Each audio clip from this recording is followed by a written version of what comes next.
Chapter 1287 Plunder 4. Wang Wei looked at this middle-aged man with a subtle aura of demons and beasts. He was composed, as if he was confident in his abilities.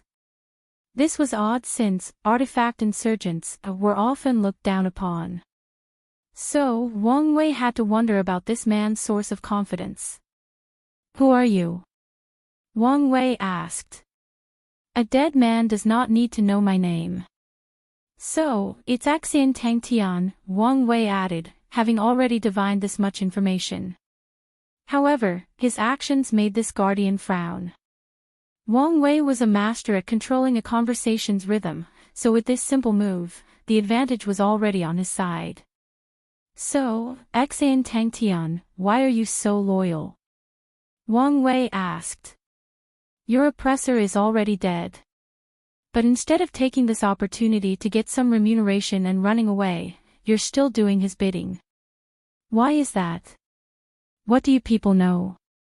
This is only a temporary setback. Once the Lord returns, none of you can survive his wrath," Xian Tang Tian sneered. "He will hunt all of you until the end of the earth." Wang Wei calmly looked at this man. "Your threat is not as intimidating as you think. As long as these plunderers hide in the lawless zone, they'll be fine. Even if Blood Dragon returns, what can he do?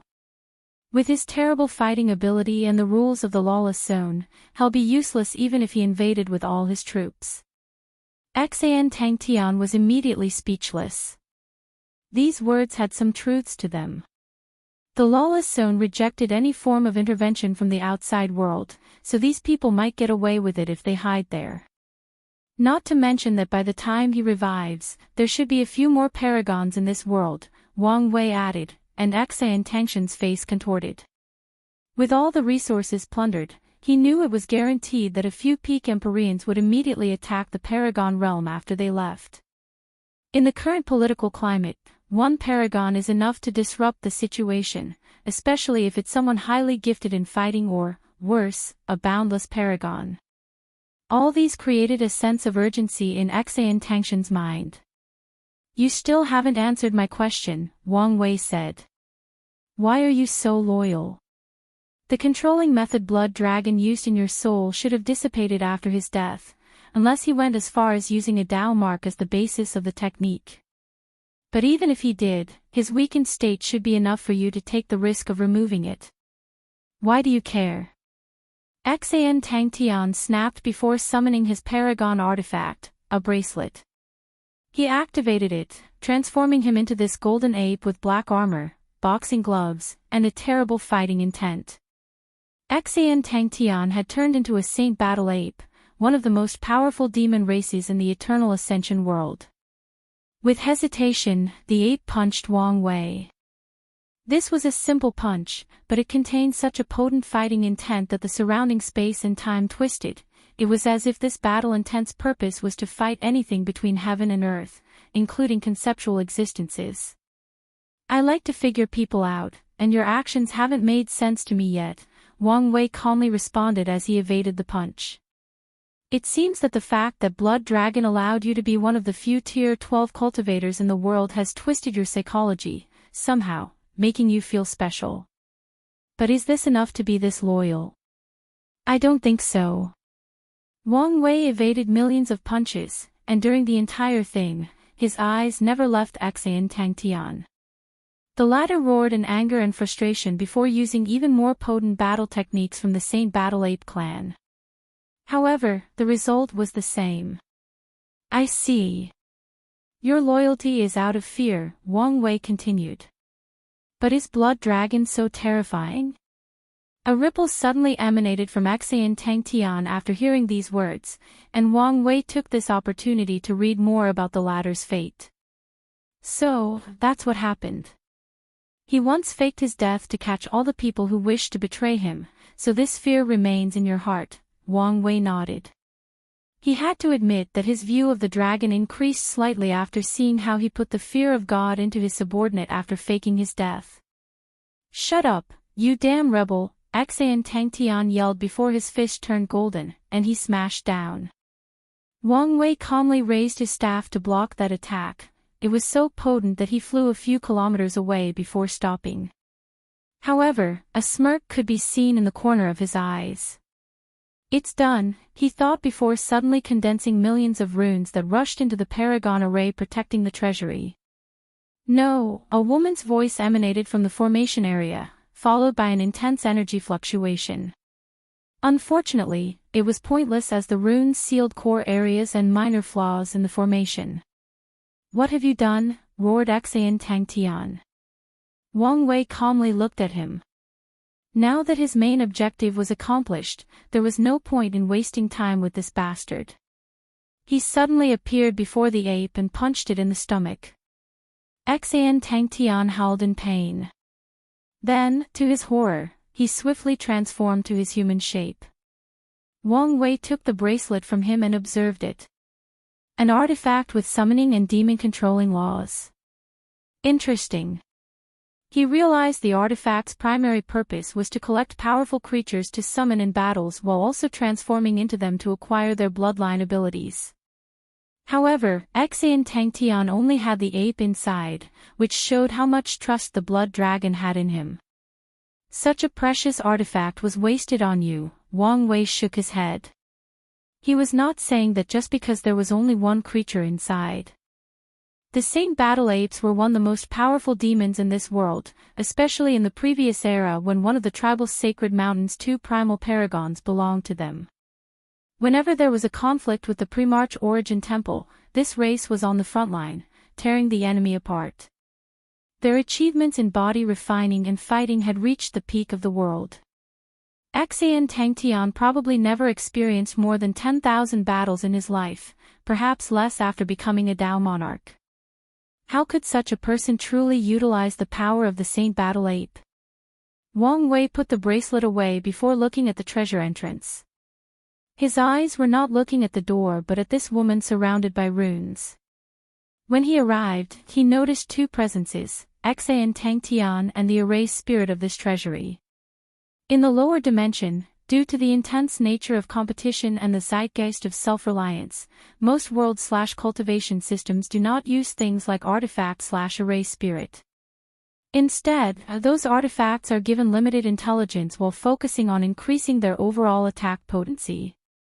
However, the upper dimensions have more room for leniency, so such methods are more common. Wang Wei was not surprised that this protective formation had a spirit that could control it. However, he also realized the danger of this spirit. It will be exponentially more challenging for him to forcefully break through the formation with a spirit controlling. More importantly, even if he did, the latter could destroy everything out of spite, and there would be nothing he could do about it. So, Wang Wei had to lower her guard during his fight with Xian Tangtian, find its weakness/flaw, and seal them. She is resisting so damn hard, Wang Wei thought while shaking his head. I should warn the others if they encounter a similar situation. He didn't want any of them to be careless and make him lose a substantial amount of resources. Wang Wei sent the news but immediately sensed something. One of the protective measures he left on his men was activated. His eyes penetrated countless dimensions, and he saw someone pursuing the second prince. A look of shock and anger flashed in Wang Wei's eyes as he saw that person. He saw something that he thought was impossible. He saw a heaven-will paragon. Great emperors who continue to absorb heavens will to cultivate have their paths cut off since 99% die at Empyrean's immemorial tribulations. Despite this low possibility, many people still succeed and become heaven-will Empyreans. This world is too vast, there are too many resources, and there are too many cultivators, thus making it possible to give birth to heaven-will Empyreans. However, that's how far this path goes. None of them should be able to survive the Paragon tribulation. Damn it, that bastard blood dragon deserves to die by lynching, Wang Wei cursed. He knew what it would take to cultivate such an entity. The first was countless heaven wills, and the number was not just to develop someone to 90% Grand Dao source. No, Wang Wei could predict that this bastard had experimented with countless people before he succeeded. As such, the number of heaven wills wasted in such an experiment was astronomical. The second requirement for this plan to succeed was talent. Only an extremely talented individual whose Tao heart, mind state, and willpower had reached the peak would have a chance at surviving the Paragon Tribulation. No person/group with a sane mind would waste such a talent and force them to walk the heavenward path.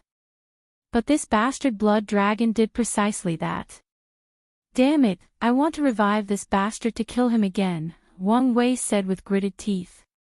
Such a talent would be considered a boundless paragon seed in any faction, but that dragon ruined it. As someone who loves talent, Wang Wei felt great pain. If you find any errors, ads pop up, ads redirect, broken links, non-standard content, etc., please let us know to report so we can fix it as soon as possible. Chapter 1288 Plunder, Finale, Unedited Chapter. Jia Ping's pursuer was relentless. A shroud of darkness enveloped the man, allowing him to teleport at an alarming rate. Even with Wang Wei's power taking him away, it's apparent that Jia Ping will soon be captured. Shadow Dao. Wang Wei thought. Not just that. He's a member of the Shadow Clan. A sudden realization dawned on Wang Wei. The Shadow Clan is a unique race with a miserable history. Their clan is born from the shadow. They can be classified as the Spirit Clan since they are shadows that have gained form and sentience. However, unlike the Spirit Clan, whose awakening is random and has few numbers, the Shadow Clan had a unique world that gave birth to them. Besides their unparalleled ability to control Shadow Dao, the clan had one unique characteristic called ultimate allegiance. Once a Shadow Clan member surrenders to someone else, they will be loyal until death. More importantly, a Shadow Clan with a master is immune to 99% of methods that could force them to betray their masters. It's rare for an everlasting Empyrean's avatar to betray them, and methods to achieve such a feat are few and between. However, such methods that are usable against members of the Shadow Clan are even rarer. This ability made the Shadow Clan famous throughout the Eternal Ascension world, but it almost led to their extinction. The Shadow Clan members became a commodity, resulting in countless people hunting them down to train them into their most loyal subordinates. The hunting was so severe that it almost resulted in the clan's extinction. Luckily, fate did not wholly abandon the Shadow Clan. In the middle of the Golden Era, their clan gave birth to an unparalleled genius called the Shadow Monarch. He became a peak boundless paragon at record speed and sheltered his clan. The man was relentless in saving and protecting his clan members. It did not matter who they were, he would attack them if they captured his clan members. That goes for the 13 overlords. Ultimately, the world had to compromise and leave the Shadow Clan alone. These top lineages did not care about the Shadow Monarch's fighting prowess, but they feared his hiding abilities. The man had escaped countless times under the hands of primal paragons, and once, he survived the attack of 3. The top lineages feared the Shadow Monarch would assassinate their top talents, so they compromised and left the Shadow Clan alone. However, the Shadow Monarch should have entered limbo after the ultimate taboo, again leaving his clan vulnerable. The parasites attacked them, killing and capturing many branches. Luckily, the main branch had the means left by the Shadow Monarch and hid themselves from the world. With such a talent, he probably could have been the next Shadow Monarch, Wang Wei lamented with a sigh. Damn it, how stupid are these people? Can't they think for the long term? Even the overlords decided to leave the Shadow Clan alone, but they dared do this to their clan. How were they prepared to deal with the Shadow Monarch? Did they believe the 2 sons would protect them? Anyone with a bit of brain would not know that the Shadow Monarch will one day return, and given how the latter felt about his clan, the first thing he'll do is probably take revenge. Even if not for revenge, the Shadow Monarch must kill these people to establish his prestige. Otherwise, other people might start lusting after his clan again if he showed weakness. Wang Wei shook his head. He summoned 4 time clones before disappearing from his place. He did not immediately attack but waited for the right moment for a sneak attack. His intuition warned him that if that person hid himself, he wouldn't be able to find him in his current state. Wang Wei controlled the power that was protecting Jia Ping, giving the shadow the sense that it was running out. The latter pounced on the opportunity, trying to catch Jia Ping. Hey, race my chance, Wang Wei thought. The shadow had paused and materialized, allowing him to act. The 4 clones appeared around the shadow and placed their staff around his neck, forming a magic circle that instantly sealed him. Lord, Jia Ping said in relief. Go finish your mission, Wang Wei said. Yes, and thank you for your help. Jia Ping departed, and Wang Wei observed this shadow. If only I could convert him into my follower, he lamented. This was impossible. No matter his method, it won't work for this person. This shadow hasn't committed suicide because it still senses Blood Dragon's Dao mark. Once that is gone, it will also leave the mortal coil, following his lord. Wang Wei's eyes saw the shadow's Dao tree. The tree had 12 golden lights, starting from the root to the top, each light releasing an aura similar to heaven's will. Although it appeared that it only took 12 heaven's will to fill this tree, that is a lie. The first heaven will light up the first 9 spots, and the 10th spot will release a slight yellow hue. The 10th spot will then turn golden after absorbing countless more heaven wills. Then, the cultivator will repeat the process for the 11th and 12th spot. Wang Wei frowned as he observed the Dao tree. My conjecture was right. This thing might be a transcendent path. Most people disdain the heaven will path, and with good reasons. However, they also fail to see the uniqueness of this path, and that's the utilization of the heaven will. What is the heaven will? It's a key that grants direct access to the Grand Dao source. It allows Tier 9 cultivators to skip over 100 large cultivation realms and gain direct access to the Grand Dao source, the origin of all laws, rules, and Daos in the chaos universe. Such power represents the direct authority of Grand Dao.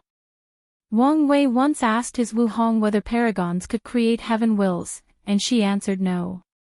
Many have tried, but none have succeeded, including her. He then asked whether paragons could provide cultivators direct access to the Grand Dao source, bypassing the use of a heaven will. Wuhong told him that only paragons who hold one of the 3,800 main positions have this power and can only give access to whatever Dao they cultivate. In other words, Wuhong could only provide access to the sealing Grand Dao source. Emperors cultivated in this manner are called vassal emperors because they are essentially slaves to the paragons who gave them the key. The Dao they cultivate is the Dao of that paragon, thus limiting their achievements. Vassal emperors are not popular in most chaos worlds because of possible disloyalty, and their training time is as long as regular emperors. Instead of wasting time on them, most positioned paragons would just use their grandsmith's will and train more creation life forms. Countless thoughts flashed through Wang Wei's mind as he observed and analyzed the Dao tree. The person who created this method has an extreme understanding of the heaven will. Wang Wei had 2 theories about the creator of the heaven will method. First, an emperor or empyrean created this method to bypass their lack of talent and reach a higher realm. The other is that a peak paragon created this method as their path to transcendence. This idea is that since the heaven will is an access key, they could access the core of the Grand Dao source after absorbing enough of it. If someone could reach the core of the Grand Dao source, that would mean they had the same level of authority as the Grand Dao, Wang Wei theorized. Such access should be enough to make someone step into the realm of transcendence. But even if it didn't, the creator could still absorb power from the core to nourish their body and soul, thus pushing their strength and maybe realm to another level. I have to say, it's an ingenious method, Wang Wei concluded. I don't know if this method is feasible, but it's worth researching, Wang Wei thought. This path of transcendence was worth researching once he reached the limit. Even if it's not possible, the idea is valuable. Wang Wei may not be able to enter the core of the Grand Dao source as a paragon, but it should be a different story once he's a half-step transcendent and has some means of confronting Grand Dao directly.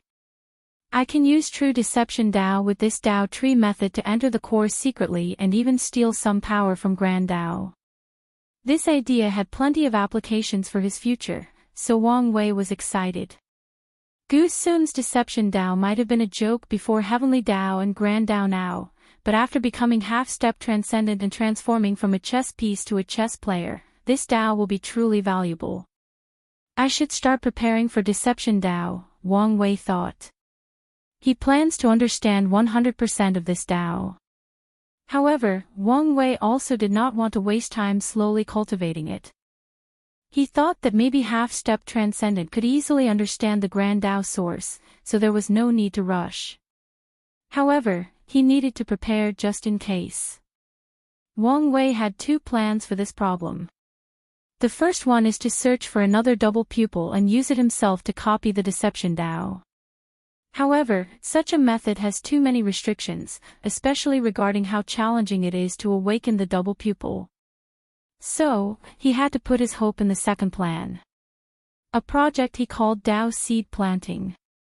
He'll find a talent and mold it into a genius that cultivates whatever Dao that he wishes. Then, when the time is right, he'll take their accomplished Dao fruit, allowing him to reach 100% Grand Dao source. That's how he plans to cultivate his professional Dao and his sub-Daos like destruction and soul. Now, he only needs to add deception to the mix. Wang Wei sensed a message, so he checked. Red Mask finally took control of the central array hub. Excellent. If you find any errors, ads pop-up, ads redirect, broken links, non-standard content, etc., please let us know to report so we can fix it as soon as possible. Chapter 1289 Spoils and Temptations. Wang Wei waved his hand to materialize a small screen with Red Mask's face. He smiled while asking, "Everything's done?" "Yes, Lord," Red Mask nodded. "I apologize it took so long." "No, you're not to blame." Wang Wei would never blame her for taking so long. On the contrary, he would praise her for succeeding in this mission. In the lower dimension, his Fate's Shadow Guard had a deep foundation, so he was always strict with Wang Ju when she failed. However, in the upper dimension, it was the opposite. Their foundation was weak, and any success in these challenging missions is proof of Red Mask's capabilities. "You did an excellent job this time," Wang Wei said with a smile. "From now on, you're truly Wang Ju's successor." Red Mask's body trembled after hearing these words as she understood the implications. From now on, Wang Wei will trust her more, give her more power, and, more importantly, he'll be more forgiven. She doesn't have to constantly worry about losing her job and position. Of course, this doesn't mean she's worry-free and doesn't have to work hard. However, she can now breathe a little. "Thank you for believing in me," Red Mask bowed. "You've earned it," Wang Wei nodded. "Anything else to report?" "Two things," Red Mask continued. "When I controlled the palace, I noticed a group of people with Xiao Tiandi. They had just captured a few of the Blood Dragon's descendants. They tried to leave with an errand-breaking formation, but I've activated all the palace's formations and captured them." "This must be Sun Zhenyo's group," Wang Wei muttered. "Sir, what do you want me to do with them?" "Send their leader a message to set up a meeting, then let them go," Wang Wei said. "As you wish." "What's the second thing you wanted to report?" "I've discovered a secret area of the Dragon Palace," Red Mask continued. "According to my analysis, it should be where Blood Dragon kept most of the information from his spy agency. However, that area has an independent array system and central hub, so we might need to use force to enter." "Not necessarily," Wang Wei replied. "Ask Sun Junyao for a few blood essences from the Blood Dragon. Then, use his bloodline to open these formations." "Very well," Red Mask nodded. "We are about to expand," Wang Wei continued. "Are you prepared?" "I am, sir," Red Mask responded. As soon as she knew the content of her mission, she understood the number of resources they were about to acquire, so she had already planned how to utilize them properly and expand the Fate's shadow guards. Good, Wang Wei nodded, very pleased. Red Mask was not only good at her job, she can also anticipate his next moves and prepare in advance. That only means that, slowly and steadily, she's approaching Wang Ju's level. After dismissing the communication, Wang Wei sent a message to everyone else to gather at the central hall once their missions were done before heading into the treasury. Wang Wei immediately salivated. The first thing he noticed was the number of resources below Tier 10. There were so many that even if he combined the resources from the lower dimension, it would only be a fraction of the ones in this treasury. That's truly absurd if you think about how many resources there are for Tier 9 and below across all 3,800 world communities. Wang Wei continued deep into this treasury, and he felt a sense of overwhelming greed seething in his mind. He had to pause, take a moment, and calm his rampaging mind. He understood that if he allowed this greed to influence him, he would take all these resources without sharing them with his men, leading to numerous problems. Although he could suppress his problems with his overwhelming strength, such an act would ruin his reputation among his men and, more importantly, destroy his plans to turn these people into his true followers. He would not do such a short-sighted thing. I cannot use all these resources even if I wanted to.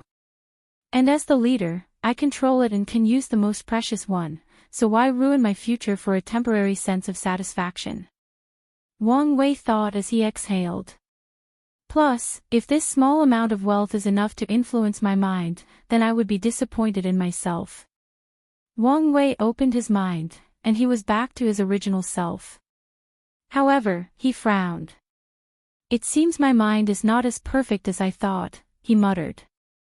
Wang Wei always knew he was greedy. His capitalist tendency to pursue the maximum profit in any situation has become a core aspect of his personality. However, he thought he had absolute control over his greed, but today's events prove him otherwise. It's time for me to cultivate my mind and temper my Tao heart, Wang Wei muttered. Maybe even update my ever-changing Tao heart. If I can experience the life of a man who controls all the wealth in the world and can give up that wealth, my mind should sublimate to another level. Wang Wei has been tempering his mind and Tao heart the natural way through a long life and experiencing things. However, this approach seemed insufficient, and he needed to take some steps. Wang Wei sighed, I have so much to do, but something tells me I don't have much time. He continued observing the things in the treasury, and as expected, there were so many rare things. Wang Wei knew he would not have to worry about resources for a long time. He also has some expectations for the other parasites' treasury. After 30 minutes, Wang Wei left the treasury with a few things. The first was all the resources he needed to cultivate his body, soul, and willpower. During most of Wang Wei's cultivation journey, he never needed to worry about his soul and willpower. However, his body and Tao were about to catch up to those two things, meaning it was about time he emphasized cultivating them. He could wait until his body and Tao catch up to achieve perfect unity, but that approach would only delay him. Since he was confident in raising his other aspects to the peak, it's best to raise his soul and willpower to the limit and wait for them to catch up and achieve unity of the essence, spirit, and qi. The second thing that Wang Wei took from the treasury was all the Tier 11 longevity resources. He kept the Eternal Life Wood and the Second Life Pill, granting an additional 2 extra lives. With the one he had remaining, that's a total of 3. However, Wang Wei was not too excited about this since he had a feeling that these things might become useless after entering the taboo realm. These longevity resources might treat him as a paragon and become useless after achieving taboo strength. The good news is there were enough longevity resources to reward 3 of his most capable men, Monk, Dulgun, and Jia Ping.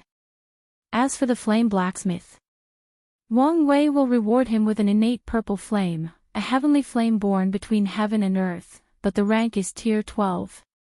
As long as the flame blacksmith succeeds in refining this flame, his soul will enter paragon quantity, and his soul power will reach that level in quantity. Then, the blacksmith will become a talent capable of refining paragon-tier artifacts while being an Empyrean. Such achievement will enhance his luck, allowing him to achieve white luck or come close to it. Of course, refining such a powerful flame is a risk. Under normal circumstances, Wang Wei would never have allowed such a thing. However, the flame blacksmith has the talent to succeed, and more importantly, Wang Wei now has enough resources to ensure his survival in case something occurs. I can't believe I found the path refining stone, Wang Wei thought with a smile. This thing could be said to be valuable, while at the same time, not so much. This thing had little effect on most cultivators who only pursue strength in eternal life. However, for someone like Wang Wei, who has a pursuit besides the basic one, this stone is valuable beyond words. That's because it allows him to experience the life of people on a similar path but with a different approach. For example, Wang Wei wants absolute freedom, but there are different ways to approach this goal. He chose the way of control. His way of achieving freedom is by controlling everything and even having the power to take others' freedom. However, someone else might have a different approach. They might want to detach themselves from the rules and just break free from their restraints without being a controlled freak like Wang Wei. With the stone, Wang Wei can experience the lives of these people on the same path as him, learn from them, and temper his mind, Dao heart, and his path to freedom. If you find any errors, ads pop up, ads redirect, broken links, non-standard content, etc., please let us know to report so we can fix it as soon as possible. Chapter 1290 Devouring Cauldron, unedited chapter. Wang Wei returned to the throne room to wait for the others. As he sat there in boredom, looking at the luxurious room, he secretly complained that the people of this world loved thrones too much, forgetting he was the same. The concept of a great emperor, one being who stands above all other gods, demons, immortals, and Buddha and has transcended life and death, has been ingrained in the fabric of this world. Their existence has influenced all aspects of life, including culture and architecture. That's why kings or rulers of dynasties, kingdoms, and empires cannot call themselves emperors unless they've proved the Tao. That's why most cultivators tier 10 and above, even if not an emperor, will build a throne room in their residence. I wonder what her throne room is like, Wang Wei thought, thinking that his future wife's throne might be even more extravagant than this one. While Wang Wei was distracted, his people began to return, starting with the people whose mission was to divert the enemy's focus. Once everybody was here, Wang Wei finally regained his focus. He first glanced at Monk and the Flame Blacksmith's group since they brought a group of people, many with resolute looks on their faces. However, his attention was soon focused on the second prince, Jia Ping. The other was tasked with taking over Blood Dragon's cultivation room, so why did he bring a captured prisoner? Who is this? Wang Wei asked, looking at the handsome everlasting Empyrean with a devilish aura that would probably make many women lose their minds over him. Lord, he's a heavenly devil that cultivated devouring Tao. As soon as he said these words, everyone focused on the handsome young man. They knew what these words represented. Devour/swallowing Tao is a potent but innately evil Tao. This world does not differentiate much between evil and righteous cultivators. After all, even the weakest great emperors have such a high karma resistance that it's pointless to care how many people they killed. As long as devil cultivators stay away from these top lineages, they can do whatever they please. The world is too vast, and there are plenty of places for them to do whatever they please. Due to this mindset, most cultivators will not care if someone cultivates Devour Tao. It's the opposite. Most people will recruit them since it is an outlaw Tao unless you're lucky enough to have cultivated it in certain worlds in the lower dimension. Of course, there is an exception to this world, when the devouring cultivator walks the path of the heavenly devil. Since ancient times, devouring cultivators have held most of the records for the fastest cultivation, and that statement holds throughout the chaos universe. But why is that? After swallowing them, could they acquire a person's percentage of the Grand Tao source? No. Grand Tao would not leave such a loophole for them to exploit. Devouring cultivators don't have this ability until they've reached the peak of their Tao, and even then, there are some restrictions. Devouring cultivators can turn what they swallowed into the purest Tao rhymes, which can accelerate cultivation speed. These pure Tao rhymes may not be as good as merit, but they are better than most pills, and there are plenty of them as long as the heavenly devil continues to swallow emperors, empyreans, and even paragons. Could it be? Wang Wei asked. Yes, Jia Ping nodded. Blood Dragon kept him in captivity so he would refine Tao rhymes for him. This guy is truly useless, Wang Wei thought. With all these resources and advantages, the Blood Dragon's cultivation was still only 93% Grand Tao source. More importantly, he knows how to play with fire. Wang Wei only took a glance at this little devil to figure out the latter was slowly planning to swallow the Blood Dragon, and honestly, given how stupid the dragon was, Wang Wei believed the little devil might have succeeded. After all, his cultivation was the peak of the Empyrean realm. With how suspicious Blood Dragon was, it was a remarkable feat for him to convince him to reach such a level, probably with the promise of making more precious Tao rhymes with higher cultivation. Sir, what do we do with him? Asked the Curse Master. This little devil was a fantastic resource, and as long as he gets a small amount, his cultivation can increase. Give him to me, Wang Wei said. The devil flew into his hands, and as their eyes met, the heavenly devil's body trembled out of fear. He knew this man was not the idiot that was the Blood Dragon and might be able to control him truly. Your instinct is correct, Wang Wei said as if he could read his mind. Wang Wei pointed his hands on his forehead, and the little devil started to fight back. Sadly, the seal put on him by the Blood Dragon was still active. Additionally, Jia Ping was careful and added his means of restraint.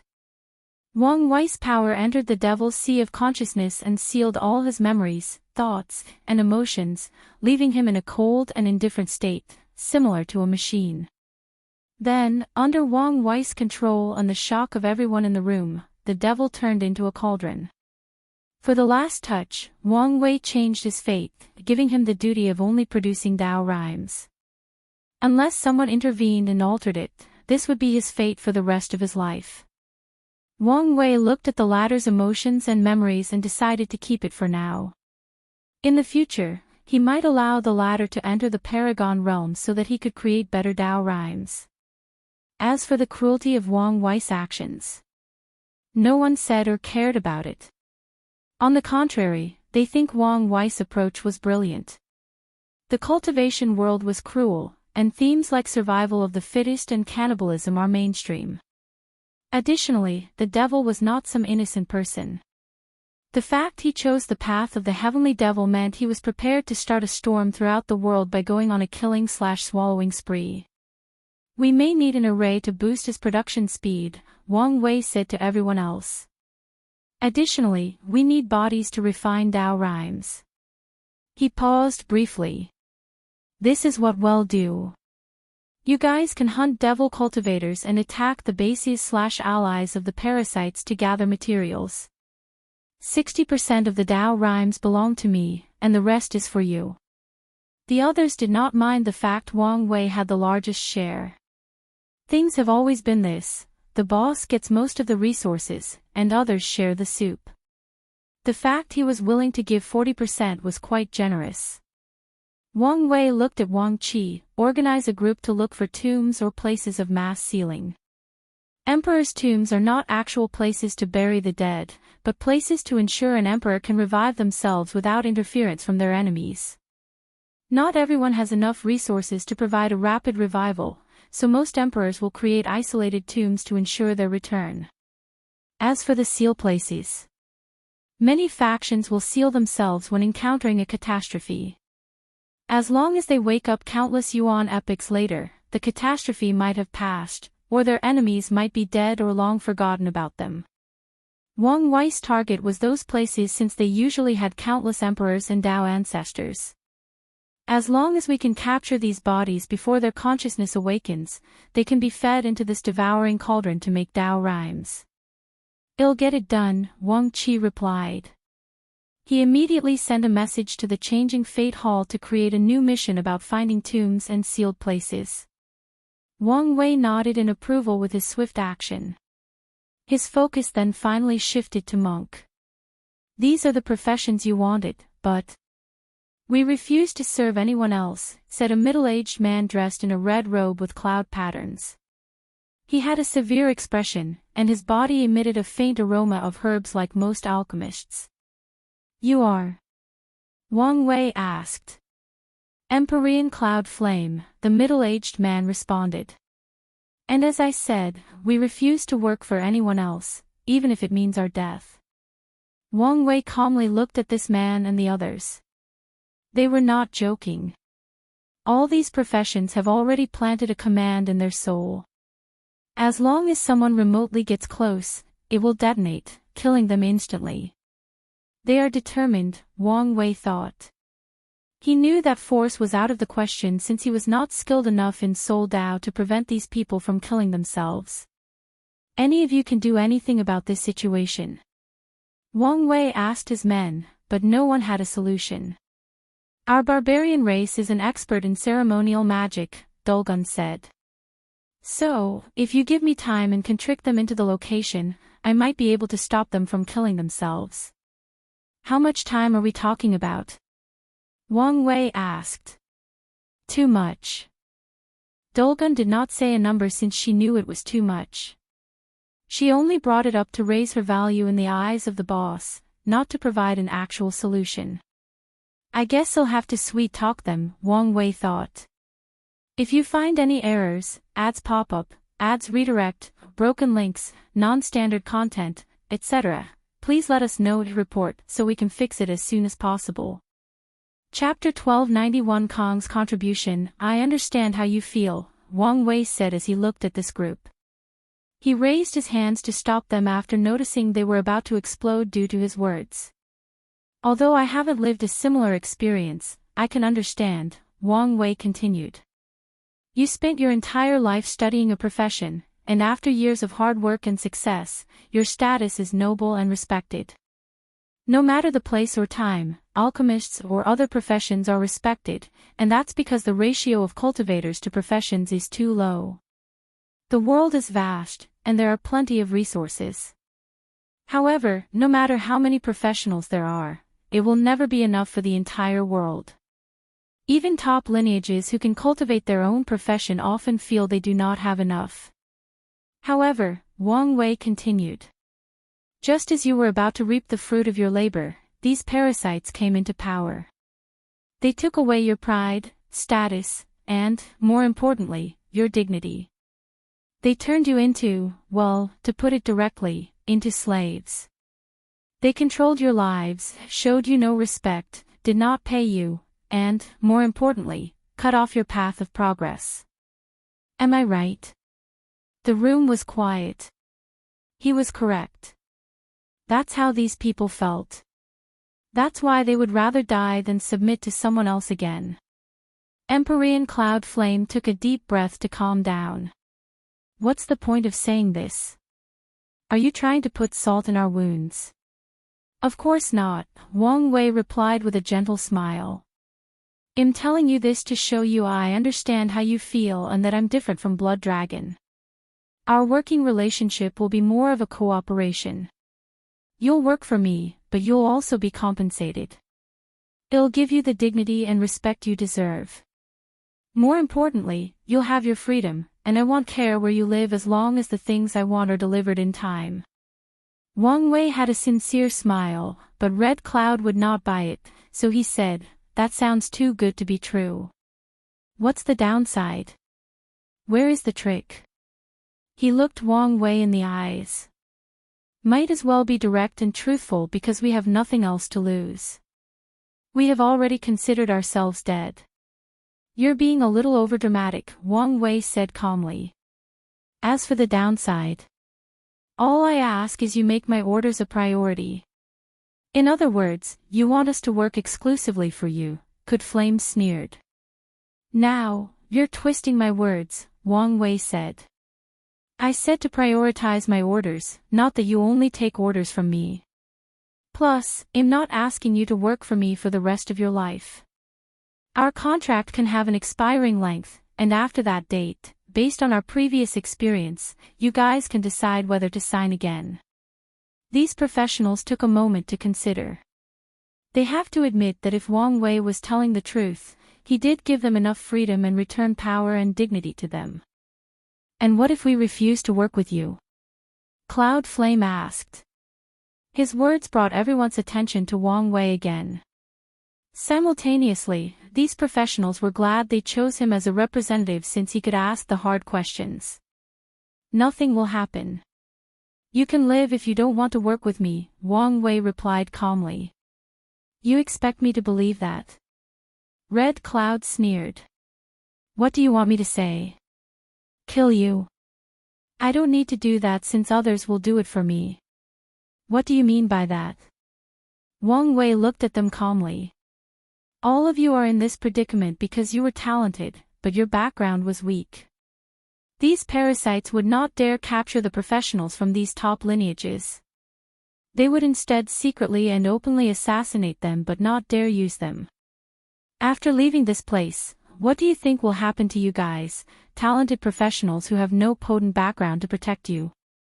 You'll either die at the hands of the remnants of Blood Dragon, the other parasites will try to capture you again, or some other faction will once again lust after your talent. And you know they will not be as friendly to talk as me. Some of them will not care about whether you wish to die or not.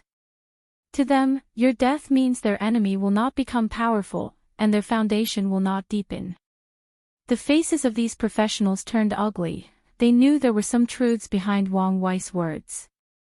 Many of them once belonged to another of the moons but were acquired by Blood Dragon through competition, gambling, and even direct kidnapping. They were treated as commodities, as a game to weaken the forces of the other moons. They were stuck in the alchemy hall not only because the Blood Dragon wished to control their lives but also to protect them from the others. Cloud Flame wanted to tell Wang Wei to stop using fear-mongering tactics but did not do so. His purpose as the elected representative of the group was to protect their interest, and knowing the truth they will face once they gain their freedom is in their best interest. This is Wang Qi, one of my most trusted subordinates, Wang Wei said. He has all the power to represent me. You can negotiate with him the nitty-gritty of the working contract. If you disagree with the final result, they'll give you some starting funds so you can leave and start your life in the outside elsewhere. For those who leave, my doors will forever be open if you choose to return. Come with me, Wang Qi said to the group, leading them to another room for the negotiation.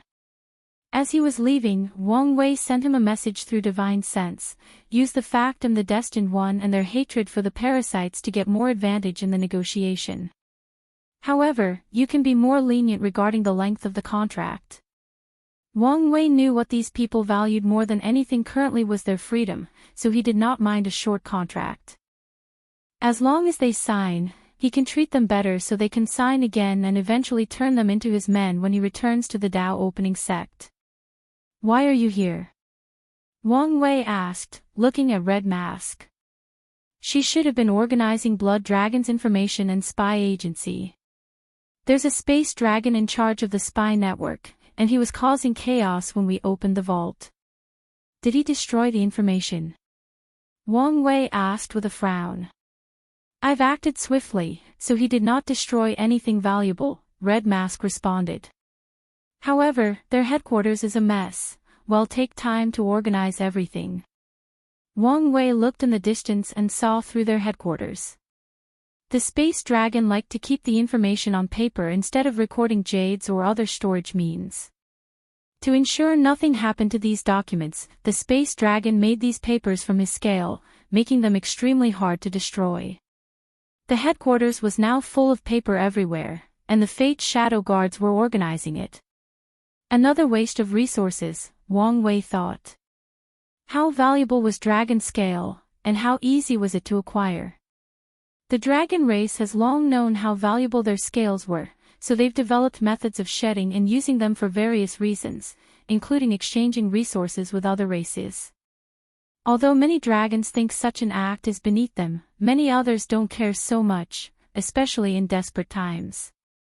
You should not have come here just because of the chaos, Wang Wei said. No, my lord, we found something important, and I wanted to report it immediately, Red Mask responded before showing Wang Wei a blueprint. A pillar. Wang Wei first thought before looking at it closely. So, that's why the world is not full of resentments. These parasites have built these pillars in their territories that could transform the resentment between heaven and earth. But, since when were they so capable? Wang Wei finished reading this blueprint and realized something. The core of this blueprint is transformation. The transformation of resentment into something beneficial to heaven and earth. Such brilliant methods would require a deep mastery of transformation Tao. This is Emperor Kong's work. As astute as always, my lord, Red Mask praised. According to the information gathered, Emperor Kong offered this method to the parasites. He probably used this to convince them to reopen the academies under his leadership. Heroes truly rise during adverse times, Wang Wei sighed. Is Emperor Kong a hero? It depends on what perspective his actions are observed. The resentments of all sentient beings should have slowly eroded the chi luck of all these parasites, and by washing them away, Emperor Kong essentially prolonged the reign of the parasites. However, such large-scale resentment is not good for the eternal ascension world. If it were not dealt with, there would be more cultivators with heart demon, and people would be more impulsive, resulting in countless more killings worldwide. So, Emperor Kong's actions could be said to have saved trillions of lives. I remember I had a meeting with Emperor Kong, Wang Wei thought. After everything that has happened, it's very likely for the latter to cancel it, so he decided to send another invite. If you find any errors, ads pop up, ads redirect, broken links, non-standard content, etc., please let us know to report so we can fix it as soon as possible. Chapter 1292 Aftermath, unedited chapter, anything else to report? Wang Wei asked. Nothing for now, Red Mask replied. Alright, Wang Wei nodded before looking at Monk. What's the current situation of the profession whole? There were not as many resources as expected, Monk replied. It seems Blood Dragon controlled these people strictly. However, I discovered countless heavenly flames available for them to use. Additionally, Blood Dragon once refined a paragon soul into a formation to provide enough soul power for their work. No wonder these people were determined, Wang Wei commented. He could predict the working situations of these professionals. Blood Dragon forced them to work for countless yuan epochs without rest, using the soul formation to replenish their soul power and spirit instead of taking a break. I'm surprised these people did not break sooner, Wang Wei commented. There is a reason for that. Oh. Have you heard of the Tao Path tablet? Wang Wei took a moment to remember. You mean the luck condensing artifact from the Skill Tao Association? The one that contains the explanation of all professional Taos from 0% to 100%. That's correct, Monk nodded. These parasites took it for themselves and have agreed to share it on a time basis. These professionals endured for so long just for an opportunity to use that thing. Tell me it was our turn, and this thing is in our possessions, Wang Wei quickly asked. Unfortunately, no, Monk broke his dreams. Blood Dragon went through a lot of effort to make a copy, but it only goes until 89% or the peak of Empyrean. What a shame, Wang Wei sighed. Boss, even if the real thing was here, would you dare take it? Monk asked. You should know what Skill Tao Association will do to retrieve this item once their ancestors return. Why wouldn't I take it? I'm not the one who stole it in the first place, Wang Wei replied. Of course, it's another question of whether to keep it. Such an item is enough to start a Tao war between two overlords. I figure you would say that, Monk chuckled. We must get our hands on that thing, Dulgun said with a severe face. Of course, Monk nodded. Blood Dragon might not be able to copy it fully, but the Barbarian clan and the Tao opening sect should have no issue. This was a supreme artifact used to cultivate professionals. Although many top lineages have their methods of cultivating professionals, they are not as good as the Skill Dao Association or the Origin Seal Continent. However, the latter is not so good at training professionals as they are excellent at teaching runes, which is the foundation of these professions. If the barbarian race and the Dao opening sect can get their hands on that artifact and copy it, their lineage's overall foundation will drastically improve. This is indeed a once-in-lifetime opportunity, Wang Wei thought. Under normal circumstances, the Skill Dao Association would never allow such an artifact to leave their sight. Truth be told, Wang Wei did not believe the parasites could force the association to hand over such an artifact. They would rather fight and perish with those bastards than hand it over. The only way they could have succeeded is if the two sons intervened, or one of the parasites, probably Time Eater, used the name of the two sons to force the association to hand over the artifact. Do you know whose turn it is? Wang Wei asked. The Earth Emperor, Monk replied. That's what the professionals told him. Should he be my next target? Wang Wei thought. However, he soon gave up that idea. His next target must be chosen after years of gathering information, analysis, and maybe even waiting for an opportunity. Put a little more emphasis on the Great Chu Divine Dynasty, Wang Wei ordered Red Mask. The current situation should have everyone on edge, so lie low and be less aggressive until their nerves are no longer tense. I understand. Anything else? Wang Wei asked Monk, but he shook his head. So, he focused on his wife. What's the situation of the spiritual herb garden? I've never seen an entire garden made of primordial chaos soil, Dolgun sighed. However, despite her words, Wang Wei was not surprised. He knew these parasites had amassed too many resources, most of which were wasted. So, he was not surprised Blood Dragon had access to the rare primordial chaos soil, capable of growing anything. That is good news, Wang Wei nodded. Emperor tier and above spiritual herbs have different requirements for soil, nourishment, environment, and even growing time. As such, raising these magical herbs usually takes time and a great deal of expertise. However, primordial chaos soil removed most of these hassles. It can grow 99% of herbs without worrying about the environment. It can draw nutrients directly from the source chi space or the Grand Dao source to nourish the herbs, and lastly, it can significantly accelerate the maturing time. Yes, Dolgun. Additionally, the garden has also birthed its own plant spirit, which also greatly enhanced the maturing time of the herbs. So, it's a top spiritual garden, Wang Wei said. Does it have its own time acceleration formation? It does, Dolgun nodded. Better yet, it also has a good fortune array and a supreme wood array to aid it. Is the garden naturally made? For a moment, Wang Wei thought the thing might have been some kind of supreme chaos artifact. No, artificially, Dolgun replied.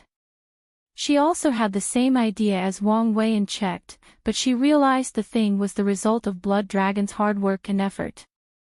I see, Wang Wei nodded. Anything else? The Blood Dragon planted a lot of blood-face flower, Dolgun reported. Wang Wei frowned. Blood-face flower was something used by innate creatures and demons to accelerate their bloodline development. However, this thing should have been useless to the Blood Dragon since his bloodline had matured by the time he had proven the Dao. So, unless he had acquired a unique bloodline on par with fiend gods or a supreme chaos bloodline, it would have been useless for him to use this flower. However, Wang Wei remembered one of the minor effects of this blood-face flower: increased physical strength. As long as someone has a decent enough bloodline, they can continue to take this flower and improve the strength of their physical bodies. So, this bastard was afraid of the pain of true body refining, so he decided to take the easy way out, Wang Wei commented. It's possible for someone to have the physical strength of an Empyrean or a Paragon without being a part of the true power Dao realm. Most likely, Dolgun nodded. Well, it doesn't matter now, Wang Wei said. The blood-face flower was perfect for his human fiend god bloodline. Once this mess is finished and he retreats, he has more confidence to cultivate his body to a higher level with the fastest speed possible. I think that's it for now, Wang Wei announced. The aftermath of today's operation was far from over. After all, Blood Dragon controlled millions of worlds, and the resources available to him have not been counted and categorized yet. However, this kind of work is for Wang Qi and his managerial team. All of you have done a great job in this operation, and you'll be rewarded, Wang Wei continued. However, you have to wait for a few days until Wang Qi categorizes everything. In the meantime, you can try to convert Blood Dragon's people into our own. The ones who agree can be integrated, but you can feed the rest to the Devouring Cauldron.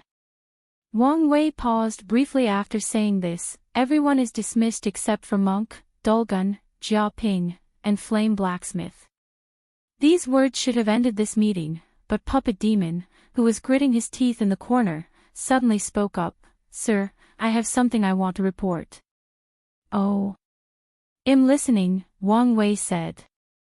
With enough resources, I can build a puppet army on par with the army we saw in the illusion, Puppet Demon announced. They will be fully armored, powerful, have no feelings, and can be extremely useful after teaching them a powerful enough array. More importantly, they will take less time to be built. That's a bold statement, Wang Wei said with squinting eyes. I've thought of a new method, Sir, Puppet Demon. With enough professionals at my side, we can build the puppets with a standard size.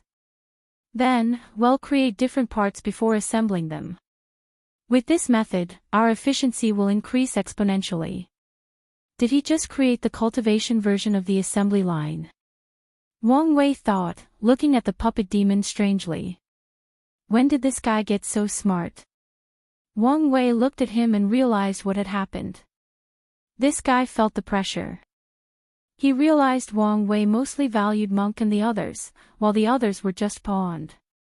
Feeling the pressure, the Puppet Demon thought of this way to make himself valuable and enter the inner circle. If you find any errors, ads pop up, ads redirect, broken links, non-standard content, etc., please let us know to report so we can fix it as soon as possible. Chapter 1293 Puppet Method, and, I apologize in advance. This chapter was supposed to be short and brief about the puppet method, but I just went on a tangent and could not stop writing. Things should speed up from now on. Come with me, Wang Wei said to the Puppet Demon, an act which made the former demonic leader excited. Meanwhile, the other looked at him with envy. Simultaneously, they felt a sense of urgency. Their boss did not hide his high regard for Monk and a few group members. However, after today, they realized that there was an inner group among their team, and the requirement to enter was to be valuable. Zhou Bo, the former leader of the Grand Mist Gang, clenched his hands as he watched the Puppet Demon walk away to another room with the leader and the others. His eyes shifted to the corner to glance at the Bloodline Gang leader, and the killing intent in his eyes almost leaked. If I can pass the tribulation and become an everlasting Empyrean, I'll not only be able to kill that bastard, but I'll also be like the Puppet Demon. A resolute look flashed in his eyes. Zhou Bo was not the only one thinking about how to enter the inner circle. After what the Puppet Demon did, everyone had the same thought, the same ambition. Wang Wei sensed the changes in these people's moods with his divine sense. He seldom does anything randomly, so his actions of leaving Monk and his group behind were done purposely to motivate these people. He needed to establish a hierarchy and force these people to compete for better resources and his approval. Such a tactic was Management 101, and he used it brilliantly. The Puppet Demon's action was unexpected, but it helped his actions. After all, these people saw how the Puppet Demon made an outstanding achievement and was invited into the inner circle. What better way to light a fire under these people than seeing someone who was once on the same level as them rise to the top and acquire privileges they could only dream of? Wang Wei found a quiet room, and everybody sat opposite each other. He did not serve tea or anything like this and went directly to the business. tell me more about your idea. The puppet demon exhaled.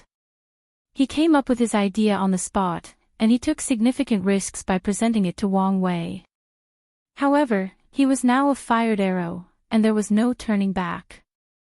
During the short walk from the throne room, he refined his idea but did not think it was enough. Fuck it. Let's just wing it, Puppet Demon said before using the energy between heaven and earth to draw a diagram. It's like this. He explained his thoughts while designing this new kind of puppet. Luckily for him, the flame blacksmith was interested in his idea, and he had some accomplishments in puppetry, so they discussed and refined this idea. The puppet demon's idea was the Cultivation world's version of an assembly line. He divided the puppets into 5 parts: head, torso, upper limbs, lower limbs, and core. All the parts will have a standard of refinements, allowing them to be assembled to create the finished product. This method drastically reduced the refining process since the puppet master does not need to refine the entire thing, just a part. The puppet demon's idea was great but also encountered a few problems. 2 primary ways for professionals to refine their products were direct baptism or rune resonance. Direct baptism requires the professional to deeply understand whatever Tao they will infuse in their creation. For example, if a refiner had to refine a fire sword and had a deep enough comprehension of Fire Grand Tao Source, they could directly nourish the refined artifact with Fire Grand Tao Source. Rune resonance, the more universal approach, allowed professionals to use Taos with whom they have no understanding or relationship. However, the study of runes is no less complex than directly comprehending a Grand Tao source. The puppet demon's method cannot use direct baptism to make the puppets, as that would require utilizing professionals who have comprehended the same Tao. However, there were also problems with using rune resonance. Soul power/spiritual power is used to engrave runes. However, refining is deeply personal, meaning every professional is different, making their soul power different. They have different compositions, strengths, weaknesses, frequencies, and even ideals and goals that will affect the nature of a person's soul power. Due to the difference in soul power, the inscribed runes on the puppet parts will also differ, resulting in their incompatibility and conflict. This made putting them together in the final stages impossible. However, Flame Blacksmith easily solved this problem, suggesting using arrays to purify the refiner's soul power and ensure they had the same soul frequency. This problem was solved without an issue, but another arose, and it was in the same area of compatibility. Refiners have different skills regarding rune engravement. If the rune in the puppet's arm is way better than the one in its arm, the final fusion will also fall apart. Wang Wei did not waste time and pointed out the crux of this idea: standardization. Everything must be of the same standard: the puppet's body parts, the soul power used to engrave the runes, and the skill of the refiner. Only with this approach will they achieve their objectives of manufacturing these puppets at a record speed. Flame Blacksmith frowned after seeing the final result. This method can indeed drastically increase the speed of manufacturing puppets, but their strength will be average. The standards they've created cannot be too high, and most puppet masters or refiners will not meet the standards. Additionally, most refiners are prideful and would disdain doing such soulless work. Wang Wei heard his words but did not immediately comment. What do you guys think? I think speed is the key to this idea, Monk commented. Sacrificing power for speed and a large quantity. He realized the value of such a method, especially for top lineages with many professionals. This was a method to increase the war prowess of any faction. As for the blacksmith's comment about professional pride and soulless work, Monk and the others do not care. They understood that professionals value wealth as much as everyone else, so most will do this kind of work as long as they are paid sufficiently. The question is, how much should we invest in this new method? Jia Ping added. From what I understand, we have just acquired a bunch of talented puppet masters. One puppet they make might be worth hundreds, maybe 1,000 of these fastly produced puppets, albeit it takes much longer to make. So, should we focus on making elite or ordinary puppets? That is a fair point, Monk nodded. Although he supported this idea and cannot wait to integrate it into the barbarian clan's foundation, that's something for the future. In the current situation, the cost-effectiveness of this method is worth discussing. After hearing this, the puppet demon was instantly worried. The value of his idea will determine his future in this group, meaning it would be a significant blow to his future if the leader decided this idea was not currently applicable. The answer to our problem is right in our face, Wang Wei finally spoke. The puppets are ordinary, meaning the skill requirements to create them are also ordinary. We can take ordinary emperors or empyreans with above-average souls and refining talents and teach them this method. They only need to remember how to refine less than a dozen ores and memorize a few hundred runes before they can make these puppets. Most of the people in the room were smart, so they understood the implications behind these words. Better yet, Dolgun added. We can hire the refiners with low aptitude. Many professionals in the world can only refine a few products, which takes too long, and their success rate is abysmal. They have the foundation, and will only need minimal training, Dolgun continued. Exactly, Wang Wei nodded. In the past, these lesser professionals could still make a livelihood through the Skill Dao Association, but now... The flame blacksmith shook his head. That only means hiring them at a lower price will be easier, Jia Ping added. Everyone agreed. I have a question, Wang Wei continued, looking at the puppet demon and the flame blacksmith. The final assembly of the puppet parts requires an emperor, correct? If you're making a tier 10 puppet, yes, blacksmith replied. Is it possible for someone in tier 9 and lower to do it? I mean, with training and assistance from arrays and so. The non-professional's eyes lit up. The cost of these puppets would further decrease if that were possible. It's possible, the flame blacksmith responded. The last assembly does not require much skill, so depending on the cultivation systems, a quasi-emperor should be able to handle it after the necessary training and assistance from arrays.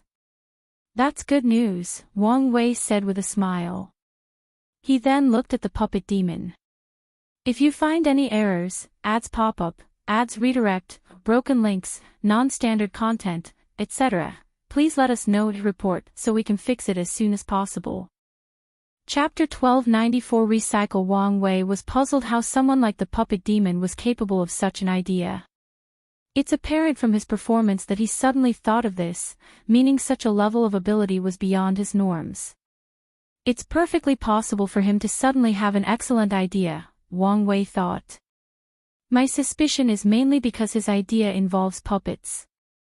I've been planning for so long to train Kai Song into the ultimate war machine, and this puppet demon suddenly had an idea that could eventually help in that cause. It was too suspicious. So suspicious that Wang Wei suddenly believes that his future self might have implanted this idea into the puppet demon's head to lay down a foundation for Kai Song's eventual rise. Wang Wei sighed. Ultimately, it did not matter. The puppet demon's value had drastically increased, and one day, he might become Kai Song's right-hand man. You did a great job, Wang Wei praised. Thank you, Lord, and I couldn't have done it without blacksmith. I just helped a little. The blacksmith had his pride, so he would not take or share credit for something like that. You'll be in charge of this operation, Wang Wei said, cutting them off. You'll have all the necessary resources, but you shouldn't neglect your training. I'll reward you with a few tier 12 ores for you to make your puppet core. The puppet demon's eyes lit up. Building a tier 12 core. Well, his skills were not enough for something like this. However, he could build the best tier 11 core, and as long as he enters the next rank, his core will also evolve. Thank you for the reward, Lord. Wang Wei nodded. All of you have contributed greatly to this operation, so I'll also reward you. He gave them the longevity resources, along with the heavenly flame. Everyone thanked him. After all, who wouldn't want an extra life? However, the flame blacksmith had a hesitant look. Is something wrong? Wang Wei asked.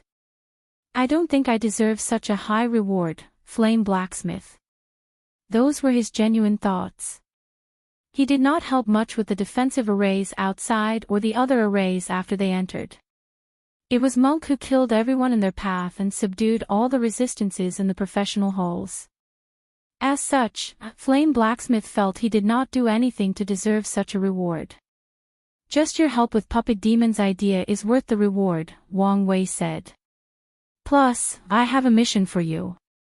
If you feel you haven't earned this reward, use this opportunity to compensate for it. Oh.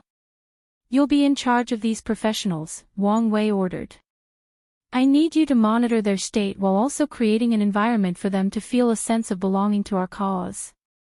Can you do it? I'll do my best, Flame Blacksmith nodded. That's all I ask for, Wang Wei nodded before summoning the sealed Shadow Clan, showing it to everyone.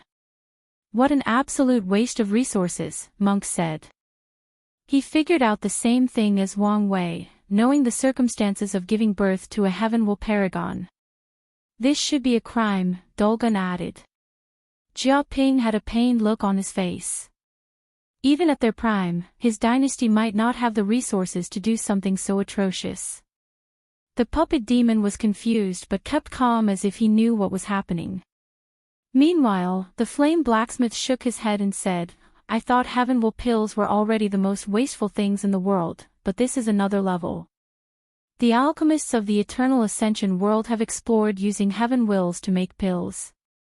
The most famous was the Pure Source pill, which can allow a great emperor to instantly increase their cultivation by 20% without any side effects. Although this pill is only helpful for people with cultivation below 50%, it is indeed precious. However, this pill requires a minimum of 10,000 Heavenwells and an Empyrean alchemist. No sect or faction is willing to waste the potential birth of 10,000 great emperors to help one great emperor drastically increase their cultivation, so this pill rarely happens. As for its counterparts for Empyreans and Paragons, the former exists, but the latter is only a rumor. I had the same reaction, Wang Wei sighed before focusing on Dolgun. Is there a way you could recycle some of Heavenwells from the truth? Wang Wei had a few methods he could try, but based on his calculations, the final result would be abysmal. He could probably only recuperate less than 100 Heavenwells. He was unsatisfied with this number. Our clan has a ceremony that can reverse cause and effect, Dolgun replied after mulling it over briefly. The ceremony should be able to recycle 10% of the Heavenwell used. Wang Wei pondered. This number looked small but exponentially higher than his measly 100. But, of course, Wang Wei wanted more. Could it be higher? If I can study more about Heavenwells and Dao trees, and with the help of your Dao, we might be able to raise the percentage by another 15 to 20%, Dolgun analyzed. However, she glanced at her husband but did not finish her line of thought. Wang Wei understood her meaning. She would need a significant amount of knowledge on these topics if this plan were to succeed. However, this couple was in a similar situation to his. They were in exile to protect themselves from the parasites, and now that they've joined Wang Wei, they also wanted to distance themselves from their clan to give them plausible deniability in case everything went sideways. The couple would need to contact their clan to acquire the knowledge required for this plan, and doing so is dangerous since they might leave clues. Not to mention that the world was now in a sensitive situation after Blood Dragon's death. They must be careful before deciding whether to contact their clans. I understand your worry, but don't worry. I have a way to get the knowledge you need, Wang Wei reassured. However, his words only made Dolgun frown. Lord, you should understand that Blood Dragon is new rich. Even if he had studied Heaven's wills, his accumulation is nothing compared to our lineages. Unless you're thinking of contacting your sect. Monk frowned. This task might become complicated if the boss had to risk contacting his sect while he and his wife evaded the responsibility and did not do the same. I'm not talking about the Dao opening sect, Wang Wei replied. However, his words were not reassuring. Then, from where? Dolgun asked. I'm not trying to pry, but if the knowledge is subpar, it will be useless. Don't worry, Wang Wei reassured with a smile. This person should have the greatest library in the world. Those are bold words, Dulgun thought. However, she did not believe Wang Wei was the kind of person to brag without any substance to back it up. However, she could not think of someone who can confidently say they have the world's most fantastic library. The Myriad Temple of Records, before it was shut down by these parasites, held copies of all the cultivation systems in the Eternal Ascension world. However, such a library still could not be considered the greatest in the world since it only contains cultivation techniques. Most top lineages will have a much grander library than the temple. Dulgun shook her head. Since she could not think of it, there was no point in overthinking. She had to believe in Wang Wei's words. Then, it's settled, Wang Wei said as he handed her the seal. He did not mind their skepticism. However, he was not bragging. His future wife's Tao involved knowledge, so he does not doubt she has the most fabulous library in the world. Just thinking about it made him excited. Well, that's it for now, Wang Wei said to the team. There was nothing else for them, so he dismissed everybody. However, he also warned them not to let this victory get into their heads since they had a long way to go, especially since this victory resulted from someone else's work. He also warned them to use the resources available to increase their strength as much as possible. Wang Wei already predicted that supreme unity is about to move, and a significant storm is about to envelop the world. Their team was powerful but far from enough to ensure everyone's safety in the upcoming chaos. Everybody left, but Monk stayed. Is everything all right? Wang Wei asked. Yes, Monk nodded. I have a technique that I want your opinion on. Monk condensed a talisman that flew into Wang Wei's hands. With a cursory glance, Wang Wei could tell this was a technique to enter the battle taboo realm. He expected this since he noticed Monk was slightly obsessed with Jia Ping's talent classification. Wang Wei read the entire thing. The technique was a prototype and needed to be perfected, but the overall outline and purpose were already created. However, once he finished, his first words were you trying to kill yourself? If you find any errors, ads pop up, ads redirect, broken links, non-standard content, etc., please let us know to report so we can fix it as soon as possible. Chapter 1295 First meeting Monk was not surprised by these words.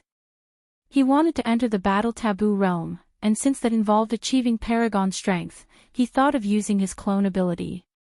He would use countless resources to condense a paragon tier clone before condensing it into a giant heart to absorb. The idea is sound and foolproof. The giant heart should push Monk's strength to the level of paragon. However, after creating this technique, he realized his method was wrong. The final result of fusing with that heart will be his death through explosion. His body cannot bear the power/energy of that heart. He would need to open the gate of flesh to bear its power, but doing so would contradict his desire to enter the battle taboo realm. So, what do you think? Monk asked. You're missing the crux of entering the battle realm, Wang Wei said, thinking how to explain his thoughts best. From the Emperor to the Paragon realm, a cultivator will experience 3 extreme life transitions, each more potent than the other. The difference between the second, Empyrean, and third transition, Paragon, is exceptionally vast, and the process of entering the battle taboo realm is an attempt for a second transition life form to have the strength of a third transition life form. The process does not involve absorbing power or energy from the third transition but expanding the container of the second transition life form without experiencing the third transition. Expand the container. Monk muttered. But how to expand it? Simply training the body or the soul won't do much since those have limits.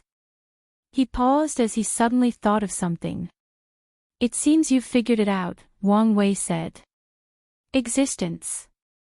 Exactly, Wang Wei nodded. What your technique needs is a way for you to add the giant attribute to your existence, and in the process, expand your container so that you can absorb the giant heart and acquire strength on par with the paragon. I see, Monk nodded. Now that he had a way forward, Monk had some confidence in finishing this technique. As a body refiner, it may appear that he knew nothing about existence, but that was far from the truth. After opening the gate of power, all true power Dao realm cultivators will have the characteristic, indestructible, added to their existence. In the process, they also gain some understanding of this thing. With this foundation, Monk now had a direction to work toward. Thank you very much. No problem, Wang Wei nodded. He could see that Monk was excited to explore this new idea, so he dismissed him.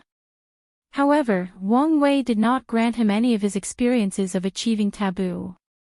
It was not because the perfect foundation was too valuable. He could have separated some of the parts pertaining to Monk from that technique to share them with him.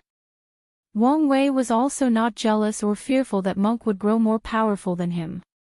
He did so only because he wanted to test the barbarian clan's foundation.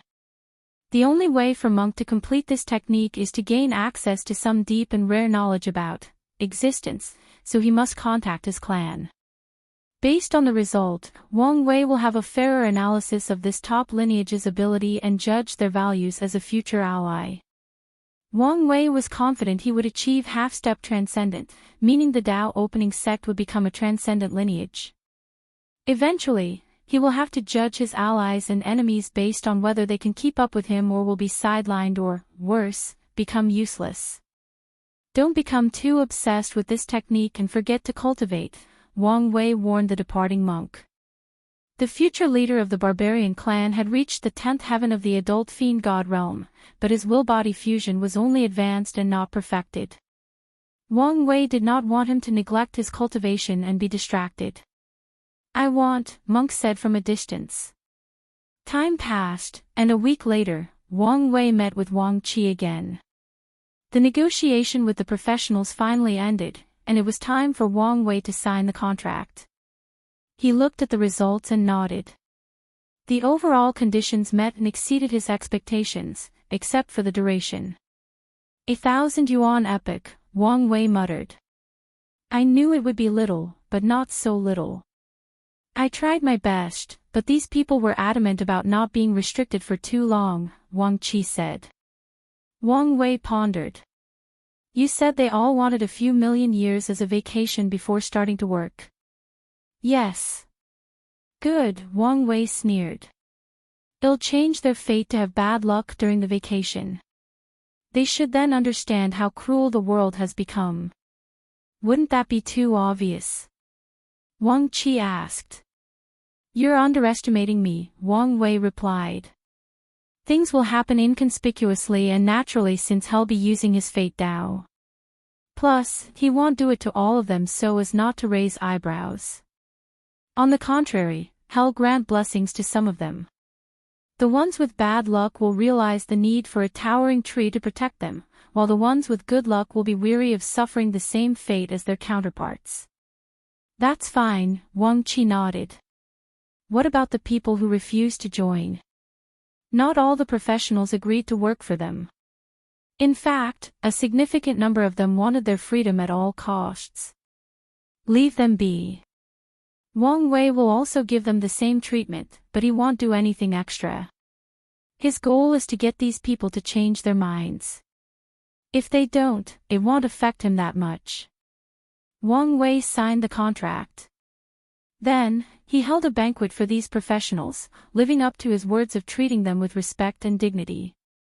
Once that was done, Wang Wei was free since Red Mask was still organizing the documents. Wang Wei stood in his room, looking into the distance. Some things must be faced head-on, he muttered before drawing a talisman in the air that broke the void. He received a response a few minutes later, so he changed his clothes into a more regal purple and gold robe with a black crown that tied his hair and a white belt around his waist. Once he was ready, he created a portal before him and waited until he felt it was connected on the other side before walking through it. As he walked through the door, he saw a beautiful woman dressed in a simple white dress. There was nothing extravagant about this dress, not even any accessories except for a silver ring on her right index finger, but such simplicity perfectly matched her beauty. Her long black hair dripped down her back. The contrast with her white clothes made her appear as the embodiment of yin and yang. Wang Wei was momentarily lost in her eyes. Wu Hong had worn white dresses before, but her aura was completely different than now. It was hard for her to hide her domineering presence, so even when she chose an aesthetic of purity, there was always a subtle hint of power and nobility. However, today, Wang Wei saw her in the ultimate form of purity. "I wonder, who do you see?" Sun Junyao asked in her soft and angelic voice. Wang Wei finally woke up and honestly looked at her. "It seems this question is very important to you." "It is," Sun Junyao answered honestly. With this brief exchange, Wang Wei figured out plenty about what kind of person she was. So, he sighed and replied, "I'm afraid you'll be disappointed." Sun Junyao frowned. "You have someone else in your heart." "I do."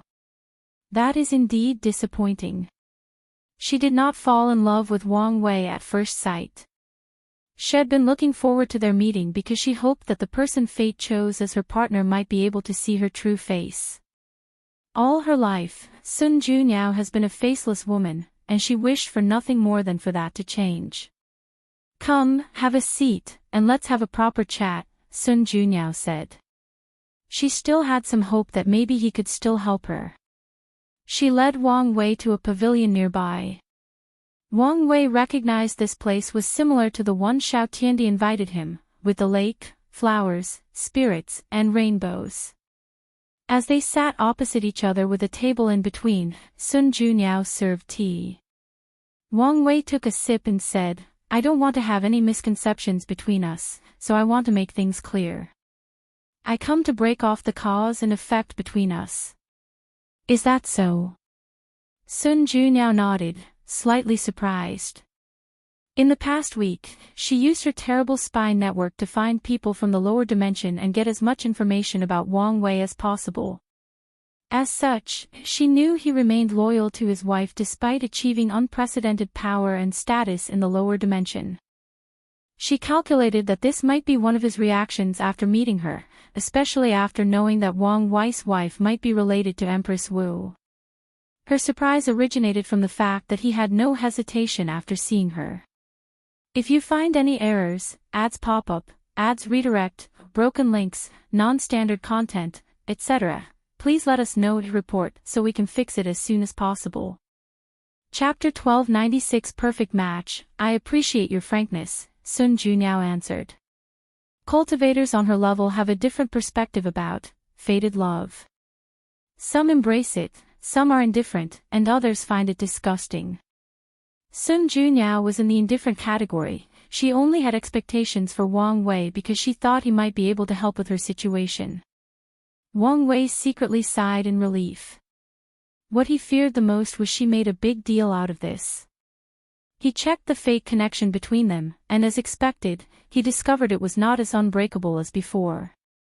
But it seems this is not enough to cut it off completely, Wang Wei analyzed. He may need to get involved more with Sun Junyao before he can sever their connection. "Now that you are here, I'll take the opportunity to express my gratitude." Sun Junyao changed the topic. "I would have been in serious trouble had you not stopped 5 feathers. Really? I thought you would find my actions meddlesome." "On the contrary," Sun Junyao stated. "You may have saved my life." "That's an exaggeration," Wang Wei replied. "Something tells me you were prepared in case something like this happened." "I was indeed prepared," Sun Junyao nodded. She used Wu Hong's aura to make anyone who came weary. Such a play should have bought her some time to kill Blood Dragon. However, if that did not work, Sun Junyao was prepared to use her palace, Supreme Chaos Treasure, to resist and even run away into the Source Chi space. "However, after seeing your battle, I realized how much I underestimated the power of a paragon," Sun Junyao added. She briefly observed their battle after killing Blood Dragon, and she was appalled by their display of strength. Additionally, she checked the aftermath after leaving the Dragon Palace.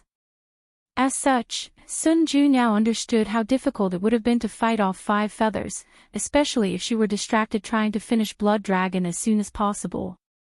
She could not tell the final outcome without Wang Wei's presence, but she knew the chances of things going sideways for her and the people of the palace were pretty high. I accept your gratitude, Wang Wei nodded. While on this topic, can I ask whether you've discovered Blood Dragon's Dao imprint? I have, Sun Ju now nodded. Why are you asking? If you don't mind, can we work together to deal with it as soon as possible, Wang Wei suggested. He was worried that the existence of the imprint would become a variable, so the best solution would be for them to work together and get rid of it as soon as possible. Sun Ju now mulled over this idea for a few seconds before agreeing. She also felt it would be better to deal with this imprint immediately. The last thing anyone in the world wanted would be for that stupid dragon to revive himself. She waved her hand to summon the Grand Dao Source, directing Wang Wei to a seal area with a unique rune. How do you want to do this? Sun Ju now asked. I have no experience dealing with a Paragon's imprint, so let's just attack with all our strength and respond as things change, Wang Wei suggested. Sun Ju now found nothing wrong with this suggestion, so she immediately took action. Small bursts of red lightning flashed around their eyes as they activated their true will and bombarded the rune. They immediately encountered severe resistance. The imprint seemed alive, or at the very least, had a certain level of consciousness, so it fought back to protect itself. Paragon Dao imprint is different from Empyrean's because it has a consciousness. Unlike Empyreans, who have to order their imprints to hide before their death, Paragon imprints will act on instinct and do it without instruction. However, such ability is the most basic of abilities. The Dao imprint is how regular Paragons ensure their survival, so it became imperative that they developed ways to protect it. As such, there are plenty of Dao imprint techniques, including creating false Dao imprints to lure the enemy away, the imprint developing hiding and battle instincts, and even the ability of an imprint to attach itself to other lesser ones to camouflage and hide itself. Sun Zhenyo's way of getting the Blood Dragon's Dao imprint saved them a lot of trouble. Otherwise, it would have been a struggle for them to search for that imprint, but even with such an advantage, it was challenging for those two to eradicate it. Wang Wei and Sun Zhenyo's attacks were not as effective as they wanted it to be, so they decided to work together. They melded their true will into one to boost its potency. The process was so smooth and swimmingly that it felt unnatural. It was like they were the perfect match, two sides of a broken object that easily fit together. Their approach was the correct choice. Their combined power had a more significant effect but showed no signs of excitement. Too slow, Wang Wei said. This should be expected, Sun Junyao said calmly. We should succeed in about 1200 yuan epoch, and that's excellent timing. She was prepared to spend at least 10 times longer to deal with this imprint. Wang Wei shook his head. 1200 yuan epoch is enough time for unknown variables to pop up from this imprint. I understand that, but there is nothing we can do about this, unless we can find rare things like Source Erosion Water or Omega Karma Flame, Sun Junyao said before looking at him. Did you find any of these things in the Blood Dragon's treasury? No, Wang Wei replied. And even if he had such things, with how he fears for his life, I doubt he would keep them. A drop of Source Erosion Water can instantly erase the Dao imprint of a low-level Paragon. Meanwhile, Omega Karma Flame can also directly burn the Dao imprint, and for peak Paragons and Boundless, it can drastically increase the speed of erasing it. That's true, Sun Ju now nodded. Anyway, let's focus, and maybe we can chip off a few yuan epochs in our time. Wang Wei disagreed with her, but he did not say anything. Instead, he summoned the River of Fate to use the technique he copied from Monk, Fate Will. Adding another will dramatically increase their speed, and Sun Junyao was surprised. Wang Wei frowned as he was still unsatisfied with this speed. Sun Junyao felt the change to their true will, and a brilliant light flashed deep in her eyes before she closed them. A few seconds later, countless chains of laws appeared around her, emanating the aura of different grand Dao sources. Then, numerous Dao wills emanated from these chains. They condensed into one before fusing with the true will. So, she can not only copy people's Dao but even their Dao will. My technique must have inspired her. She's a true talent, Wang Wei thought with a slight surprise. He could tell Sun Zhenyo's secondary Dao will was somewhat weak and illusory, indicating her technique was imperfect. However, it's understandable, given that it was created on the spot. After calming down, Wang Wei focused on the task at hand. It's down to about 550 yuan epoch, but I'm still unsatisfied. He wanted to reduce the scale to less than a yuan epoch. He pondered briefly before sending his mind to the Dragon Palace. Monk, Dulgun, Jiaping, and Flame, lend me your wills. Everyone else who has a Dao will artifact can also use it. His team was confused, but they did not ask many questions. They used their Dao will, true will, and willpower manifestation and sent it through the karmic line that Wang Wei established with them. The addition of these people significantly boosted the eradication process. Wang Wei's eyes lit up after seeing the speed for them to succeed. It was down to 120 yuan epoch, so he pondered who else he could ask. However, Sun Junyao immediately relieved his worry. She knew way more eternals and everlasting than him, so when she copied his method, hundreds of wills came from the void to provide aid. They soon reached their limit, and any more people would collapse their true will instead of augmenting it. Time passed, and the two spent 3 million years before the imprint dissipated. They could have finished sooner by at least 500,000 years, but Wang Wei was distracted as he kept observing the outside for any signs of sudden and drastic change. There were no visions between heaven and earth when the imprint disappeared. However, there were some slight changes to the world, and people of a certain cultivation noticed. After a few calculations, some people deduced that Blood Dragon had truly fallen. Many cultivators sighed after discovering this truth, lamenting the vicissitudes of life. Mortals pursue immortality, while immortals strive for eternity. However, even noble beings like boundless paragons have not achieved true eternity. So, what chances do they have? If you find any errors, ads pop up, ads redirect, broken links, non-standard content, etc., please let us know to report so we can fix it as soon as possible. Chapter 1297 Deepening Karma. This was quite the experience, wasn't it? Sun Junyao sighed, her body relaxing as the tension dissipated. This experience was unique, not only because it was her first time attacking a Paragon's Dao imprint, but because of Wang Wei's presence. They were perfectly in sync, like two peas from the same pod. Sun Junyao understood why he was her fated lover, or maybe they fit so well because of that. Of course, her perfect harmony with Wang Wei was not the most memorable aspect of this experience. In the past 3 million years, she has made rapid progress regarding the application of true wills, and her understanding of Dao imprints reached a higher level. This experience will drastically reduce the time she needs to adapt to battles at the Paragon level. Indeed, Wang Wei replied. However, upon closer observation, Sun Junyao realized he was slightly distracted, and that's because Wang Wei had discovered something. His karmic connection with Sun Junyao had drastically increased in the past millions of years, and that somehow made it easier for him to cut off their fate line. What is this?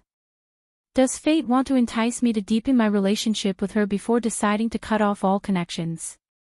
Does it think I won't be able to resist the temptation? Wang Wei wanted to roll his eyes but resisted the urge. Is everything all right? Sun Junyao asked. Sorry about that, I was lost in my thoughts, Wang Wei apologized. I can tell. Care to share what's on your mind? Nothing of importance, Wang Wei replied before looking at the teacups and set. Even after so long, they remained intact, including the tea. However, it was no longer hot, so he waved his hand to heat it. If you say so, Sun Junyao nodded. Since he did not want to talk about it, she would not insist. She sipped her hot tea. The ambience suddenly became awkward due to the silence. Sun Junyao could tell Wang Wei had this rejection against her. Although he tried to hide it, she noticed it. Well, he cultivates fate Tao and pursues absolute freedom, so, understandably, he would reject a fated companion, Sun Junyao thought. It's fine if he doesn't want to associate with me, but I still need to confirm whether he can help me. Now that I think about it, she said. I owe you more than one favor. Are you talking about Xiao Tiandi? If so, I don't think I did anything, Wang Wei replied. Without you giving him such a wake-up call, I doubt he would ever have the desire to change, Sun Junyao replied. She had been quite stressed about what to do with her disciple, trying countless methods to enlighten him. Luckily for her, old man Tianji gave a message that there might be an opportunity in the lower dimension, so she used all her connections to secure a spot for him. Maybe you're right, Wang Wei nodded. Sun Junyao frowned at his response. You seem guarded, she said. This is unlike you. And you presume to know me. No, but I know enough to know this is not how you normally behave, Sun Junyao responded calmly. Her words made Wang Wei ponder. She's right. There is no point in being reserved or alienating her. I don't need to be influenced by the events of my alternate self, nor care about what fate is planning, and I especially do not need to worry about how Wu Hong would feel based on my relationship with her. In fact, I should act above board instead of being suspicious. My apology, Wang Wei said. It seems I've been overthinking a lot. I understand. After all, overthinking is one of the few foibles of the wise, Su Junyao. How about we play one civilization chess match? It's a great way to appease the mood and get to know each other. Good idea. Sun Junyao waved her hand, and the tea sets on the table disappeared.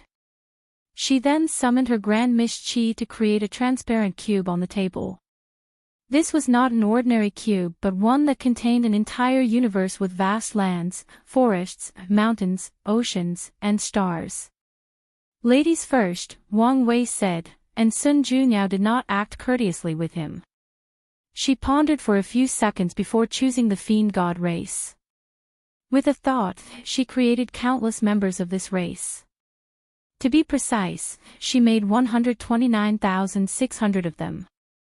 They were tall, meaty, primarily humanoid, and the heavens and earth cheered for their sheer existence.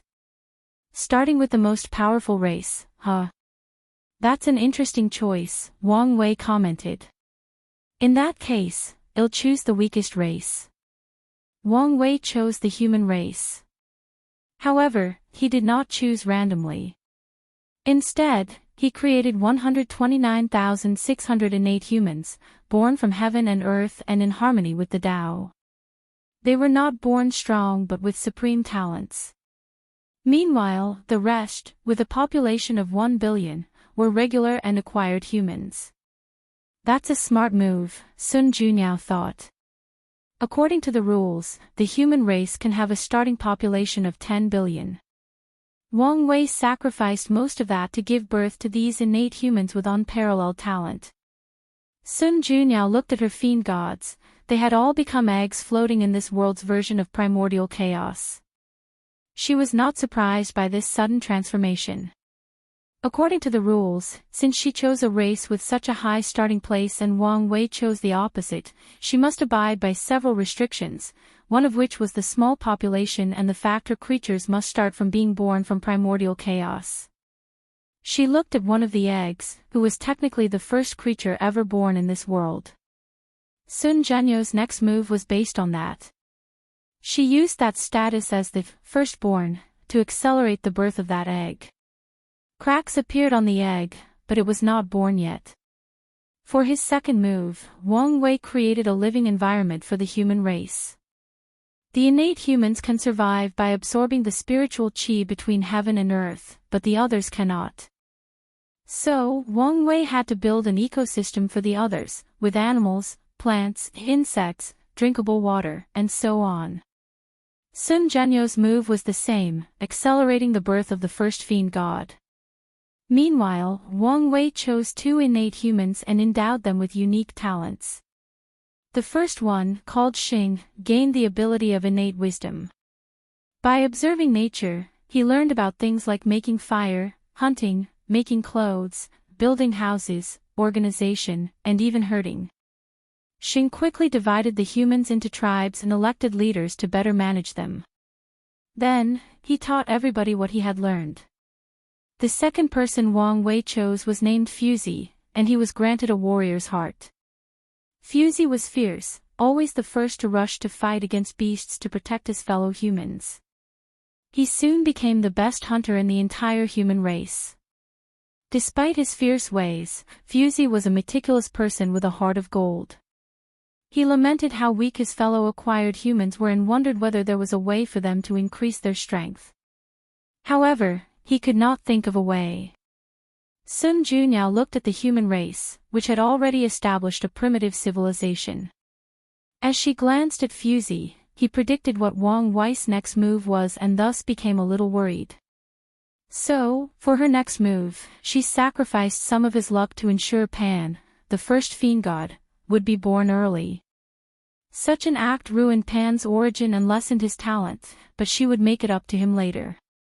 Wang Wei already had a plan, so all he needed to do was execute it. So, one day, while hunting, Fusey found two tigers fighting over a spiritual herb. As he observed them, he suddenly entered a trance in which his mind had absolute clarity. He saw every minute detail of the tiger's muscles, breathing, how they exert force and even the fierceness of their spirit. Without realizing it, Fusey started mimicking the tiger's breathing and movements. At first, he looked stupid, but with each passing second, he mimicked these movements before changing them to fit the human physique without losing the effect. Boom! A vast amount of spiritual qi rushed into his body. His aura increased dramatically, but Fusey was unaware. He continued to punch and breathe with a specific rhythm. A terrifying heat emanated from his body, forming a red cloud. Boom! Fusey punched forward, releasing a shockwave that destroyed a dozen trees in the forest. He looked at this devastation in shock. "I did this?" he asked his fellow hunters, and they nodded. These hunters knew innate humans were stronger than them, but it was not so exaggerated. They sighed and looked at Fusey with awe and envy. "Ha ha ha, there is no need to envy me since you'll also have such strength," Fusey declared with a grand smile. "If you find any errors, ads pop up, ads redirect, broken links, non-standard content, etc., please let us know to report so we can fix it as soon as possible." Chapter 1298 Civilization Chess, unedited chapter. Fusey returned home with a wide grin. He could not wait to share his new technique with everyone in the tribe. From now on, his fellow humans no longer have to worry about dying while hunting. They can now truly rule over this land. Unfortunately for him, reality slapped him in the face. Xing vehemently disagreed with popularizing this method to everyone in the race. He used his golden tongue to explain to Fusey all the disadvantages of everyone having such power. Moreover, the other elders agreed with him, so Fusey had to shelve his idea. Finally, the human elder council agreed that this method would only be shared with a few members of each tribe, and there would be strict rules on whom to pass it on. So, from now on, a new social class of warrior, with high status appeared in the human race. Although Fusey was angry, there was nothing he could do about it. After all, the human race did not belong to him alone. So, he chose to redirect his frustration to this new method. He wanted to perfect it and maybe even find a way to acquire even more strength. Sun Junyao calmly looked at the changes in the human race. So, he chose the martial art path. That makes sense, given how universal this system is. Martial art is a renowned power system of the human race throughout all heaven's myriad world. In many chaos worlds, the human race's rise to power starts with martial arts. They imitate beasts and the powerful creatures around them to eliminate their innate weakness. Sun Junyao focused on her race. For her turn, she changed the world's flora, giving birth to countless spiritual ores and herbs with different effects. Amongst these new creations is the transformation lotus flower, whose purpose is to accelerate the birth of innate creatures. Wang Wei was not surprised by this move. This is the regular operation of civilization chess when people choose powerful races from the beginning. Sun Junyau's move was decent since she was preparing for the birth of her races instead of forcing them to be born early. He focused on his humans. The human race is currently the most powerful in the chaos universe, but why is that? Could it be because they are a race born with the highest understanding of all races? That's only a part of it. Another primary reason is the human spirit. Humans always believe they can conquer nature. So no matter the situation, humans will fight and rise to the occasion. They will sublimate themselves during moments of despair, allowing their races to overcome all kinds of catastrophes and obstacles. Wang Wei already has a path to guarantee the rise of the human race, so why would he not use it? In this chess world, one of the many animals he previously created suddenly became enlightened and gained wisdom. It absorbed the spiritual chi of heaven and earth to increase its strength rapidly. The creature, previously a regular tiger, was now a demon. The tiger called itself the demon race and started to gather other animals, awaken their wisdom, and conquer them. Suddenly, the human race had another competitor in this world. Using blood and war to train the human race. This approach is cruel but effective, Sun Junyao thought. For a brief moment, she considered sending Pan to the human race area to eliminate them. However, Sun Junyao knew this was an unwise move since, with Pan's current strength, it would take him more than 10,000 years to reach his destination. By then, who knows how powerful the human race will be. Instead, Sun Junyao influenced Pan to leave his birth area and explore this new world. She activated his luck, and as expected, the first fiend god discovered countless rare spiritual herbs, especially the transformation lotus. Meanwhile, the human race continued to develop. Fusey continued to build his training method, giving birth to warriors with divine abilities like controlling flames or flying in the sky. However, internal problems manifested in the human race due to the lack of an enemy.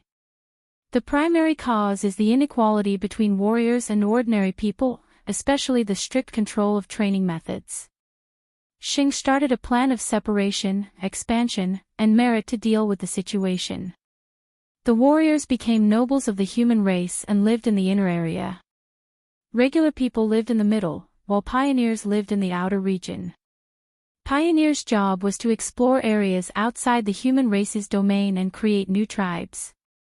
The pioneers were given basic training methods, and if they had sufficient accomplishments, they could gain access to real training methods and become nobles. Sun Junyao looked at the human situation. She could tell with a glance the flaw of this pioneer system. It can take a few generations of development before a pioneer has enough achievements to receive the training method and become a noble. Most pioneers did not live long to see that day, so they relied on their descendants to fulfill their wishes. Normally, such a flawed system could be exploited.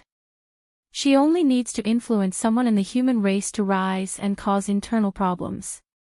However, she saw that Wang Wei was already prepared to fix this flaw.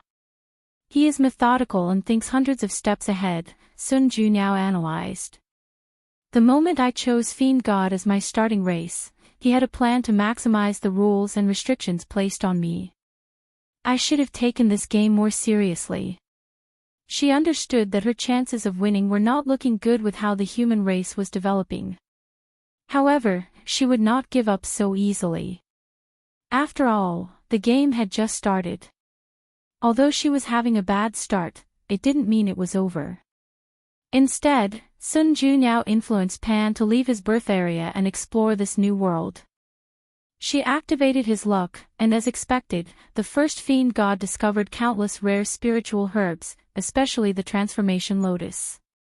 Pan returned to his birthplace and started to help his fellow fiend gods transform and appear in the world. Meanwhile, with the expansion, the human race finally reached the demon race area. As expected, a massive war immediately started between these two races. The human race was immediately overwhelmed by the horde of demons rushing into their territories. The situation escalated further when the demon race realized that eating humans could increase their souls and intelligence. In less than a month, the demon race slaughtered or captured most of the territories created by the pioneers. The nobles in the central area gathered to discuss this war, and they soon realized the horror they were about to face. The demon race had much superiority over them. First, there is the advantage of population. There are too many animals compared to humans, and most animals will come to adulthood in a few months to a few years, while humans have to wait 15 to 18 years. Secondly, the demon race had its own racial advantages. They were not as intelligent or wise as humans, making their comprehension lower. However, they had a powerful body, especially after being nourished by spiritual chi, and they were more sensitive to energy than humans, meaning it was easier for them to get started in the path of cultivation. The third and most important advantage of the demon race was their emperor's generosity. The demon emperor did not have as much of a reservation about spreading his chi-absorbing method to his kind. Although he kept a backhand to ensure his supremacy, he was still way more generous than the human race, resulting in a situation where the number of demons outmatched human warriors by a considerable amount. Such a revelation almost resulted in the clash of the human race's two titans, Xing and Fuzi. The latter was furious that the former stopped him from making the training more widespread hundreds of years ago. Otherwise, the human race would not be in such a precarious situation. Xing knew he did nothing wrong. If that method were not adequately controlled, the human race would be in a state where countless tribes fought with each other after everybody acquired such powerful strength.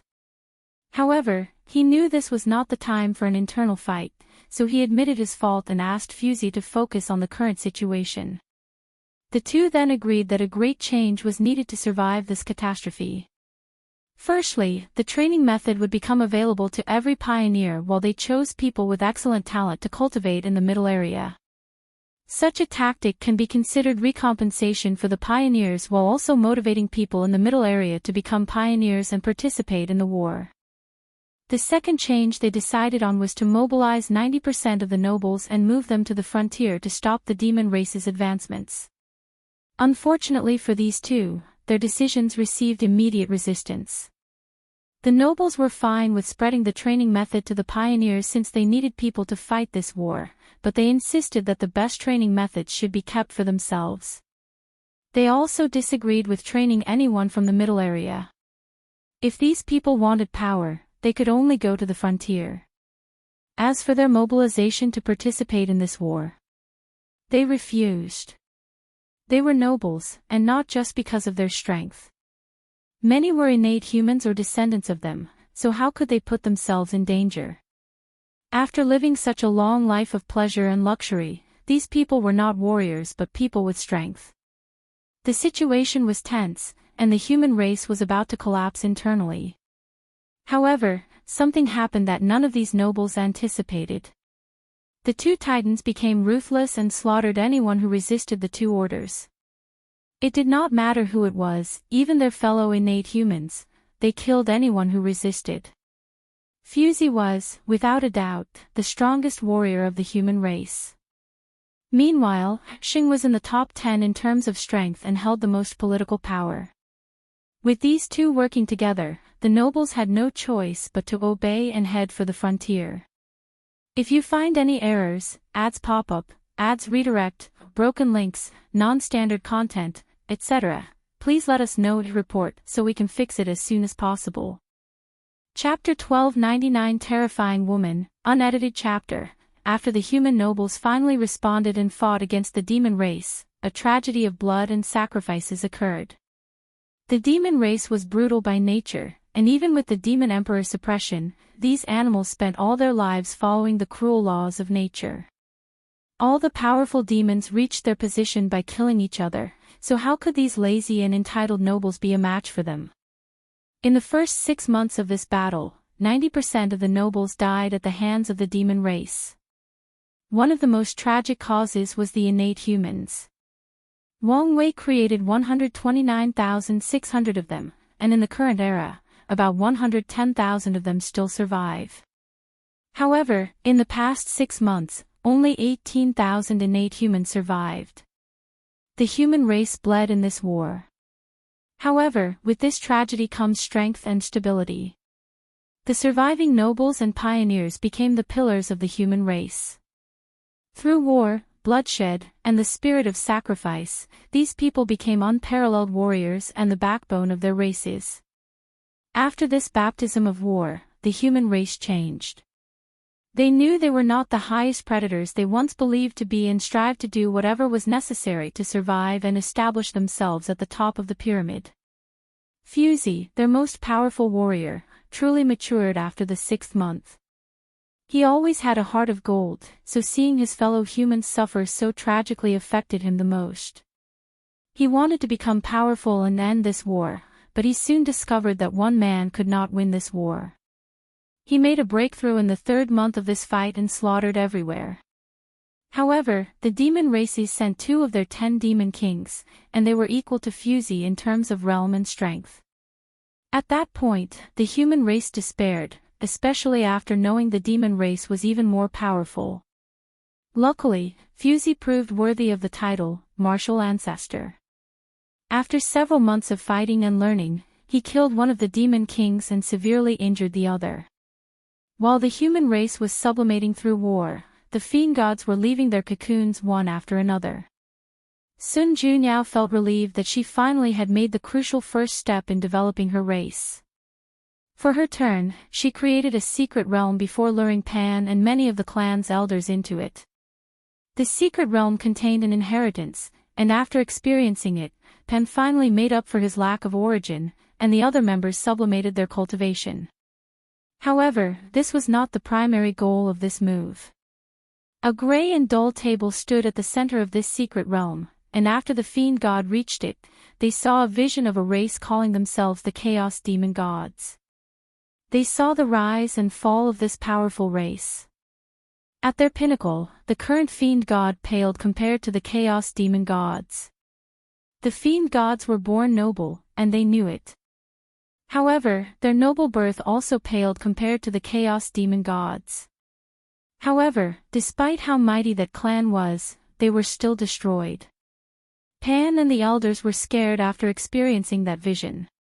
After returning home, they immediately create 3 fundamental precepts and taboos that all members of the clan must live by.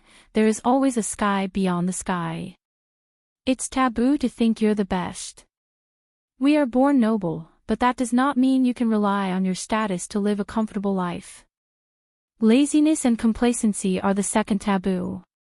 Never underestimate anyone.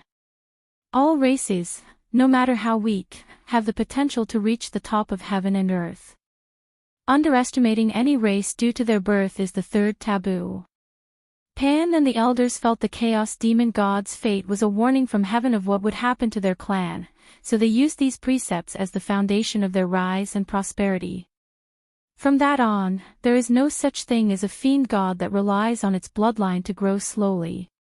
From birth, everyone must experience a strict training regimen to ensure their full potential is developed. She knows about the Chaos Demon God. Wang Wei thought. From what Wang Wei deduced, knowledge about the existence of Chaos Demon Gods was purposely erased by someone, probably Grand Dao. The fact that there is any news information whatsoever is a testament to how powerful the Chaos Demon Gods were. However, only a few top paragons will know of their existence and cannot even share it with people of lower cultivation realms or strengths. How deep is this woman's spy intelligence? Wang Wei wondered. He was amazed. Compared to her, his fate's shadow guard. He shook his head not to think about it. Maybe I can ask her for help gathering rare information. However, Wang Wei removed this idea from his thoughts. He and Sun Junyao were neither friends nor acquaintances, so why would she help him? However, Wang Wei considered becoming business partners to trade information and so on. It seems that I need to deepen my karma and involvement with her, so this might be a good approach, Wang Wei analyzed. Lady Sun, can I ask you a somewhat personal question? Sun Junyao was surprised that he took the initiative to speak to her.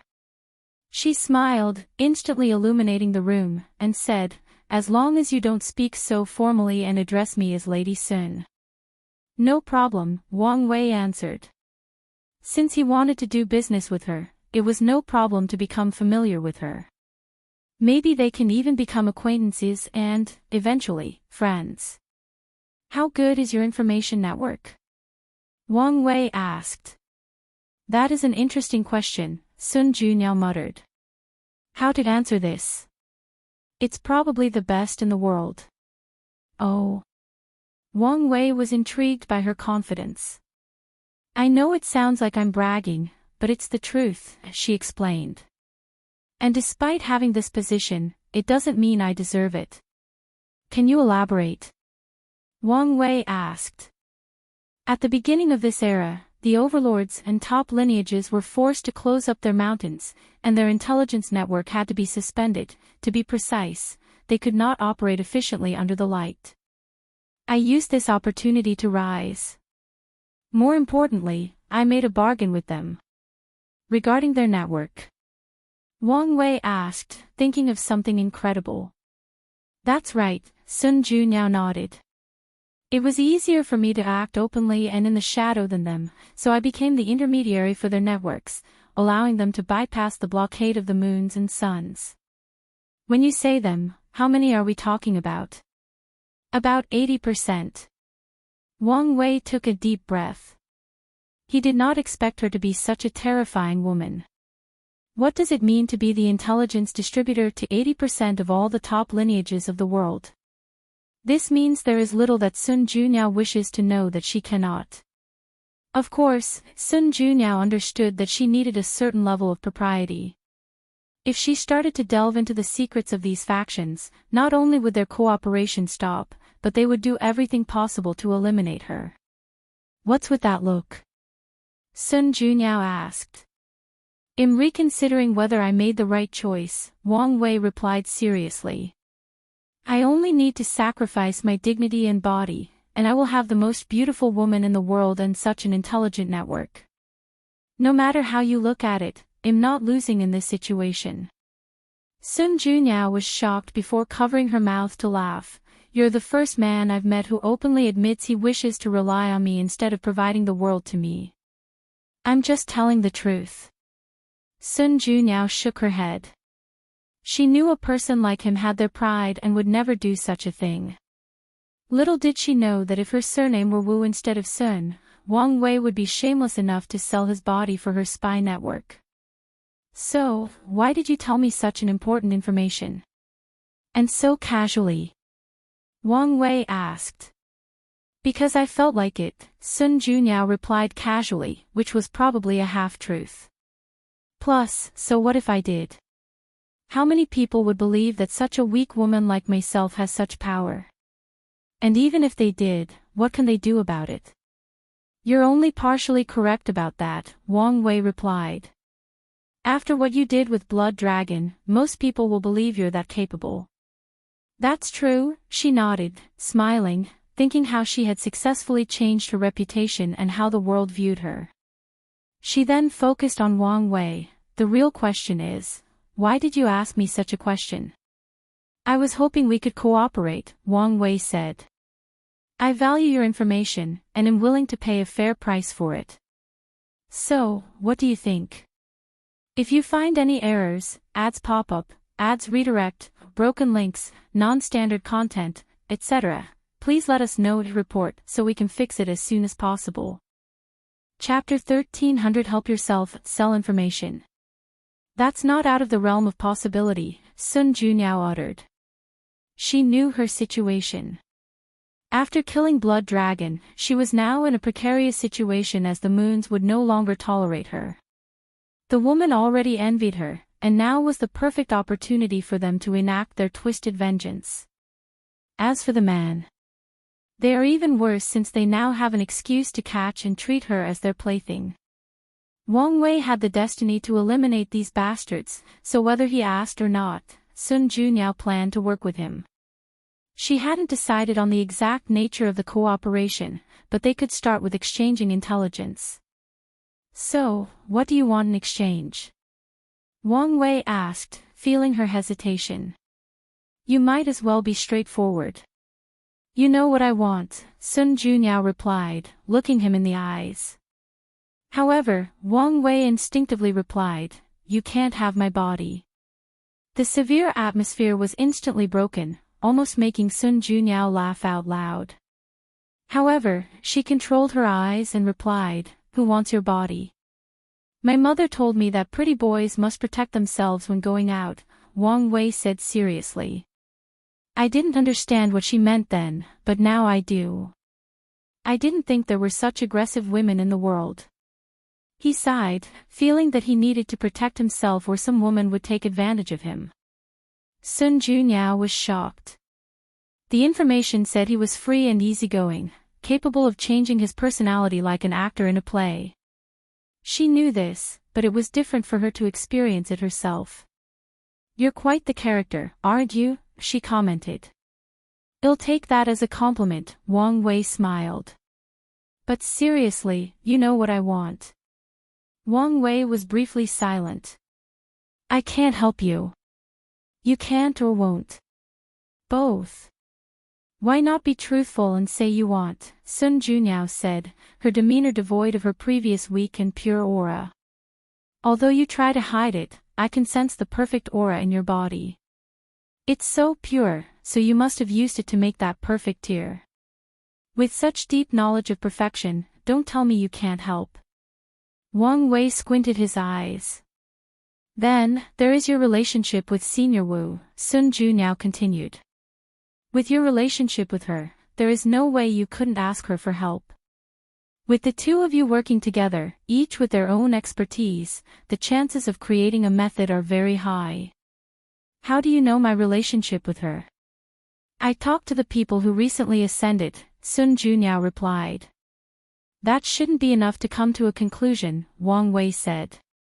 Then, he remembered something. He had revealed he knew about her true face during the conversation. It seems you figured it out, Sun Junyao said. Only a few people know about my true face, and the only way for you to learn about it is from her. Wang Wei nodded before sipping his tea. Well? Sun Junyao asked. I think it's a fair deal. You help me, and I help you. I think we can make a great team. Wang Wei was calm. He sighed before uttering, haven't you realized you're on the wrong path? Pardon me. Your lack of face is not just a curse but a test and an opportunity, Wang Wei said. Have you ever thought that instead of relying on someone else, you could help yourself? Why do you need me to help you see your true face? Cultivation is about the elevation of the self, which can apply to your situation. Your true face is what you deem it to be. It can be the most beautiful face in the world, the most ugly, or a common face that most people will not glance at. It doesn't matter. What matters is that it's your face, and you like it. Sun Junyau's body visibly paused as these words echoed in her mind. Suddenly, she felt in a daze, lost in her memory. Senior Wu, is there really nothing you can do? I'm sorry, but this is beyond my ability. Sun Junyao was dejected, but her eyes remained firm and unwilling. Senior, you're someone with vast knowledge and experience. Can you guide me to a path? All I can say is this is a trial for you, and you can only walk your own path. So, what do you think? Sun Junyao asked. It's repulsive, isn't it? No. There is no need to consider my feelings. It's disgusting, and I acknowledge that. You're wrong, Master, Xiao Tiandi said. In fact, I think it's better like that. Oh. Why is that? I always feel guilty when I look at you, knowing that the face I see is not yours but what I want you to look at. I want to see you for you are, and even if it looks like this, I'm fine with that. Sun Junyao looked at her young apprentice in shock. She did not expect such a reaction after showing him the truth. She suddenly smiled. From now on, she truly acknowledged this disciple. From now on, no matter what happens, whether he is an unparalleled genius or mediocre, she'll treat him as family. Sun Junyao woke up from her daze and instinctively touched her face. She stopped midway, not daring to finish.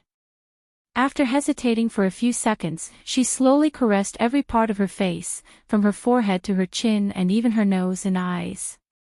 Such a sight looked weird from the outside, but Wang Wei did not utter a word. He calmly watched. Once Sun Junyao finished, she waved her hand to manifest a mirror, but it was upside down. She stared at the back of this golden mirror adorned with engravings of phoenixes for over a minute before turning it over. She saw it. The emptiness that has accompanied her all her life since the age of 7 when she first looked into a mirror. She still remembered screaming, scaring the maids, and alerting her mother. After she told them what she saw, Sun Junyo's parents thought this was a child's ramblings. She insisted, but her father, a Tier 7 cultivator, saw nothing. After Sun Junyao threw a temper tantrum for the next month, his parents had no choice but to act. Grand visions accompanied Sun Junyo's birth, alerting many influential people who wanted to accept her as a disciple or who had other ulterior motives. Her parents had no choice but to contact one of these people to check on her, but they could not even see anything. Ultimately, Sun Junyao had to accept that no one but she could see her empty face, and from that day on, she hated any reflective surfaces, including clear water. As Sun Junyao looked into the mirror, she saw it. A vague outline that could not be deciphered entirely. She was immediately excited and focused, but the outline remained illusory and vague no matter what she tried. She calmed down and exhaled before dispersing the mirror. She stood up, cupped her hands, and bowed 90 degrees to Wang Wei. "Thank you, fellow Daoist, for pointing the way." "No problem," Wang Wei nodded. She accepted the bow but did not take it as seriously as her.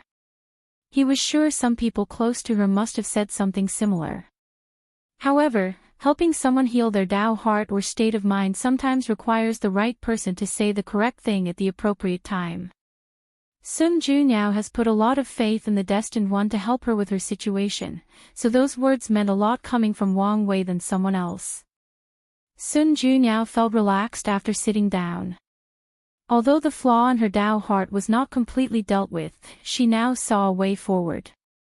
She only needs to focus on finding herself. One day, she'll have her face.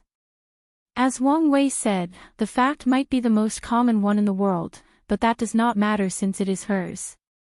Once she perfects her Dao heart, her future will be bright, Wang Wei thought.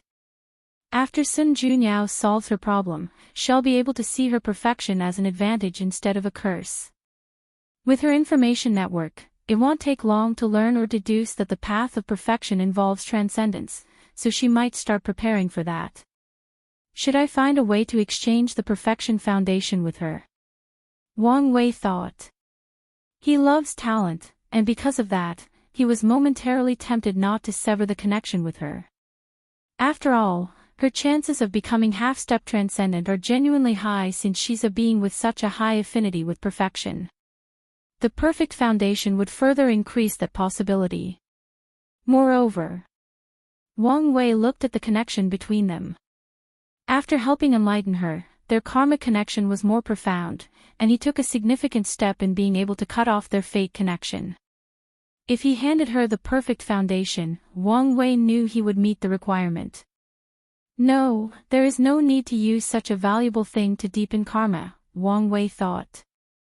He could take his time and was confident he could resist whatever temptations fate could throw at him.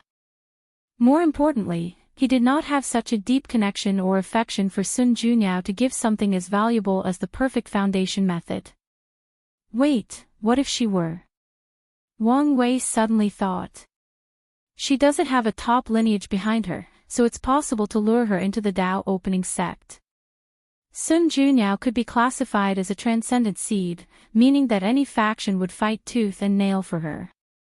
If you find any errors, ads pop up, ads redirect, broken links, non-standard content, etc., please let us know to report so we can fix it as soon as possible. Chapter 1301 Not Feasible, unedited chapter. The more Wang Wei thought about this idea, the more in love he fell with it. Just like he did with Dong Lifan, he can do the same with Sun Junyao. This was simply perfect. Her situation is not ideal, Wang Wei thought. In the upcoming era, everybody will be competing for the path of transcendence, and as someone without a potent faction to protect her, shall become a delicious piece of cake to fight over. Additionally, there is also the issue of her network. Many sects will be thankful for her help, but many will also wish to eliminate her to ensure she did not learn any crucial secrets related to them. If you add her unparalleled beauty, her life will truly be full of ups and downs, meaning I can use that to lure her into the sect. Sun Junyau's life will not be easy when this era ends without a powerful backer. She still has enough time to build a faction, but even if she does, it won't change much. After all, the new era will be full of paragons and primal. Even Wang Wei is not confident he'll reach the later stages of the paragon realm, let alone Sun Junyao.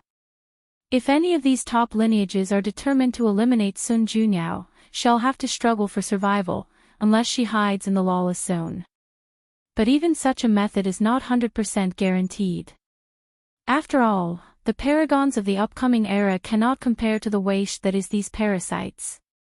Even if their power is sealed to the Empyrean realm, a peak paragon is still a peak paragon. No matter how I look at it, she has no choice but to find a backer, and the Dao opening sect is perfect for her, Wang Wei thought excitedly before he remembered something. No, the sect is not her best choice, the origin seal continent is, he realized. She already has a pseudo-master-disciple relationship with the future wife, so her best choice would be to join her.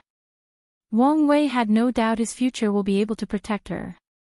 Wu Hong built the origin seal continent into one of the 13 overlords, showing her personal and political power.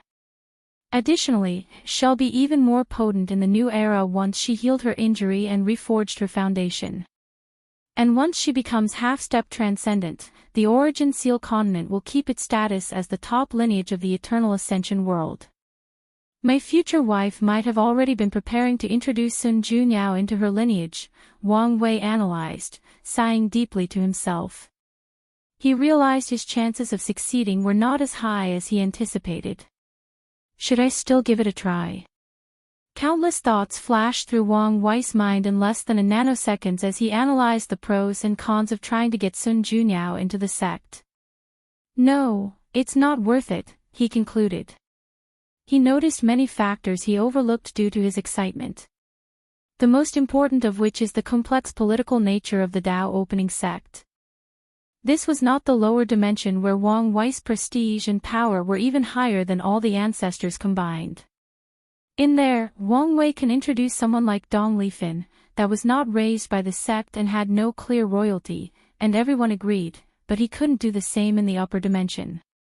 Although Wang Wei hasn't returned to the sect, he has learned and deduced himself to the complex situation. For example, the Dao opening sect was not run only by the 3 clans of Wang, Yan, and Li, there were 9 other families below them. These families originated from former sectarian sect masters who became paragon and, with their long lifespans, established flourishing families. In fact, Wang Wei deduced that there are even more families in the sect, and the concept of the sectarian faction has almost been replaced. However, these other families do not have enough power to be considered the ruling class of the sect. With such a complex situation, there will be many resistances to Wang Wei introducing Sun Junyao to the sect, especially without a status like his wife. As his wife, people would welcome Sun Junyao with open arms and embrace her into the sect. But as a disciple or member, most people will reject. The Wang clan is still the most powerful, with 2 primals, so Wang Wei could override these rejections, but that does not make any sense. Sun Junyao must feel some sense of belonging to the sect to eventually contribute after becoming a half-step transcendent. After all, even in the lower dimension, Dong Lifen's husband would be born as a member of the Wang clan. Ultimately, since Wang Wei cannot introduce Sun Junyao to the sect with a guaranteed status like a wife, there is no point in recruiting her. There is also the issue with Wu Hong, he thought. Although he had pure motives for recruiting Sun Junyao, what if she misunderstood him? If he did it behind her, it would appear like he was sneaking around. He told her the truth, but it could appear to be manipulative. She's not the kind to be suspicious and question my motive and loyalty, but I have to look at the bigger picture, Wang Wei analyzed. He had guessed some of the shenanigans his future self was doing, and he was sure one of the primary reasons many things would go smoothly for him was because he had Wu Hong also partaking in these acts. Things would be 1,000 times harder without her help. And since he knew this, his enemy also did. It's already too late to break off his relationship with Wu Hong, so these people must keep an eye on the past. My relationship with her is complex and not set in stone, meaning it's the perfect time for these people to separate us, Wang Wei thought. That also means the existence of Sun Junyao is another significant component in this situation. As another woman linked to me by fate, she can also play a role in determining the future. Wang Wei suddenly realized he needed to be more careful with how he dealt with Sun Junyao. Calm down, he told himself.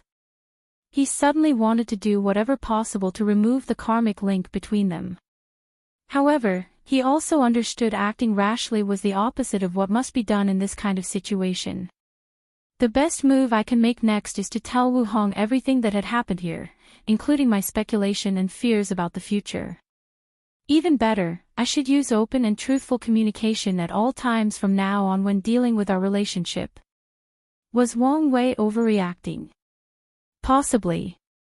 However, this involved his future love life and maybe his path toward transcendence. The last thing he wanted was to mess this up. There is no problem with cooperating, Sun Junyao said, and Wang Wei focused on her.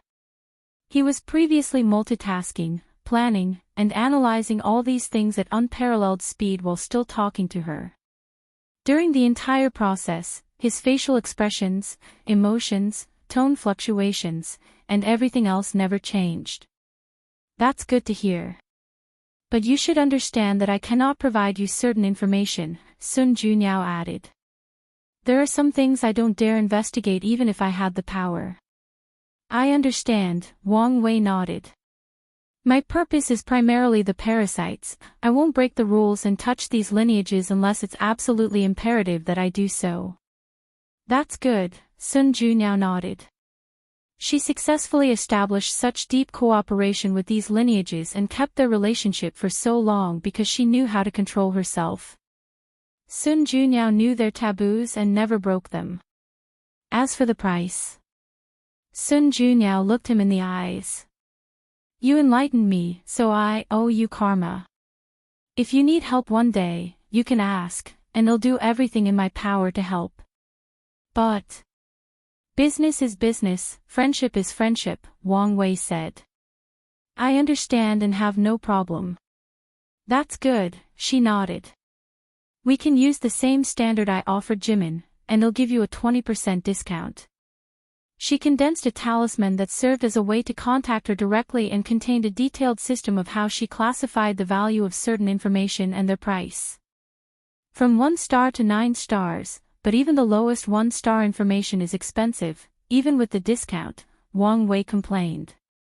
However, I understand why it's so expensive. Sun Junyao chose the elite path of selling information, meaning people who buy information from her already have a decent spy network and only buy things they cannot find themselves. Why do I find this setting suddenly became weird? Wang Wei thought as he looked at this information. He knew Sun Junyao had an extensive network, but now, she was more than that. She had become a broker of information, selling news to the elite. She reminded him of an anime character from Earth named Joker in the underground. This woman is more complex than I gave her credit for, Wang Wei concluded. If you find any errors, ads pop up, ads redirect, broken links, non-standard content, etc. Please let us know and report so we can fix it as soon as possible. Chapter 1302 Not compatible. Aren't you worried about revealing your identity? Wang Wei asked. With such a detailed plan and classification of information, it's apparent that this was not the first time she had made such a deal. However, Wang Wei was sure she never revealed her identity when selling news to people like him. It's not as big of a deal as you think, Sun Junyao replied softly. A few individuals know her identity, including Empyrean Kong and Empyrean Jimin. Trust is crucial in her line of work, so when dealing with certain clients, she had to reveal her identity to establish trust. It's also a way to give these people her weakness and make them more willing to work with her. Of course, none of these people dared to offend even if they knew her weakness. Who dares to offend someone who can know what kind of underwear someone wore a few 100,000 years ago? There is also the soft power that Sun Junyao has.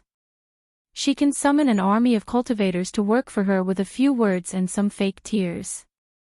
No one wants to offend someone with that kind of power. More importantly, more people should have figured it out by now. Sun Junyao has only dealt with elite, or people with excellent networks. So, she knew what she did to the blood dragon would have helped these people figure out her identity by now. I'm guessing some people were not surprised by what you did, Wang Wei sighed. That's not completely accurate, she corrected him. They were not surprised that I could do it, but definitely shocked that I dare do it. That makes sense, Wang Wei nodded. While we're on the subject, did you get any reward from Heavenly Dao for killing that horny dragon? Hee, young Master Wang, Sun Junyao chuckled as she put her hands before her mouth to hide her teeth. Such information is worth at least 5 stars. Do you still wish to know?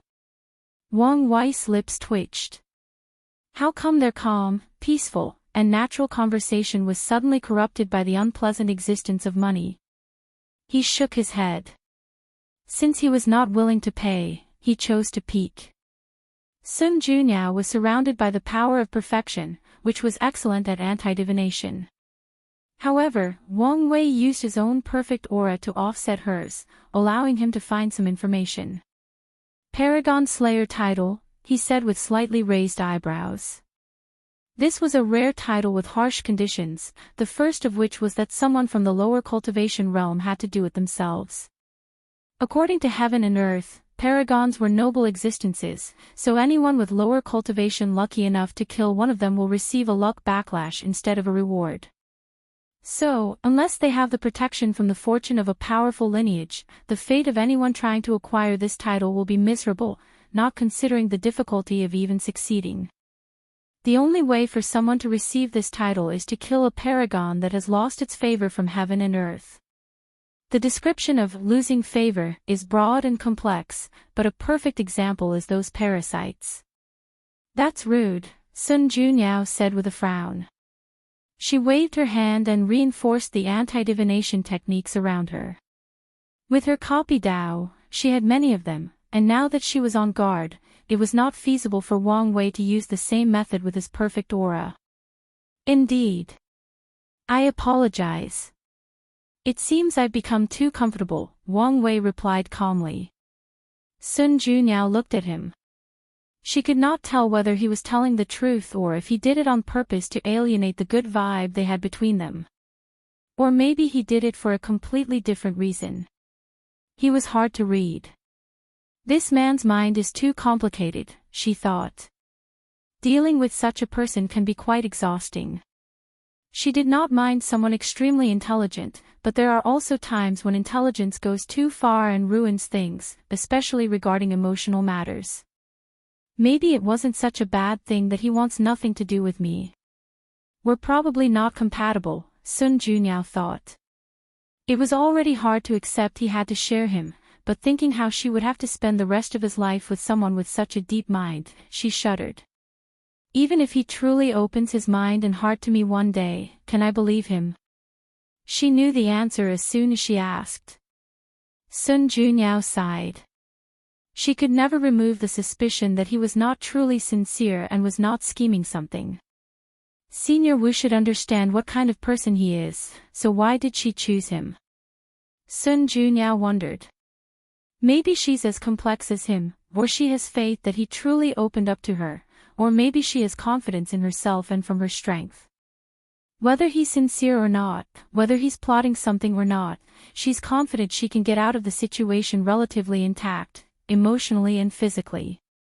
As for me, I would probably lose myself in a relationship with him. Sun Junyao knew herself quite well. With the flaw in her mind, it's easier for her to be manipulated. She knew this, and that's why she never truly trusted anyone and never searched for a Dao companion. What's more, the fact she had to hear from someone else that she needed to help herself showed a tendency to rely on others. With such flaws in character, she knew she would lose her sense of self in a relationship with a person like a woman. Yes, it's indeed a good choice. Sun Junyao decided to cut off the last thoughts she had about him. Although this was their first meeting and she never had any high romantic aspirations, she did consider him after learning about Wang Wei. After all, he was handsome, talented, and had a great background. What woman would not be tempted? However, during today's events, she felt their personality did not match, and their relationship might be ill-fated. Wang Wei muttered, looking at Sun Junyao. The benefits for the Paragon Slayer title include an increase in luck, an increase in the amount of time allowed to comprehend existence after entering the Paragon realm, and what Wang Wei valued the most, a aura ability that boosted strength when dealing with an opponent of higher cultivation realm. After knowing this, he deduced some basic information on the best way to acquire this title, but he realized it was useless. Apparently, heaven and earth judged him by different standards. It's a remarkable feat for anyone to slay a paragon, but for someone like him, it's expected. So, if he wanted the title, he would need to kill 3 paragons while in the Empyrean realm. As Wang Wei was lamenting that it was unfair, he noticed a strange change from Sun Junyao, so he looked at her. Our karmic connection has weakened. What happened? Sadly, he could not deduce anything from the myriad of emotions in her eyes because he knew little about it. Wang Wei only met Sun Junyao recently, and in the past 3 million years working together, they did not utter a single word. Through how she operates her true will and other actions, he had a basic understanding of her, but as they conversed, he had to constantly update the character model he made for her. I feel an opportunity coming, Wang Wei thought. So, let's take a look. He used his heart-reading technique, a mind-reading technique he created by combining Buddhist mantra and Yen Liling's ability. He took a quick peek into Sun Junyao's mind and found her thoughts from the past 10 seconds. He was so fast and sneaky that she did not notice anything. So, she gave up on me because we're not compatible? That works in my favor, but why do I feel something is weird? Sun Junyao's change was sudden, too fast, and, more importantly, due to a random action he did. She was right about Wang Wei's mind being too complicated, but she also exaggerated the situation. Wang Wei's previous rude behavior was not done with malice or any calculations. As he said, he became too comfortable with her too easily, and with his curious nature, he violated her privacy and calculated her information. Something really feels off by how she so naturally realized we are not compatible, Wang Wei thought. Is something the matter? Sun Junyao asked. At this point, Wang Wei was staring, making her slightly uncomfortable. Excuse me for a moment, Wang Wei said before closing his eyes, focusing his mind to analyze everything. His intuition told him something else was at play. Did my future self act and remove the obstacle that was Sun Junyao? Or maybe Hong'er is the one who acted? Wang Wei suddenly thought. No, that's not it. Whenever they act, there are always some signs of slight anomaly. But this time, it was so subtle and fluid that it reminded me of how fate operates. If you find any errors, ads pop up, ads redirect, broken links, non-standard content, etc., please let us know to report so we can fix it as soon as possible. Chapter 1303 Intent and Tao Harmony. Maybe Sun Zhenyo's future self intervened, Wang Wei thought. This was not out of the realm of impossible. She was a transcendent seed, so at a minimum, she has a high chance of reaching the same level as Mithraea and Supreme Unity. These two should have transcended the shackles of the river of time, meaning they can influence the past. It's only a matter of how much they can influence before facing a backlash. Her future self might have decided that I was not worth the headaches and chose to end this ill-fated companionship, Wang Wei analyzed. However, I'm not satisfied with this answer. Wang Wei was not underestimating Sun Junyao or looking down on her. His intuition told him he had not found the crux of the issue. Wang Wei raised his eyebrow. He deduced countless possibilities, but none gave him an answer, and he was satisfied. My problem is that I don't know much about Sun Junyao. In that case, let's use her from the alternate timeline as a reference. He focused on his alternate timeline's memory. Although the part in the upper dimension was vague, he had enough information to go on. So, Wang Wei asked himself, what was his relationship with Sun Junyao like in that timeline? Why did she not find them incompatible but did in this timeline? Numerous images flashed in his mind. Although vague, they contained enough information for him to deduce and recreate a complete picture. His relationship with Sun Junyao started out of desperation. She had reached the peak of the Empyrean realm, but she did not dare become a paragon due to the flaw in her Tao heart. Additionally, despite Wu Hong's protection, Sun Junyao already sensed that many people were planning against her. So, when Wang Wei ascended, she clung to him as she thought he was the only way to save her problem and perfect her Tao heart. However, how could that version of Wang Wei care about any woman? All he cared about was revenge. However, Di Tian had taken a great deal of Wang Wei's luck and destiny after defeating him in the Heavenwell battle, so the latter's strength had reached a terrifying level by the time he ascended. Wang Wei, driven by revenge, no longer acted calmly, composed, or with his intelligence. He used the most stupid way of killing and plundering for resources to increase his strength quickly. If not for Sun Zhenyo's intelligence and Wu Hong's strength, the parasites or other people would have killed him long ago. He was also lucky that the foreign world started to invade not long after ascending, so these parasites had to head to the frontier to defend the world. During this time, Mithraea and Supreme Unity also started their battle. Wang Wei shook his head after seeing this. This version of me is genuinely useless. His current self would never crumble this easily, even if he experienced his family's annihilation. He knows how powerful and heaven-defying powerful cultivators are, so he would dedicate himself to reaching higher levels to revive them. As for revenge against Di Tian, there were so many other ways, mainly from the sect. That version despised, even hated, the upper dimension sect for allowing his sect's destruction. However, Wang Wei understood they could not do anything. The sect's ancestors were in limbo, meaning they could not even send a projection to help. Additionally, Mithraea and Supreme Unity still looked harmonious during that time, meaning everyone believed they were the enemies. In such a situation, it would be impossible for the ancestor to act. Wang Wei believed that even if they had some potent method to interfere with limbo, the other people would stop them. The destruction of the lower dimensions Tao opening sect would severely impact the luck of the upper dimensions. With how severe the competition between the 13 overlords was, they would not waste such an opportunity. The D clan is only a top paragon lineage without a primal, Wang Wei thought. All that bastard had to do was to use the upper sect's guilt of being unable to help to convince them to annihilate Di Tian at all cost. And even if he wanted to kill the latter himself, he could have used the resources from the sect to increase his strength quickly. They would have gladly cultivated him at all costs to make up for the fact they allowed their ancestral land to be destroyed. Wang Wei frowned. The more he analyzed his alternate self, the more stupid he realized that bastard was. He understood being overwhelmed by vengeance, but there is such a thing as calm fury.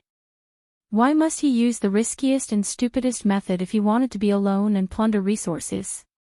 Couldn't he have plotted the entire world from the shadows to get the resources he wanted? The Supreme Outlaw trial was more beneficial to me than I thought, Wang Wei concluded. The trial forced him to master his emotions, understand his true self, control his weaknesses, and change his way of thinking and acting.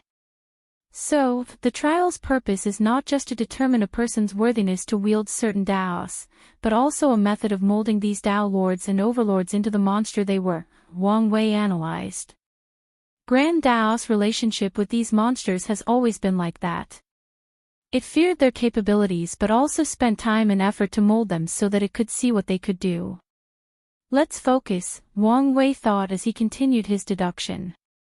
After many years and relentless effort, Wang Wei finally allowed Sun Junyao to have a small part of his heart. So, did she get what she wanted? The memories were vague, but Wang Wei did not think so. By now, his other self was madly in love with Wu Hong, but he just dared not admit it due to his hatred and her high status. As for Sun Junyao, the final face she created definitely resembled Wu Hong. Maybe the other Wang Wei realized this and modified it somewhat. However, Wang Wei believed that Sun Junyao did not get her true face until his other self became a half-step transcendent. Yes, Wang Wei believes his other self would eventually reach that realm. As for the reason, there were many, but the primary reason is that the latter's personality and behavior would eventually become the same as his. He had some basis for this assumption. I chose a Tao that fits with my pursuit and goal in life. The ancient sages called this situation the harmony of intent and Tao, Wang Wei thought. The result is that my personality fits with my Tao. This is why Wang Wei loves secrecy and planning and is an expert in manipulation. It's also why his personality is so free and easy, and he can even be described as moody, given how easily he can change to fit a situation. This situation does not apply only to himself. Wu Hong has a natural domineering aura because her ambition was once to prove her worthiness to the world by suppressing everything. Now, her goal is probably to seal everything between heaven and earth, including all 3,800 Dao sources and even Grand Dao itself. Yan Hai, or the Sword Empress personality, is sharp, aggressive, and even arrogant because her path or pursuit is to heaven. This heaven does not refer to the sky, space, the world, or even heavenly Tao. No, her target is whatever or whoever is the limit of power in this vast universe. That's who she wants to slash. That alternate version of myself would eventually have a personality similar to mine, meaning that he would indeed become incompatible with her, but by then, it would have been too late. Wang Wei sighed before suddenly pausing. His mind caught a sudden inspiration. He focused. The words, intention and Tao harmony, and a scene from his time in the lower dimension remained vividly in his mind. It was the scene where heaven and earth celebrated because he was too happy after receiving Wu Hong's letter. Harmony, heaven and earth, naturally affecting, changing, and influencing it, a light flashed in his mind. He understood what was happening. Assuming that he's correct and his future self reaches a realm comparable to Grand Dao, and his pursuit of absolute freedom has not changed, what happened to Sun Junyao was due to his influence. A being of his level is so powerful that he can naturally influence the entire chaos universe, past and present, to help him achieve his goal, just like heaven and earth celebrated Wang Wei's happiness back then. His emotions and desires have transcended everything mundane, time and space, and almost every concept in the universe. That version of Wang Wei is playing a chess game using the chaos universe, countless concepts, lives, and time and space as the board, but he doesn't have to actively make a move. The chessboard itself will also actively help him win. Of course, the same goes for his opponents. The move of making Sun Junyao give up on Wang Wei so soon was probably a passive move of the chessboard. That's why it's so smooth and natural. Wang Wei wanted to take a cold breath. this level of existence. He was in awe while simultaneously excited. After figuring out everything, a weird aura emanated from his body. Epiphany. Sun Junyao thought, a little surprised. Wang Wei opened his eyes, not hiding his excitement. This deduction benefited him immensely. He had a deeper understanding of Fate Tao, its operation, and its overwhelming potential. Additionally, Wang Wei peeped at the power of higher entities, which will be pretty helpful when it is his turn to reach that level. The most important part about this epiphany was that it did not matter whether his deduction was complete nonsense. As long as he believed it to be true, he could work in that direction to reach that level and eventually self-actualize this level of power. If you find any errors, ads pop up, ads redirect, broken links, non-standard content, etc., please let us know to report so we can fix it as soon as possible.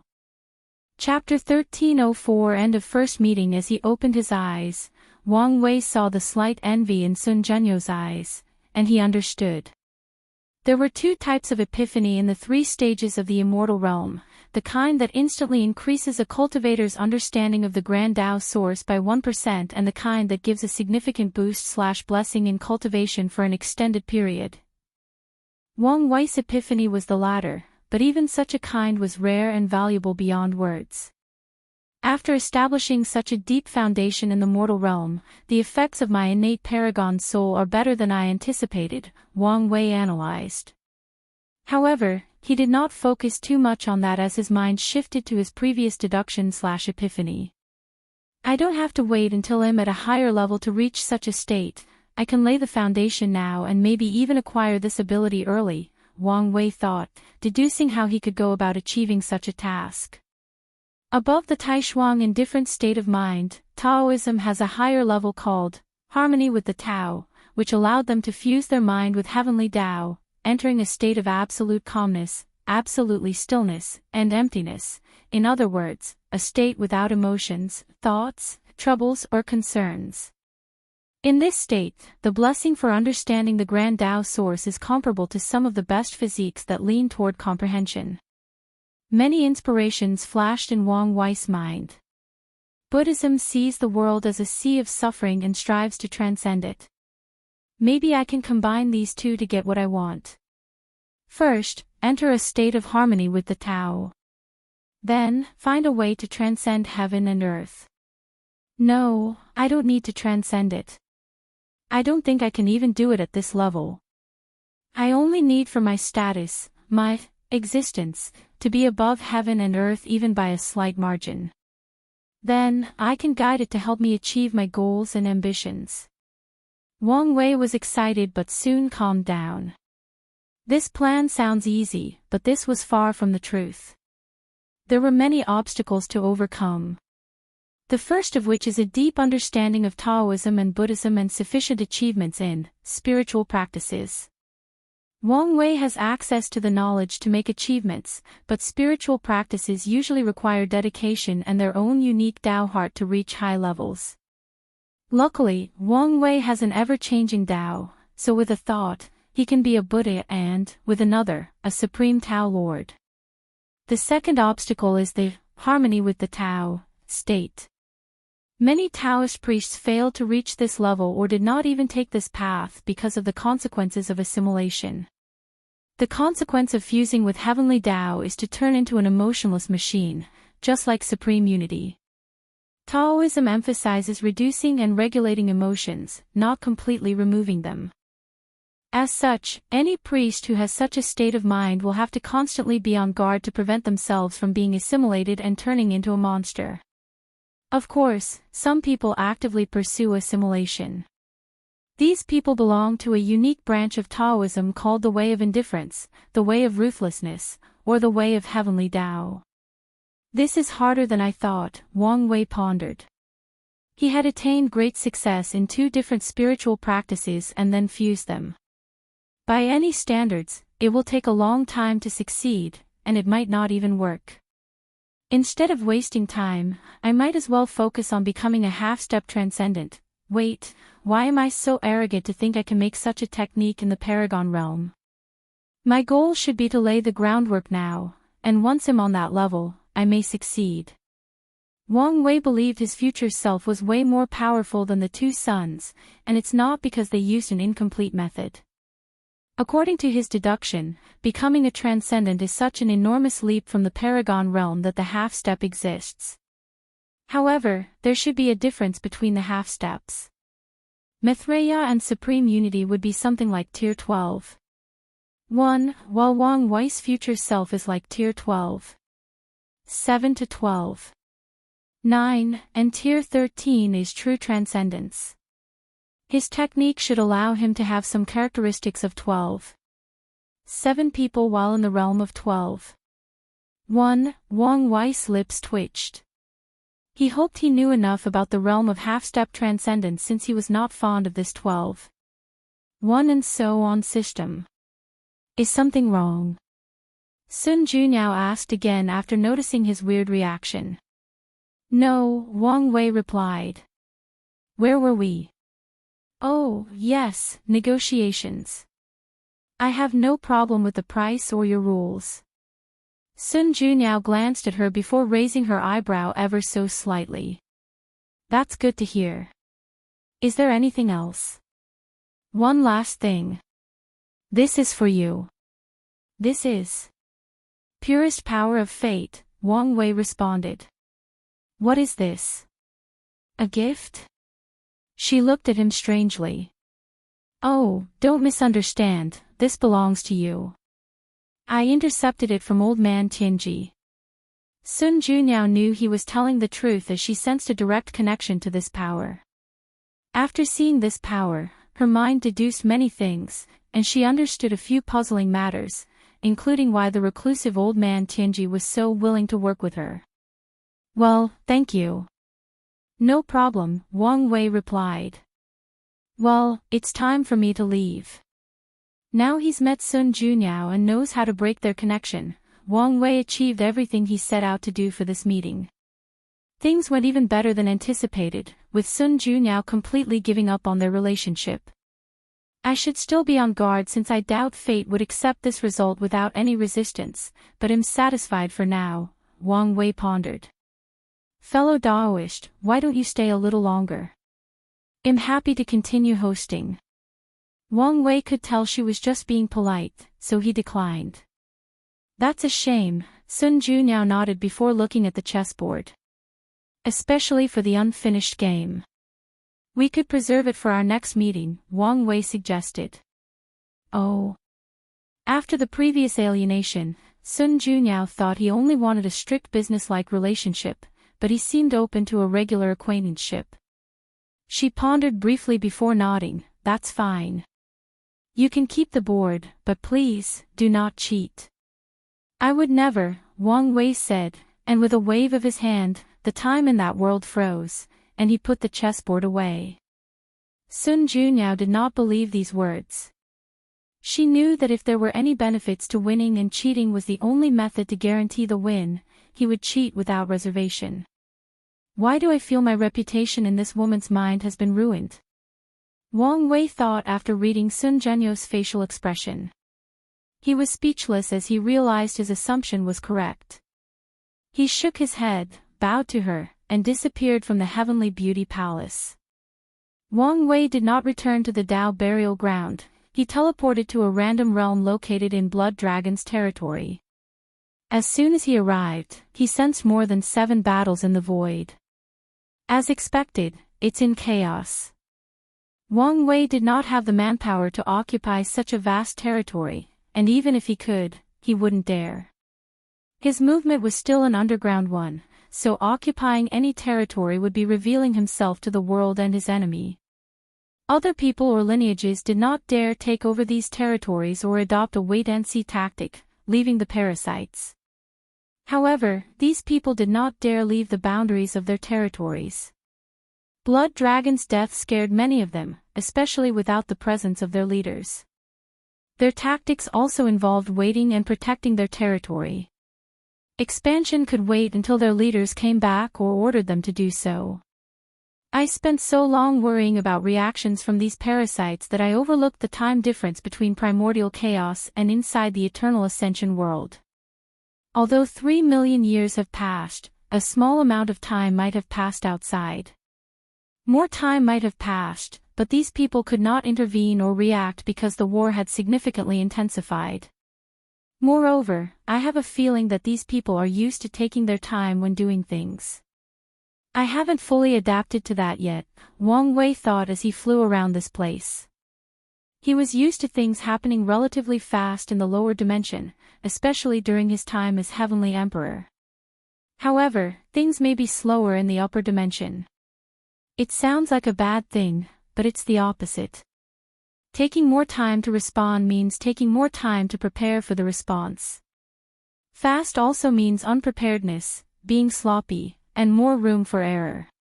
Despite this, I have a feeling that Supreme Unity hasn't reacted because he's waiting for something, Wang Wei frowned.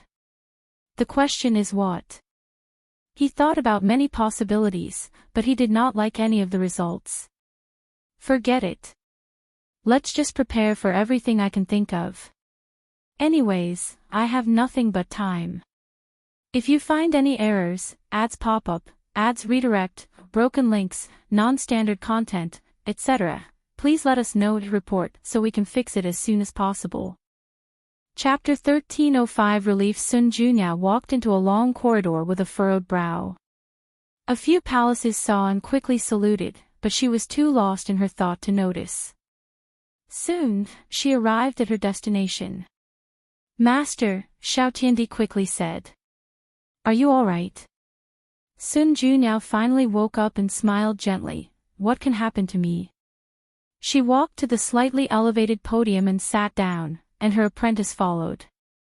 The announcer, Sun Tong, appeared next to the two and served tea before sitting next to the palace lady. Xiao Tiandi controlled himself so he would not immediately ask 1,000 questions by slowly sipping his teeth. Palace Lord, what happened? What took you so long? For the most part, we. Sun Junyao told him what happened but in too much detail. So, by some twist of fate, he did you in a way, Sun Tong nodded, feeling relieved. She has said something similar to the palace lord for many years, but her words could never get through. However, she's happy that the latter finally awakens regardless of who helped her. What do you think of him? Sun Tong asked, and Xiao Tiandi perked up to listen. He's a scary man with immense power, talent, and a deep mind, Sun Junyao replied seriously. I understand why Little D saw him as a rival. Xiao Tiandi rolled his eyes. He hated that nickname, but no matter what he tried, his master refused to stop calling him that.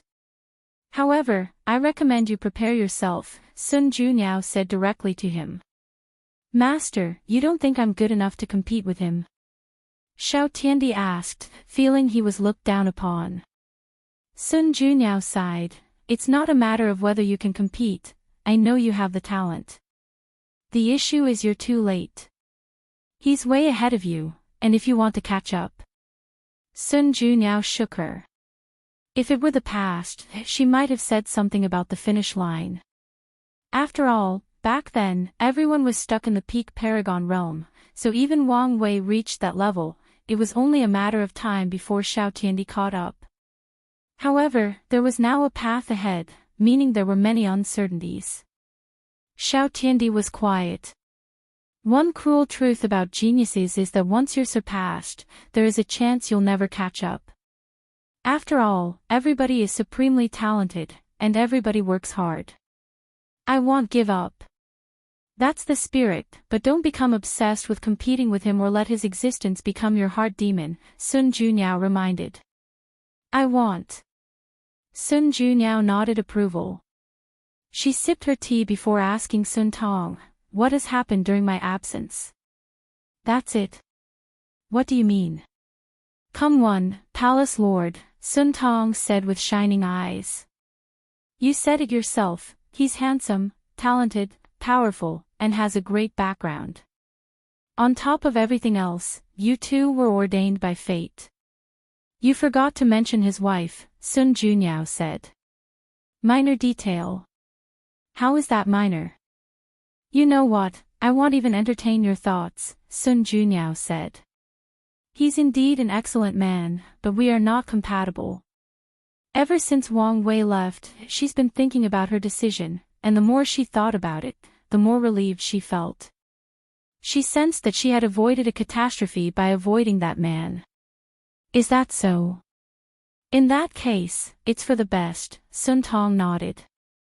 She wanted the palace lord to find someone to spend her life with, but it also had to be the right person. She didn't mind if the person had other wives as long as they treated the lady with great sincerity. However, if she felt they were incompatible, there was no sense in pursuing such a companionship. Xiao Tiandi, quietly listening to this conversation and drinking his tea, felt a sense of relief after hearing these words, and his body relaxed. He did not want his master to get with Wang Wei, and it was not because the latter was his peer or due to the immoral emotions he recently developed. He wanted nothing more for her to find happiness, and had gladly accepted as long as someone could give it to her. However, he had already figured out that his master was not compatible with Wang Wei. His master has a flaw in her mental state, which is something that someone like Wang Wei can easily take advantage of. However, this was not his main concern. His primary worry was that his master had trust issues. Sun Junyao lived her life amidst wolves who wanted nothing but her body and beauty. Living in such an environment already made her weary of the people around her, but the straw that broke the camel was when she discovered her parents had sold her to the highest bidder. After learning this truth, Sun Junyao became discouraged at the world and mistrusted anyone who came close to her. She ran away from home and never met with her parents again. When her mother died, she did not show off, participate in the funeral, or even send words of condolence. When her father came to see her, asking to help revive her mother, she coldly refused. Luckily, Sun Junyao had Sun Tong, the maid who raised her, accompanied and protected her. No matter what she did or said to drive Sun Tong away, she remained steadfast in her loyalty and desire to protect her young lady. It's that unwavering dedication that melted Sun Junyau's heart, allowing her to have faith and trust people again. Although Sun Junyao was much better than when she was young, Xiao Tiandi knew his master needed someone who could sacrifice and truly open their heart to her, even if it was just to reassure her. Someone like Wang Wei, who has many secrets and countless thoughts, schemes, and plans, cannot be 100% with their partner. Master, I'm glad you're okay, but I have some inspiration, so I'll go cultivate. Oh, all right. Xiao Tiandi bowed before walking out of the room. What's wrong with him? Sun Junyao asked. A light flashed in Sun Tong's eyes. He's been a little stressed lately, so he might need to relax a little. Is that so? Keep a close eye on him. We don't want him to regress to his old self. I don't think that will happen, but I will. Sun Junyao nodded. Anything noteworthy to report? 2 things, Sun Tong reported. The Dao opening sect responded that they agree with our proposition, but the summoning ceremony is more complex than they anticipated, so it may take a while before they finish their preparation. It's good news that they're willing to help us in the first place, Sun Junyao smiled. True, Sun Tong agreed. Regarding the second thing, it's about the world's changes since 3 million years ago. Xiao Tiandi stood in his cultivation room, looking at the sky in a daze, for hours without moving a muscle beside his face. What am I doing? How could I suddenly fall in love with my master? Oh, who am I kidding? I probably always loved her. He smiled wryly. Regardless of when it happens, it doesn't change the fact it's wrong. Due to the long and exaggerated lifespan, cultivators do not have so many rules and restrictions about their partners. So, unless they are from a religion like Buddhism, which altogether forbade relationships, Taoism, which takes master-disciple relationships seriously, and the literature way, which is strict on etiquette, most people will not care about a master marrying their disciple. On the contrary, this kind of union is rather common sense, as masters and disciples spend much time together and know each other intimately. This known fact is one of the contributing reasons. Besides his talent, the parasite schemed against Xiao Tiandi to turn him into a waste. Of course, there are some hidden rules for these kinds of relationships, mainly that they are more acceptable if the people involved are in the immortal realms. Suppose one of the individuals involved is still immortal. In that case, there is a concern about lifespan and the power dynamic balance in their relationship, so many people will condemn these types of relationships. In fact, in cases like Xiao Tiandi, the people involved usually wait until they are in the same cultivation realm before revealing the information to the public. Should I just bottle up my emotions? It might be better that way. Master won't think less of me, and I won't tarnish her name and reputation, Xiao Tiandi thought, but his face contorted after feeling like this. No. If I continue like this, my state of mind might be affected. It's better to tell her the truth and face the consequences, good or bad, he analyzed. However, it's best I wait until she finds her true self and face. That way, she can understand that my love is sincere. After deciding, Xiao Tiandi felt a heavy weight lifted from his shoulders. He did not know what the future held, but he knew his heart was at peace. If you find any errors, ads pop up, ads redirect, broken links, non-standard content, etc., please let us know and report so we can fix it as soon as possible. Chapter 1306. The current situation. Wang Wei suddenly craved food after not eating for so long, so he searched for a place to grab something. However, with the current chaos, most places were destroyed or closed. He searched for a few seconds before finding a small restaurant. "You're open." The waiter suddenly fell to the ground. The last thing he expected was someone to appear in his room suddenly. Then, his face paled as he realized something: cultivator. He immediately stood up and kneeled on the ground. "Sir, please spare my life." Wang Wei looked at this poor man and shook his head. The mortals in the upper dimension had a rough life. Although they can naturally live for over 1,000 years, their lives are as fragile as paper in this world ruled by gods, demons, and higher dimension life forms. "Get up," Wang Wei said, and a magical force picked up the waiter from the floor. "Is this your restaurant?" This. The waiter was incapable of forming a normal sentence, so Wang Wei waved his hand to release a golden light that immediately made his mind and spirit calm and at peace. "Thank you, Lord," the waiter said. "And to answer your question, this is indeed my restaurant.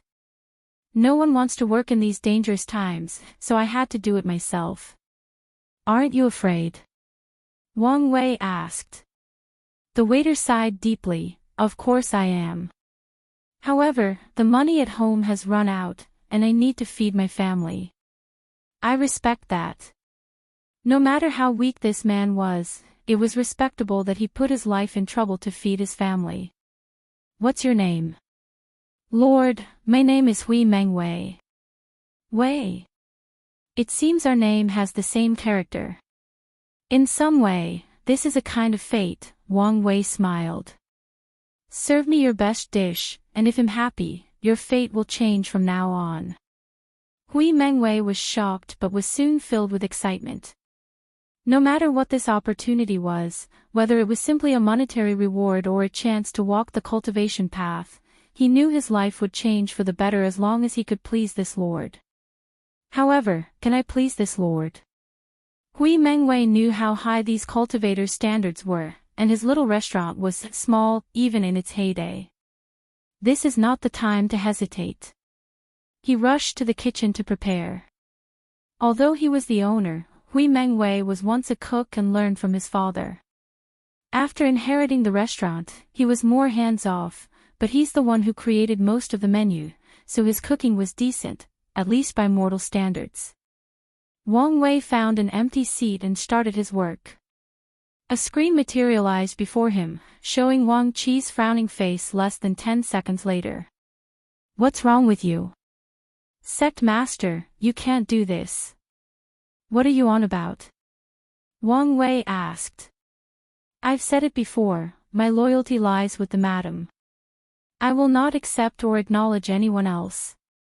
Wang Wei looked at him in puzzlement before remembering something. Bastard.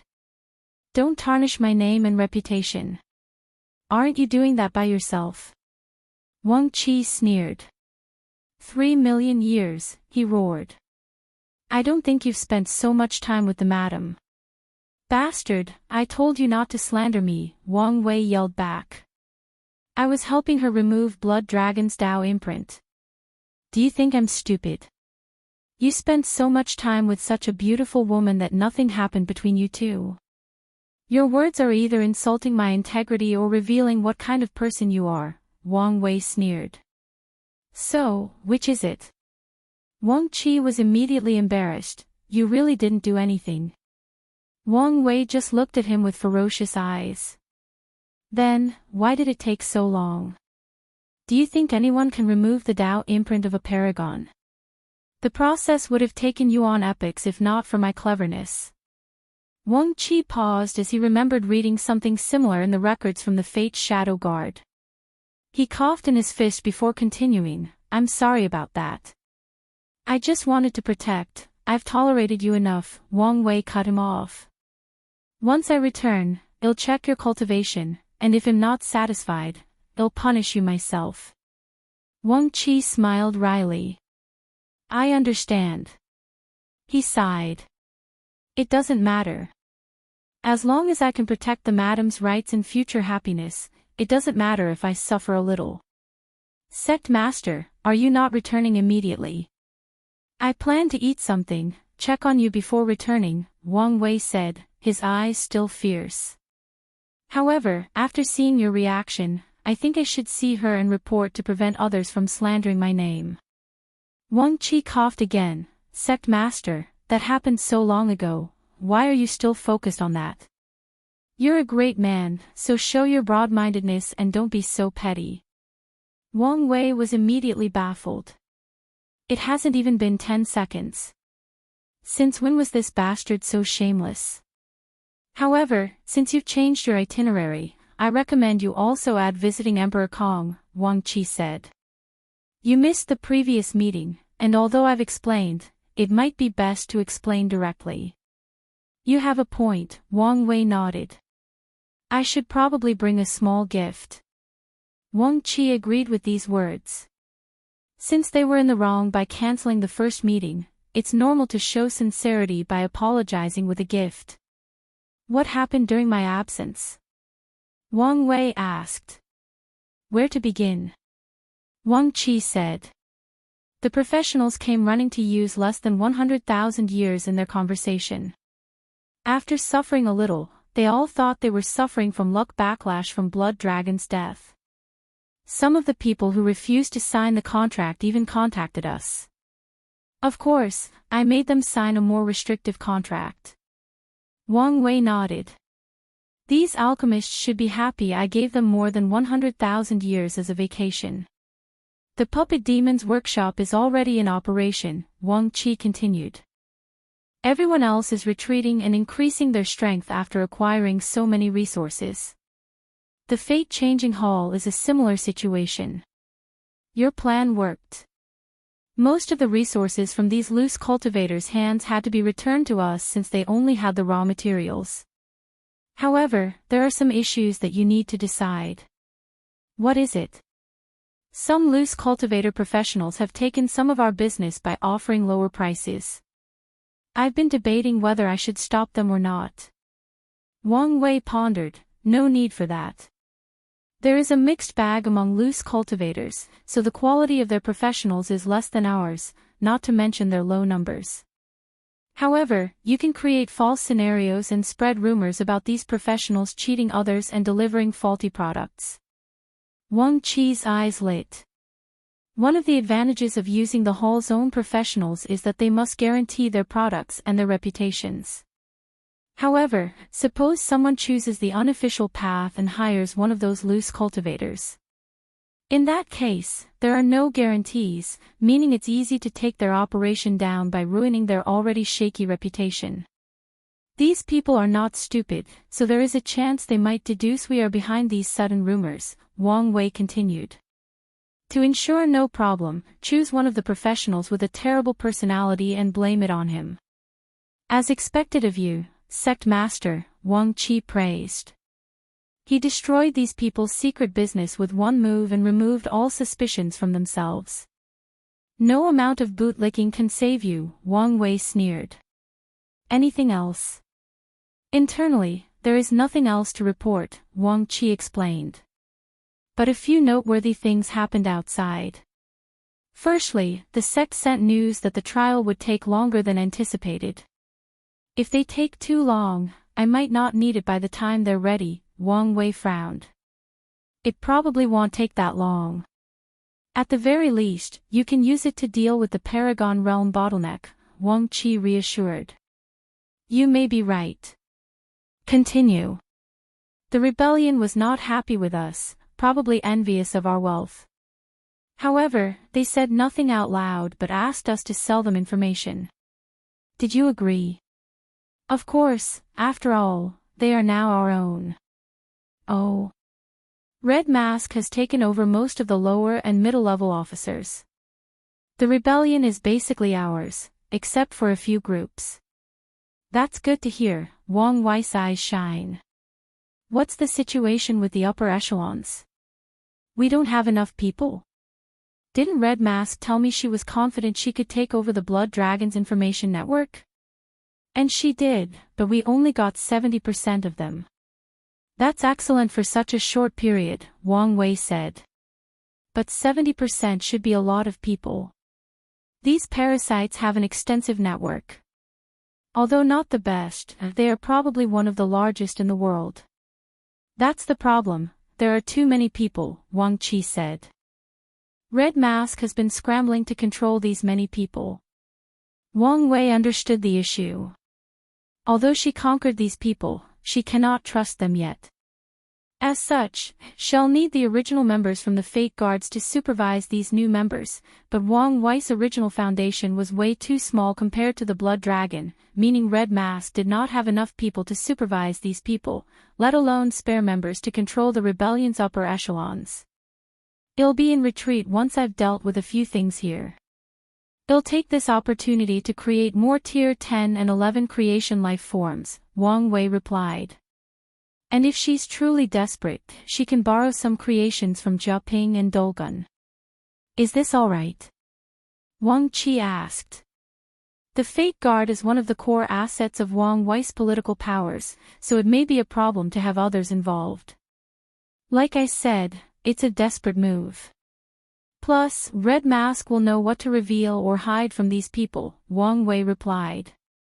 He knew the risks, but this was one of the dangers of swallowing a behemoth like the Blood Dragon's network. So, it was worth it to take the risk to digest the behemoth since the reward would be worth it. As for the problems that will arise, they can be dealt with given sufficient time. I understand. If you find any errors, ads pop up, ads redirect, broken links, non-standard content, etc., please let us know to report so we can fix it as soon as possible. Chapter 1307 God of Cooking. What is the current situation of the other parasites? What's their reaction? Wang Wei asked. Things are becoming complicated, Wang Qi replied seriously. There are signs that the fights between the two suns might reach here. A battle between Buddhism and Taoism. Tell me what happened? Wang Wei frowned. It started with the disappearances of a few renowned Taoist priests and eminent monks, but about 15,000 years ago, these two had a direct confrontation over a small source stone mine. Do you think someone is manipulating these events? Red Mask had the same thought, but after investigation, we found no mastermind. However, we found a few people secretly fanning the flame. Did we join in the fanning? I wanted to, but Red Mask said there were too many people already doing it, and there is no point in joining since we might be revealed, Wang Qi explained. That's fine, Wang Wei nodded. Since he handed everything over to us, he trusted her judgment. If Buddhism can retrain and balance Taoism, we'll have more room to maneuver, Wang Wei muttered. What about the others? They have entered the highest state of alert. They cleaned up a few core territories, eliminating all spies or anyone they deemed suspicious. We've lost a few people, Wang Wei explained. Luckily, our methods are far from ordinary. The Fate Shadow Guards will parasite someone's fate line and take on their identity, luck, destiny, and everything else. This method is hard to guard against or detect.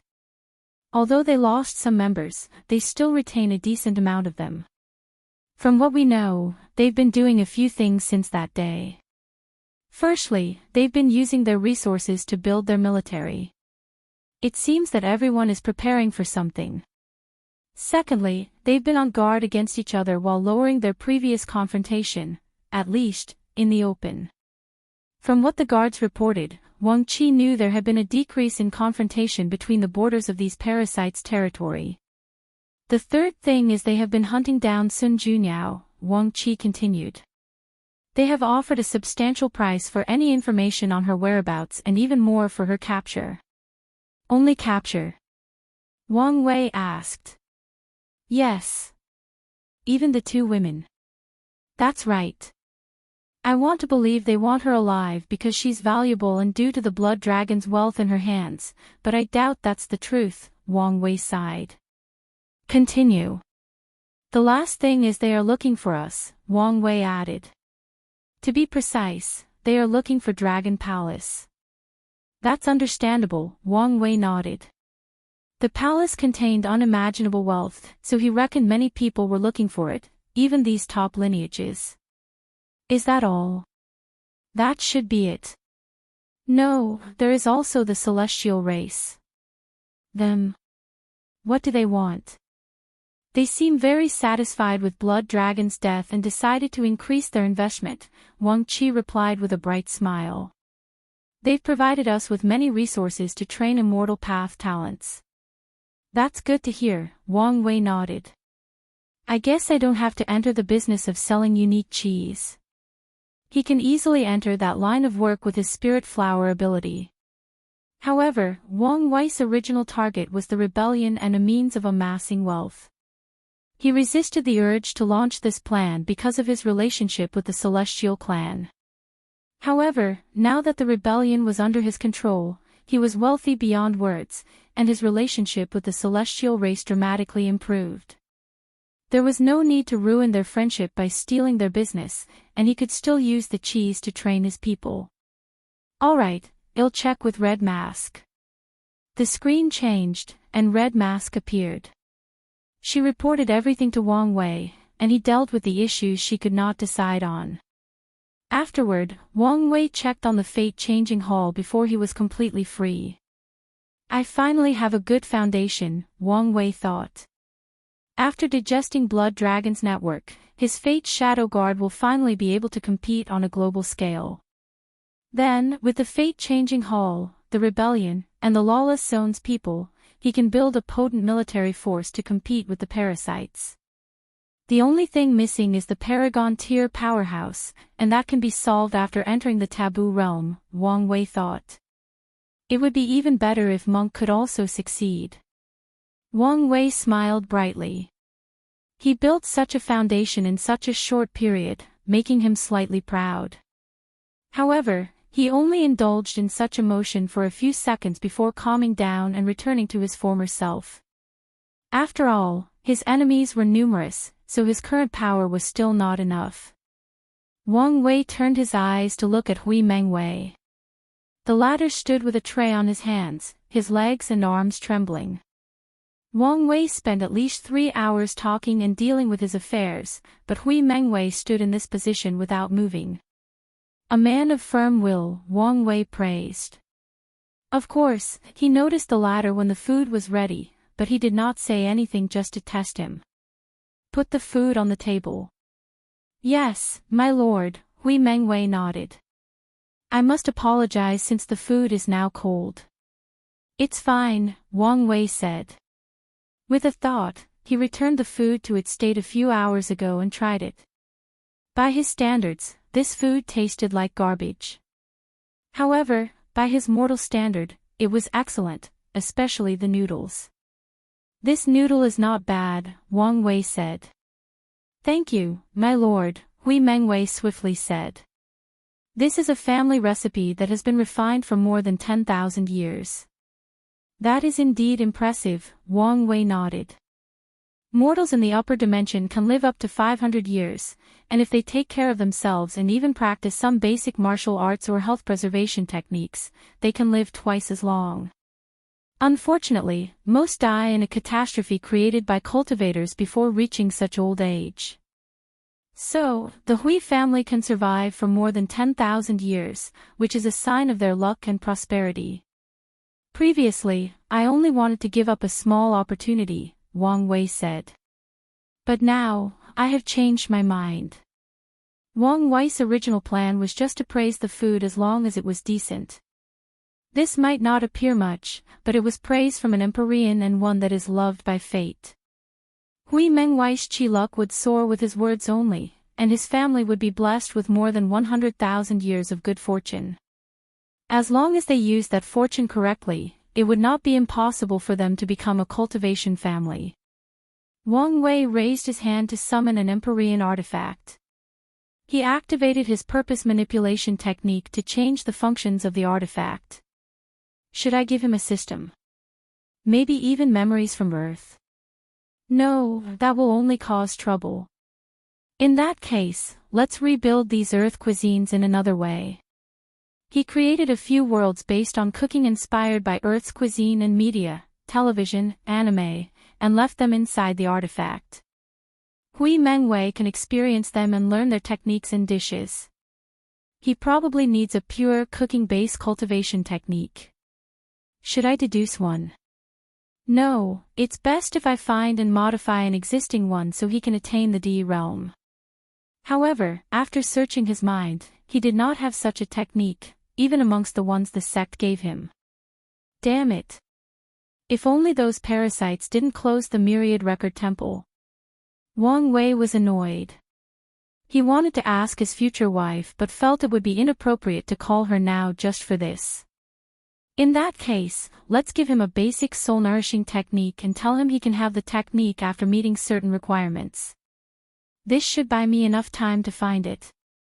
Wang Wei created an artifact spirit to better facilitate this deception. Since my purpose is to plant Dao fruits, it's better to go all out. Let's put cultivating a family into this artifact. If the entire Hui clan can dedicate themselves to cooking Dao, it'll reap even more benefits. Wang Wei was not doing all this for nothing. His future wife despised him for not having better cooking skills, so how could he accept that? However, Wang Wei knows he'll probably be busy for a while, meaning he won't have time to be studying the art of cooking. So, he decided to have someone else do it to reap the benefit. Hui Mengwei was lucky. The last part is the heaven will. Should I leave him one or allow him to compete fairly for one? Wang Wei pondered. A good cook must also be powerful to hunt certain materials. However, I also don't need to compete in these emperor battlefields. I can create a world similar to my father's swordsmanship world and have him fight in it. However, this time, the reward can be a heaven will. Wang Wei finished the artifact before looking at Hui Mengwei. If you find any errors, ads pop up, ads redirect, broken links, non-standard content, etc., please let us know to report so we can fix it as soon as possible. Chapter 1308 Cracked Line Unedited Chapter Wang Wei looked at the trembling Hui Mengwei and said, "Calm down. I wouldn't have waited so long if I wanted to do something to you." "Sir, I'm just too excited and can't control myself," Hui Mengwei swiftly answered. He knew a great opportunity was about to befall him, so he did not want his cowardness, or anything for that matter, to ruin it. "That's good," Wang Wei nodded, not caring whether he was telling the truth or not. "My wife once despised me because I cannot cook or because I don't have as fancy of a tongue as her. As a man who can hold both heaven and earth in his heart, how can I tolerate such a thing? Hui Mengwei looked at him in shock. This is not where he thought this conversation would go. I didn't expect even these gods would also tremble under their wife's wrath, Hui Mengwei thought before his body was once again overwhelmed by fear. All he could think about was whether his small body could survive the confrontation between these gods. Even if he survived, he might be wiped out for knowing too much. After all, this god might not want others to know his wife suppresses him. Hui Mengwei wanted to cry but dared not.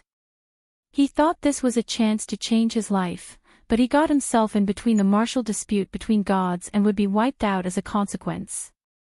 Wang Wei noticed his sudden emotional fluctuation and checked. He was speechless. This man had a vivid imagination. Well, it's not a bad thing if he can use it for cooking, Wang Wei thought before continuing. He pointed the artifact in his hand, and it fused with Hui Mengwei's forehead. Out of pride, I made a bet with her that one day, I would make her the best banquet in the world, Wang Wei continued. I must keep my promise, but am also busy. The Tao of cooking is profound, and if I only study it half-heartedly, I don't know when I'll be able to fulfill the bet. Wang Wei had a half-smile on the corner of his mouth as he glanced at Hui Mengwei. This is where you come in. I've granted you an artifact that will train you to be the best cook in the world.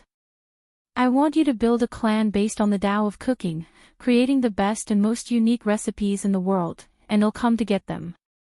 Do you understand? Lord, Hui Mengwei said, immediately kneeling on the ground. I will go through fire and thunder to complete your mission. Good. I hope you remember your words, Wang Wei nodded, deciding not to restrain Hui Mengwei or his family in any way. This can be considered a test for him. If his family can continue their mission and serve Wang Wei faithfully after acquiring a significant amount of power, then it will be fine. If they let the power get to their heads and deny their mission, Wang Wei will just eliminate them and choose someone else. He waved his hand, teleporting Hui Mengwei home. The latter was confused about what had happened until he realized where he was. Truly the method of immortals, Hui Mengwei commented in envy. However, he soon regained his bearing as he understood he might have such power in the future. Hui Mengwei did not immediately leave this room but took this opportunity to communicate with the artifact in his mind. The conversation lasted for over an hour, and Hui Mengwei had a strange expression once he opened his eyes. Wang Wei laughed after seeing this. Boy, how can you build a cooking clan with only one wife and 2 children? You should thank me. That's right. Hui Mengwei's first mission was to select more wives and concubines to increase the Hui clan's population. Wang Wei was correct when he said the latter should thank him since he left enough resources in the artifact to turn Hui Mengwei and his descendants into great talents. He even instructed the artifact spirit to embed law fragments associated with the Tao of cooking into Hui Mengwei's first 33 heirs, granting them acquired physiques. Wang Wei stopped observing, but he suddenly remembered something. Didn't I promise that silly little girl to find her master? I remember Blood Dragon took him away, but I don't think he was part of the personals we killed or captured. Wang Wei frowned. No need to think so much about it. Blood Dragon should have records of what he did with it. You'll find out when I read through all the information from his network. Before then, let's put her talent to use. He pointed to the void to create a master-student karmic relationship between the little girl and Hui Mengwei. She's about to prove the world, so her safety would be somewhat guaranteed, Wang Wei muttered. He granted the silly little girl a heaven will but did not let her immediately use it since he wanted to increase her chances of becoming an eternal. Luckily, he discovered that although Qinjilan was silly due to being sheltered by her master, her cultivation talent was extraordinary. It wouldn't take much for her to become an eternal emperor. Wang Wei's eyes focused in the distance to the 7 people fighting without restraint. Suppress. His voice echoed between heaven and earth, shocking everyone in the realm. A terrifying pressure sent these people crashing into the ground from the sky. From now on, this is my territory, and fighting is prohibited. This voice frightened mortals, and the other cultivators quickly admitted their fault. This was an excellent place for Hui Mengwei to lay a foundation, so Wang Wei eliminated the unstable factors for him. Wang Wei condensed some of his chaos flame and fused it with this territory as a deterrence. He then changed the secrets of heaven and earth. Anyone who tries to investigate the powerhouse that has taken over this place will only find the source to be this chaos flame that has gained sentience, and it has nothing to do with Wang Wei, the destined one. Boy, look how much effort I've taken to ensure your growth and prosperity. Don't make me waste my efforts, Wang Wei thought before disappearing from this place. Where should I go next? He thought. He should have gone directly to see his future wife and explained. But I feel doing this would make me look even more guilty, even though I didn't do anything. Wang Wei was entangled. He wanted to explain but didn't want to appear too desperate, as if he had done something wrong. He sighed. No matter what world, dating is never easy. He waved his hand to send 2 talismans, one for his future wife to tell her of his arrival and the other to Emperor Kong. Ultimately, Wang Wei chose to see Emperor Kong first before meeting her. After all, he didn't do anything wrong. I should also show some sincerity, but it can't be too obvious. Wang Wei's eyes changed, and he saw his karmic lines. All these lines never touched his body due to the karma unbound body, leaving only one attached to him like an unmovable leech. Wang Wei materialized a sword and used his father's Absolute Cut Sutra to cut off this karmic line. The effect was 10% better. Father's technique is truly unique, especially regarding attack potency, Wang Wei commented as he looked at the cracked karmic line. Unfortunately, he could not completely sever the causal link, but it was good enough that it cracked. She should understand my sincerity. Wang Wei's destination was the Holy Academy realm, where Emperor Kong established the main branch of the Emperor Enlightening Academy. This entire realm was countless times larger than the lower dimension and was a grand city. This should be the outer area. Wang Wei thought as he walked through this vast city. There were no mortals in this place, only cultivators. The concentration of energy in this area is excellent, considering it's the weakest part of this city. However, there seems to be something else in the air. Wang Wei sensed his environment as he walked. Eliminating resentment, restless thoughts, calming the soul, and an understanding boost for cultivators below Tier 10, this should be a righteous chi array. Emperor Kong's foundation is more profound than I anticipated.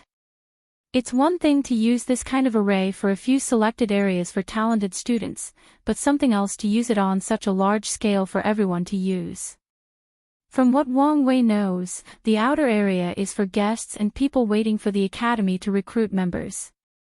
Yet, such an environment is already top-notch, so he could wait to see the inner and central areas. While Wang Wei was observing everything, someone flew with incredible speed and landed before.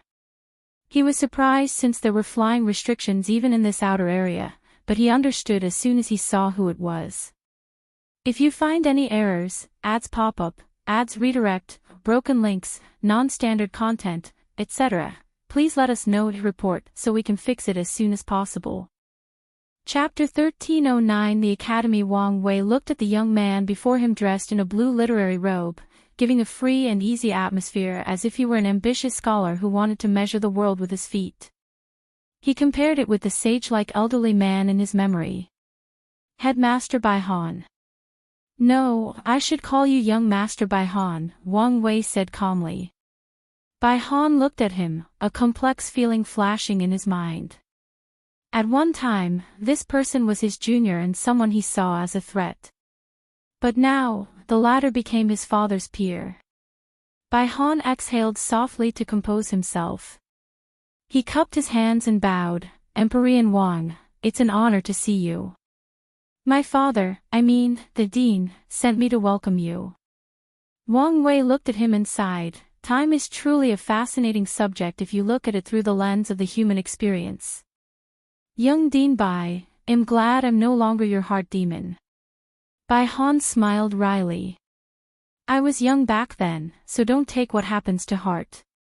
His father spent much effort to enlighten him, allowing him to realize Chi of Calamity influenced him in the lower dimension and that Wang Wei had become his heart demon. "I'm not that narrow-minded," Wang Wei replied. "Come one, lead the way." "No problem." Bai Han flew into the distance, and Wang Wei followed. The outer area was vast, and even while flying countless times faster than light, it took them more than 30 minutes to reach their destination. Wang Wei realized Bai Han wanted to give him a tour instead of directly sending him to their destination, so he enjoyed the sight. There were many people, more importantly, he saw 10,000 different races. Teaching myriad races without distinction. "It seems your father is truly walking the path of a sage," Wang Wei commented. Most sects are racially based, including the Tao opening sect. Although they recruit other races, the human race is the main, while only a few highly talented foreign talents will be recruited. The academy has always meant to teach all sentient beings, but in the lower dimension, we had to focus on the human race due to the political climate, Bai Han said.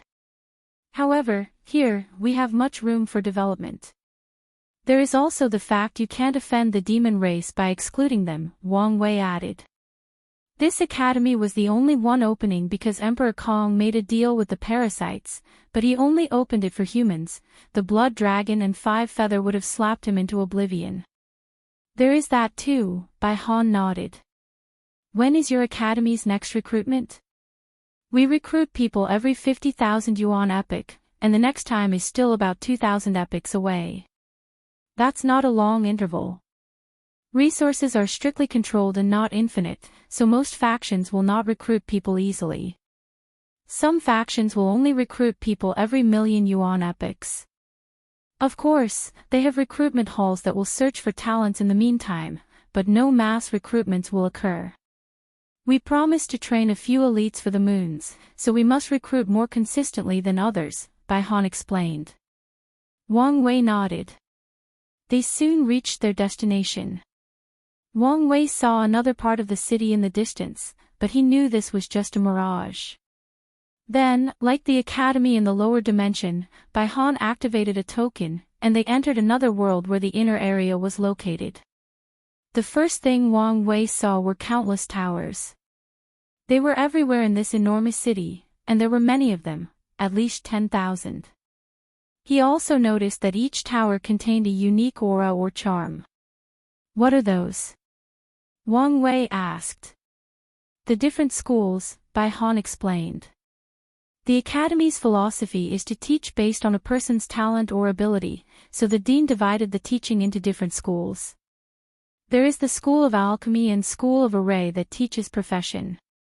The School of Heart focuses on training the Tao heart. The School of Willpower teaches people with high willpower but low talent. The School of Enlightenment teaches people with high understanding but terrible physical qualities. The School of Combat for people with fighting talent, and so on. This method is excellent for teaching middle to lower talents, but it's not enough to teach top geniuses, Wang Wei commented. Any unparalleled emperor will have their expertise, but they must also excel at many other things, especially regarding Tao heart, willpower, soul, etc. They cannot have any flaws. That's what the central area is for, Bai Han explained. If someone shows talent in many categories, they will be observed and tested for a period before entering the academy's core for training. I see, Wang Wei nodded as he continued flying. He observed everything, including the towers. Is that a devil cultivator? That's right, Bai Han nodded calmly. You guys even accept these people? Wait, why does he feel so weird? I can sense his resentment, but he has no negative karma.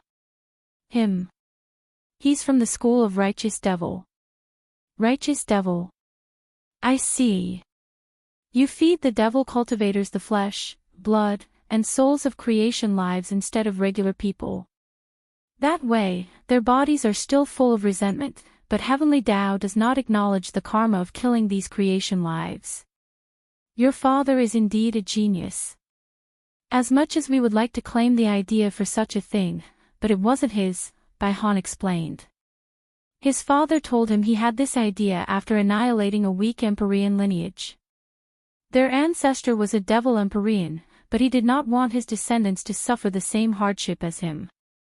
Simultaneously, the man was proud of his supreme magic technique and used this method to help them. Your father wants to teach all sentient beings, doesn't creation lives count? The existence of this school seems to contradict that. We will teach anyone who comes, but how to teach is something else, Bai Han explained.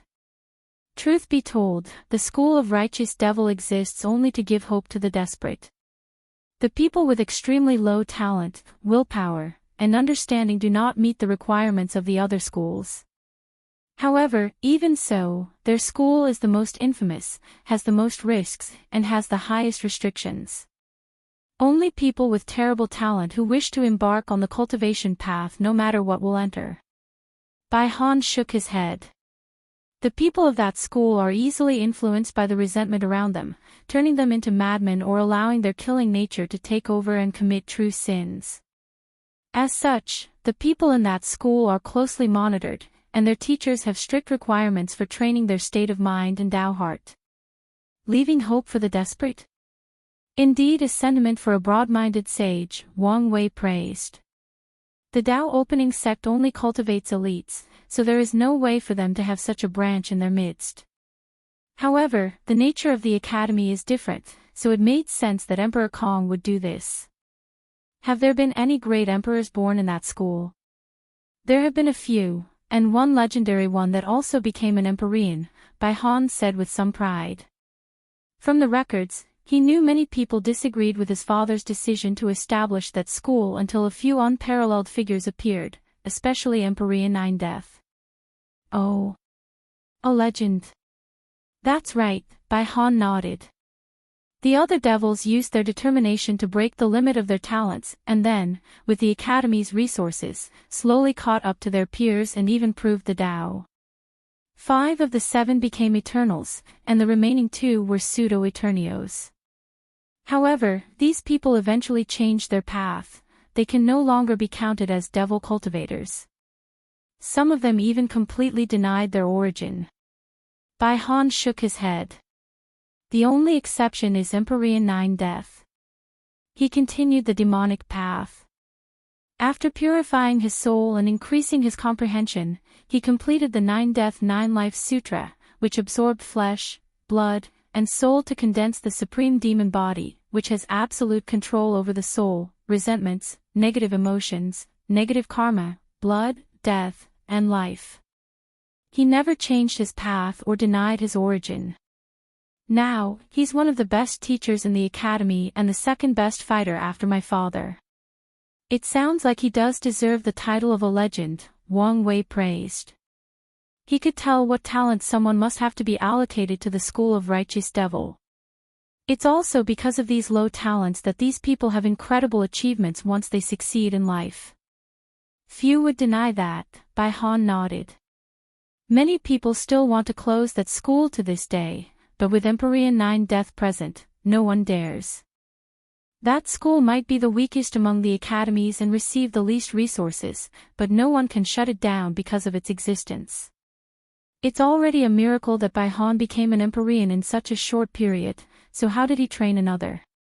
Wang Wei pondered. He was not surprised the academy had Empyreans, but he figured they were people Emperor Kong recruited. However, Bai Han said that the academy trained this man, and it sounded like he was not the only one. If you find any errors, ads pop up, ads redirect, broken links, non-standard content, etc., please let us know to report so we can fix it as soon as possible. Chapter 13:10 Heaven and Earth Wonders. Things weren't adding up. Unless Emperor Kong had found a few unparalleled geniuses compared to Wang Wei and had access to merit and numerous other resources that speed up cultivation, there is no way for him to have trained a few Empyreans for the academy, especially given how young it was. All the teachers with this cultivation level should have been people he recruited. Wang Wei remembered Emperor Kong's life from the sects record. After ascending, he found a secret realm that allowed him to become an Empyrean in record time. Such an event brought him some fame, but for the most part, Emperor Kong was inconspicuous. After all, he was a loose cultivator with no background. Many factions invited him to join him, but he refused and disappeared from the world. It was not until about 300,000 yuan epochs ago that he appeared before the world and caused another sensation. All 7 moons and 2 suns supported him in reopening the academies and training talents for them. The reaction to the news varied. Most former academies hated him, while others thought he did an excellent job. After all, their role in this world is to teach, and in the current environment, Emperor Kong's existence has brought some hope to many sentient beings. The people from the lower dimension considered him a traitor for working with these people, while others gave him the benefit of the doubt. A few people realized he was not a simple man. It is possible to train an Empyrean in 300,000 yuan epoch, but only if a top paragon lineage poured their resources and cultivated someone without hesitation. Kong does not have this ability purely from a resources standpoint, Wang Wei analyzed. Another possibility is he cultivated these talents during his disappearance after becoming an Empyrean, but Bai Han's story showed these talents showed up during the Academy's existence. Moreover, he should have been cultivating himself and planning for his reappearance. Where would he have time to train other talents? Where would he have the resources to spare to cultivate other Empyreans? The only explanation is time artifact, but is it that good? Heaven and earth are fair. The Emperor Path and Tao Path skipped countless steps by using the Heaven Will to gain access directly to the Grand Tao source, so there must be a way to balance them. Grand Tao makes it extremely challenging and time-consuming to understand the Tao laws and restricts the effectiveness of time formation. By my calculations, Emperor Kong's time artifact would be better than one created by a peak paragon of time Tao. When he used it, the effect was even better than the ones created by a primal paragon. Wang Wei was suddenly caught in an inspiration. Artifact that broke the limit, effects reducing after use. A bright light flashed in Wang Wei's eyes. No way. This bastard wasn't lucky enough to find a wonder of heaven and earth. Wang Wei suddenly stopped, surprising Bai Han. Is something wrong? The artifact your father used to become an Empyrean at such record speed. It wasn't a wonder of heaven and earth, by any chance, right? Bai Han looked at him, his facial expression changing faster than a chameleon. The former dean did not know what to say. By your reaction, I guess I'm right, Wang Wei replied. Damn it, why is this man so lucky? He was truly envious. Throughout the Chaos universe, artifacts are ranked based on what cultivation realm they have the most effect on. Supreme Innate and Supreme Chaos artifacts effects rank 11 and 12, and it's the same for Empyrean and Paragon artifacts. This rule also applies to Tao and Immortal artifacts. Their primary difference is how they are created and their innate characteristics. Innate artifacts are mostly created by heaven and earth, with a few refined by earth and heaven primarchs. Meanwhile, Emperor Tao artifacts are mostly created by Empyreans and Paragons, with a few born from the Grand Tao source itself. The former is less potent than the latter. However, they compensate for it by putting less strain on the user's mind and soul. Additionally, innate artifacts cannot corrode a person's Tao like Emperor Tao artifacts. Although Empyrean, Paragons, Earth, and Heavenly Primarch can create many fabulous things with their powers, their abilities paled in comparison to the wonders of heaven and earth. For anything to have the title of wonder, it must meet one requirement: break Grand Tao's inherent rules or limitations. An example would be Emperor Kong's artifact/secret realm. It broke the restrictions on how much time acceleration is allowed in the universe, allowing him to become an Empyrean in record time. Another example would be the Yin-Yang land that appeared during the Golden Age. According to historical records, many factions fought for that wonder, including the overlords, and it even appeared that a worldwide war was about to happen. Luckily, someone found the ability of that wonder, which reduced the interest of many people. The Yin-Yang land broke the restriction on birth. Immortal tier cultivators of any path are too powerful and have an infinite lifespan on top of everything else. As such, Grand Tao placed restrictions on their fertility to prevent them from giving birth to too many Tao children and causing too much chaos between heaven and earth. However, no matter what cultivation someone is, as long as they enter the yin-yang land, they can give birth to offspring. Wang Wei sighed while controlling his greed. Wonders are attractive, but they also have limitations, and sadly, those limitations are on the number of uses. Most will disappear after only one time, while some will allow multiple users. However, once the usage passes the limit, the wonder will either disappear or the effect of breaking the limit will be gone. What's left is still on par with peak artifacts created by the most potent paragons and heavenly Primarch. However, it's not the same as the former wonder. A lot of things make sense now, Wang Wei thought. But I wonder how he kept that thing for himself. Although Emperor Kong's artifact had lost its status as a wonder of heaven and earth, it was still precious, meaning these greedy moons would have never left it to him. Do you want to continue? Bai Han asked calmly. He had figured out that he had panicked for no reason. Their academy never hid the Empyreans they cultivated, and there were many wise people in the world, so couldn't they have figured out their secrets? Yet, his father was able to keep that treasure. Although Bai Han did not know how he did it, the fact he never tried to hide it is proof of his father's confidence. As such, it did not matter whether he accidentally revealed the news to Wang Wei. The truth is it was only a matter of time before he discovered this truth, just like everyone else. In fact, he was just catching up. The two continued this tour, but Bai Han was mainly quiet, fearing he would reveal too much. Although he woke up from the previous shock, this incident reminded him of the time Wang Wei played with him in the lower dimension, causing him to lose his position as headmaster. Although he knew he had lost so miserably because of the Chi of Calamity, Bai Han also understood that he would not fare any better even without it. He learned from Su Shi what Wang Wei had done in the lower dimension and understood how scary it is to confront such a monster.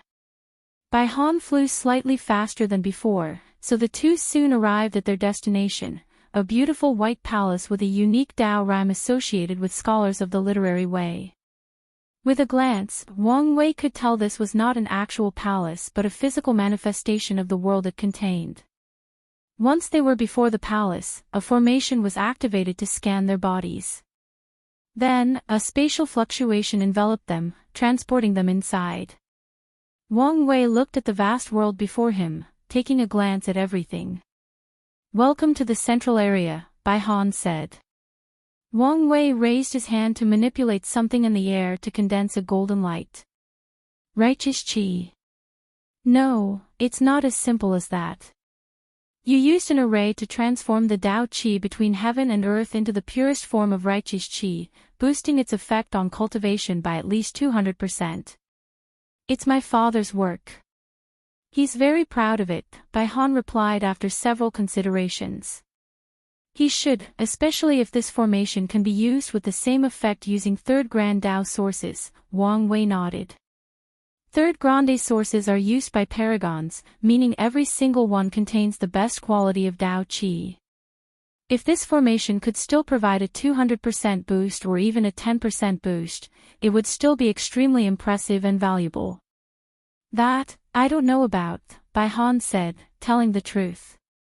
His father never told him anything about paragons or things of that level. If you find any errors, ads pop up, ads redirect, broken links, non-standard content, etc., please let us know to report so we can fix it as soon as possible. Chapter 13:11 Meeting Emperor Kong. Wang Wei understood. Most factions will not tell their disciples matters higher than their cultivation. He was unique in the sense that he was already involved in things about transcendence while still a little mortal. What is your role in the academy? Wang Wei asked while observing the surroundings. Are you a teacher or a student? What about Su Shi and Lin Fan? I'm a first-class teacher, Bai Han said with pride. As for them, they are high-level students. First-class teacher. So, does that mean Empyreans are second class, and Paragon will be third class? Quite ambitious.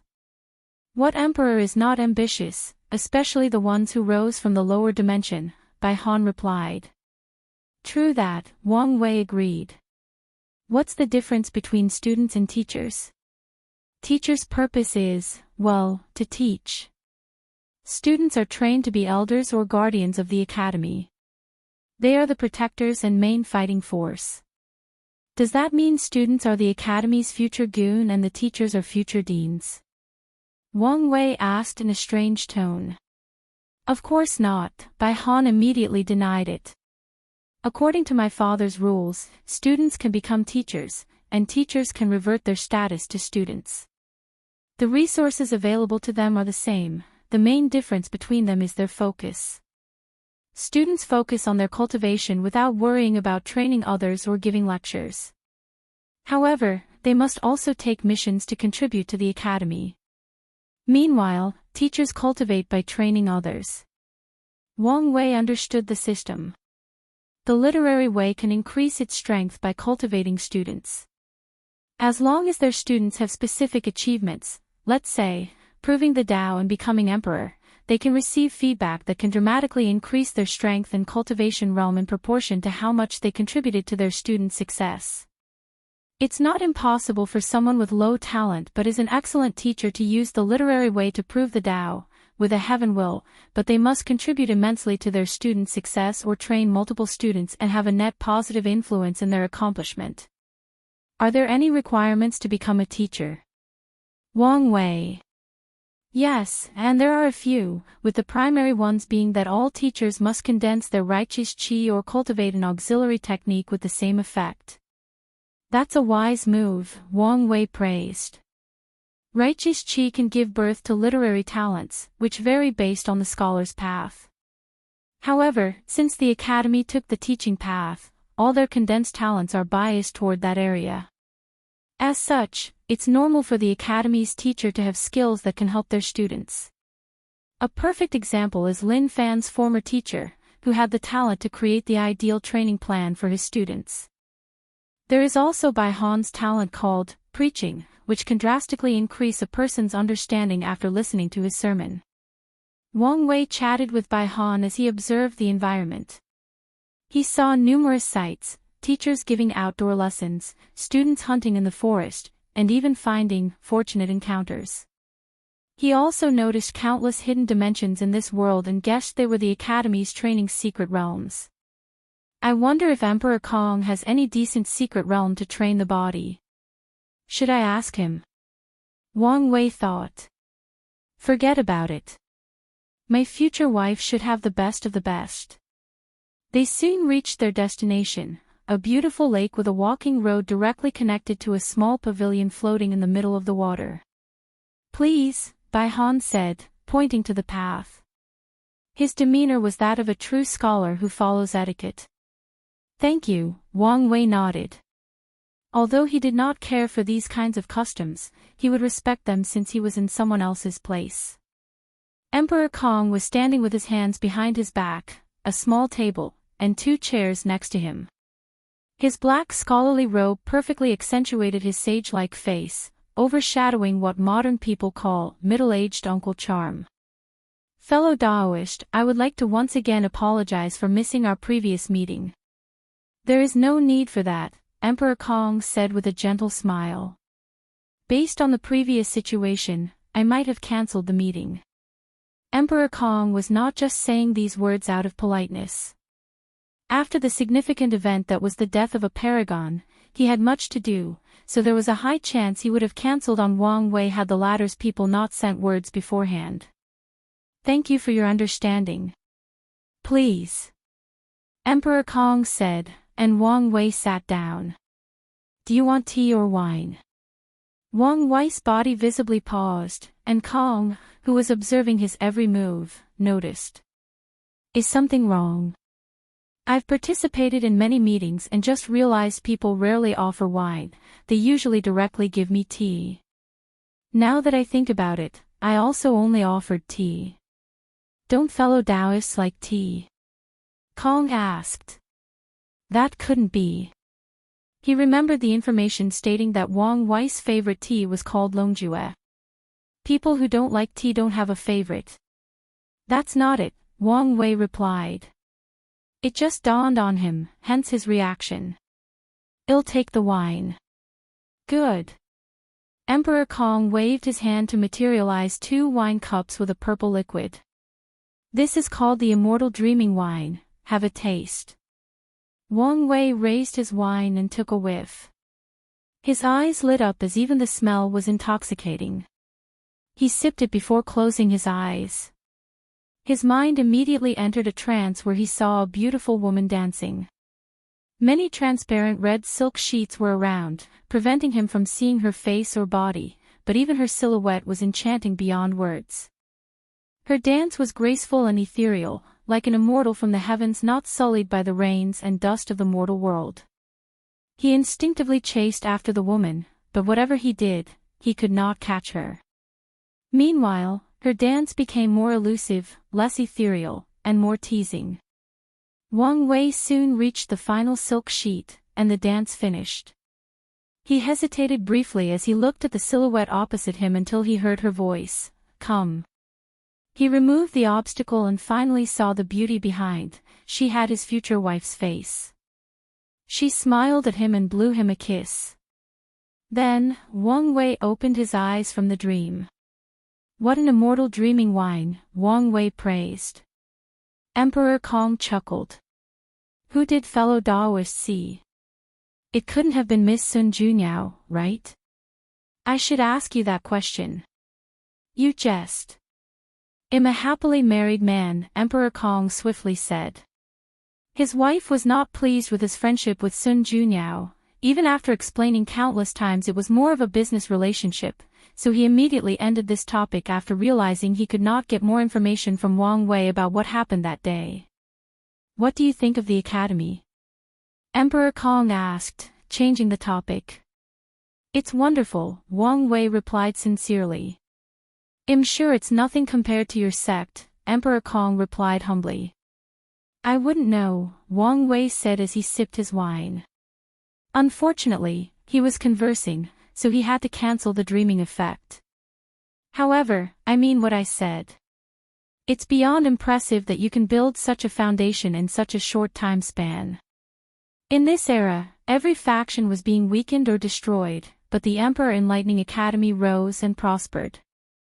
This is due to Emperor Kong's years of planning, calculations, and ability to adapt to the situation. Emperor Kong smiled. Although he never showed it, he was indeed proud of his accomplishments.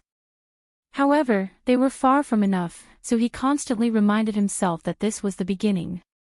While you're here, I'll take this opportunity to thank you. For what? For Su Shi, Lin Fan, and everything you did in the lower dimension, Emperor Kong explained. The rise of the lower dimension sect brought me tremendous luck blessing, and your presence even saved our academy. Oh. Wang Wei understood the first part, but he had no idea what Emperor Kong meant by the latter. These people were unhappy with the prosperity of the academy, so they were planning on suppressing me, Emperor Kong explained calmly.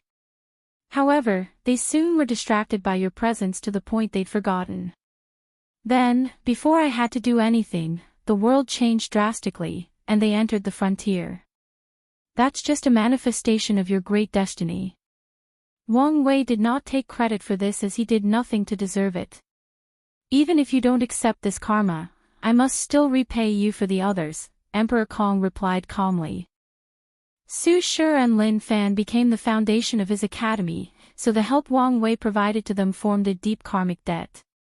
Kong understood the negative effect of not paying karmic debts, especially to a master of Karma Dao. He did not want anything to affect the academy's luck, so even if Wang Wei did not say anything or acknowledge it, he would find a way to repay the favor. That's fine by me, Wang Wei nodded. If you find any errors, ads pop up, ads redirect, broken links, non-standard content, etc., please let us know to report so we can fix it as soon as possible. Chapter 13:12 Do you plan to do it? Many people owe Wang Wei's karma, and he often goes out of his way to help people with the mindset of them owing a debt, which he plans to ask for repayment for one day. His mindset around this kind of thing is hell do it to prepare for the future, but it doesn't matter if he never uses them. He sipped his wine, savoring the taste. He calmly looked at the beautiful lake, including the rainbow in the distance. By the way, why not change the academy's name to Empyrean Enlightening Academy? Do you want to keep the name forever? Or do you want to wait until you are qualified to call it Paragon Enlightening Academy? Paragon Enlightening. Emperor Kong muttered. That's a wonderful name, isn't it? Wang Wei glanced at him. Why do you sound like you're not satisfied enough? Wang Wei squinted. Could it be you're ambitious enough to want to take the name, Dao Enlightening Academy? Emperor Kong waved his hand. I'm not that brave or stupid. He knew if he used the word, Dao, without being worthy, his sect's luck would instantly be ruined, leading to its eventual destruction. According to what Emperor Kong knows, only 2 factions have ever bore the title of Dao throughout the Eternal Ascension world's history. The first is from an era so long ago that it has been lost to history, and the other is the Dao Opening Sect. However, the Dao Opening Sect did not dare take this name before doing great, meritorious service to heaven and earth during the Devil Catastrophe. Before that, it was only called the Myriad Origin Sect. Despite the Dao Opening Sect being acknowledged by Heavenly Dao, many people felt they did not deserve such a grand title. It was not a problem in the lower dimension, but their virtue could not support that name even after what they did during the war. It wasn't until after the ultimate taboo that people truly acknowledged that title. Qiyuan opened the Dao to the entire chaos universe by making the way of transcendence more accessible so the whole universe can accept the Dao Opening Sect having such a title in their name. So, what is it then? Wang Wei asked. Paragon is not the limit of cultivation, is it? Emperor Kong responded. An academy that trains transcendent. Wang Wei chuckled. Ambitious, indeed. Oh, fellow Daoist, do you think I'm over my head? Emperor Kong asked. I'll be frank, Wang Wei said after taking another sip. I believe, without a doubt, you can build an academy on par with the 13 overlords. However, I have not seen any signs that you have the potential to reach that realm. Is that so? Emperor Kong said calmly, showing no signs of being affected by Wang Wei's words. He sipped his own wine. I was under the impression you thought highly of that girl Su Shi. I do, Wang Wei admitted. However, I have divided transcendent potential into 3 levels. He did not continue talking but instead waved his hand to isolate the surrounding sights from prying eyes and put the surrounding cause and effect in disarray to prevent divination or calculations. The first class consists of people who have established a transcendent foundation. These are the people with the highest possibilities of achieving transcendence. Some can even be called transcendent seed, Wang Wei boldly declared. The transcendent foundation that Wang Wei is talking about is not just his perfect foundation and its effect. He's talking about people who have at least achieved the 9 extremity foundation and entered the taboo realm in at least one of the 3 immortal realms or have some of the essence of transcendence, like Sun Junyao. These people have a much higher chance of achieving half-step transcendence than everyone else. In that category, Wang Wei considered himself the best because of all his achievements, like Mortal Emperor, 10 Supremacy Foundation, becoming a Heavenly Emperor, and linking an entire era to his existence. All these things have contributed to his Transcendent Foundation. Transcendent Foundation? Emperor Kong asked with a serious look. However, Wang Wei only smiled but did not answer. The second category is the people talented and intelligent enough to create a method of transcendence, Wang Wei continued. There is a vast difference in this level as well. Some people only have a vague idea, some are already working on turning this idea into a reality, and ultimately, only a few will succeed. Emperor Kong swallowed the wine. The third level. He did not ask Wang Wei to elaborate further since he knew he wouldn't get much of an answer. The final level is where I placed you, Su Shi, and Lin Fan, Wang Wei explained. This level belongs to people who have the talent to achieve transcendence only if they receive an already made and completed technique. Wang Wei can already predict how brutal the path of transcendence will be. Countless geniuses who used to be the shining stars of the chaos universe will realize their incompetence and insignificance before that barrier called transcendence. To be fair, you three masters and disciples have the potential to establish a transcendent foundation, if you know the requirements, Wang Wei continued. Additionally, I don't know enough about you to determine whether you can be classified in the second category. Emperor Kong calmly refilled his cup. Although he looked calm on the surface, his mind was experiencing great turmoil. Was Wang Wei lying? This was Emperor Kong's thought after hearing these words. He had his reasons for thinking such a thing.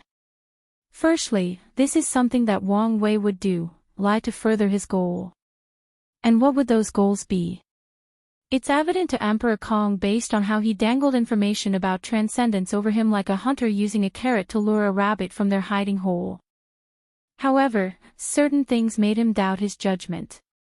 As soon as Wang Wei uttered the words, Transcendent Foundation, the first thing he thought of was Sun Junyao. Perfection has always been a taboo in the world, and most people who pursue this path usually end up miserable. But what was it a taboo? Emperor Kong was wise enough to link Grand Dao's ban on perfection to its connection to the transcendent path. So, he immediately thought that Sun Junyao might belong to a unique individual in Wang Wei's first category. Numerous thoughts flashed in Emperor Kong's mind. He analyzed all the information he knew about transcendence and re-evaluated them based on Wang Wei's words. Sadly, he realized he knew too little. Emperor Kong sighed deeply. Our foundation is too shallow. He suddenly realized how much weaker his academy's foundation was compared to these top lineages who have cultivated countless peak paragons who have already started their journey toward the next realm. He instantly removed all his pride in building the academy to such a level. Although he always reminded himself that he had a long way to go, today's events showed how true these words were. Emperor Kong decided to take Wang Wei's bait. He knew he might have to pay a steep price, but getting his hands on such a valuable piece of information would be worth it. Fellow Daoist, he stopped as he realized Wang Wei was looking into the sky, and he finally sensed a mysterious aura, so he also raised his head. It seems I've said too much, and you're too weak to get involved in matters of this level, Wang Wei said calmly. Even with his preventive measures, he could only say so much. It's also possible that he could say so much because he took the previous measures. It seems so, Emperor Kong said, again feeling his insignificance. He sipped his wine and closed his eyes for a few minutes. Once he opened them, he had already adjusted his mindset. Wang Wei secretly nodded in acknowledgement.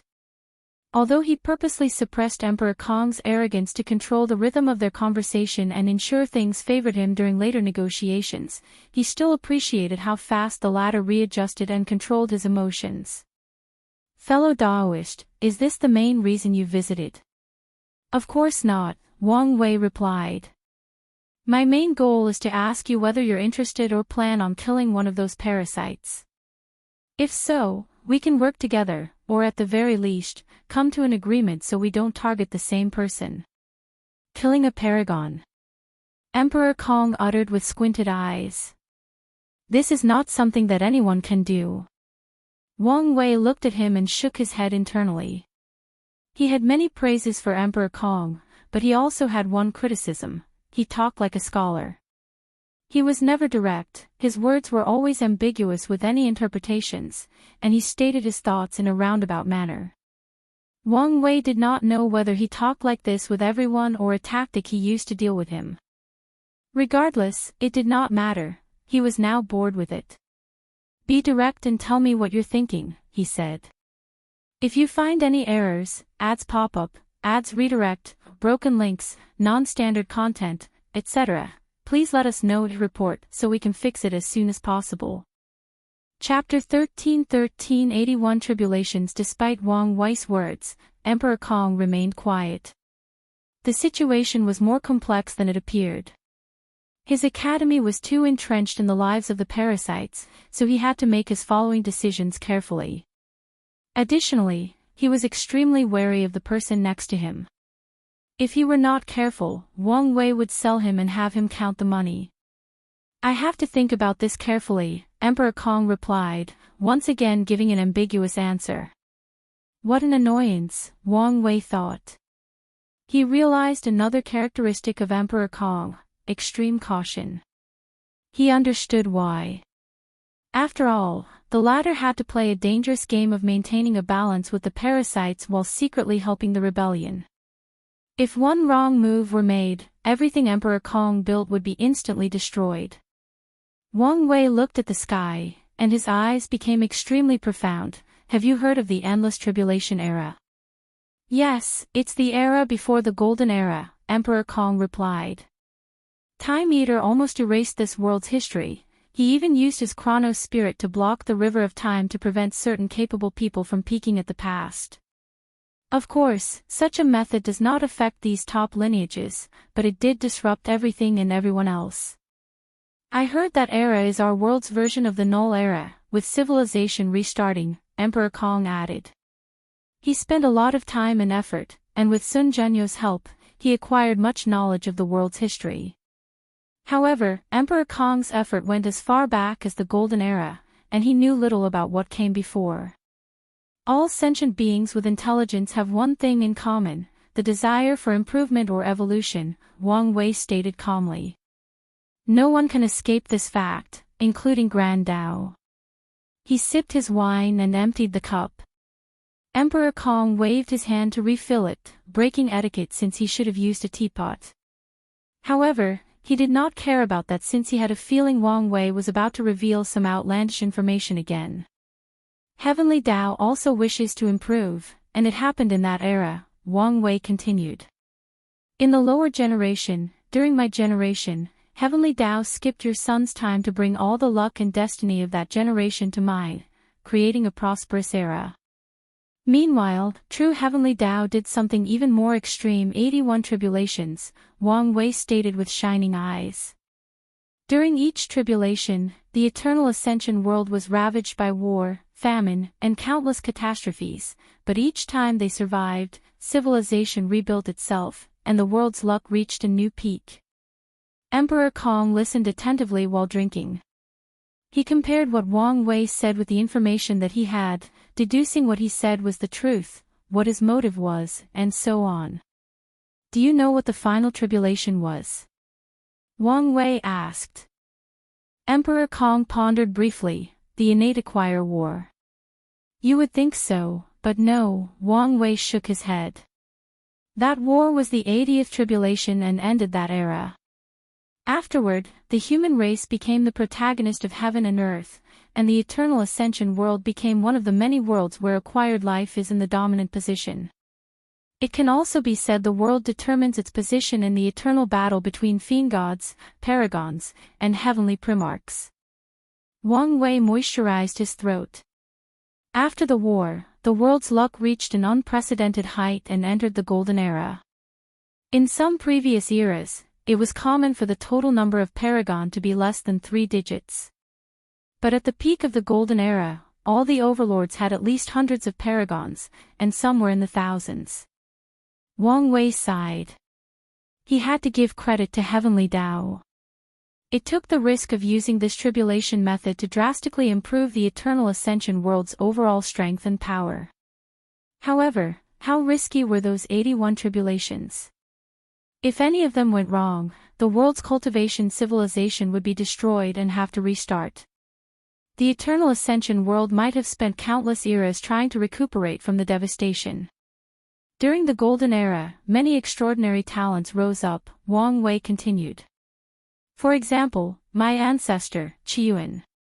He started the First Origin War, turning the myriad Emperor world into the destiny center of the lower dimension. However, was this the only effect of that war? Of course not. The world's destiny also shifted from the aboriginals born in the upper dimension to the people from the lower dimension. How could the people from the other world communities allow Qiyuan to bless his home world at the detriment of their own?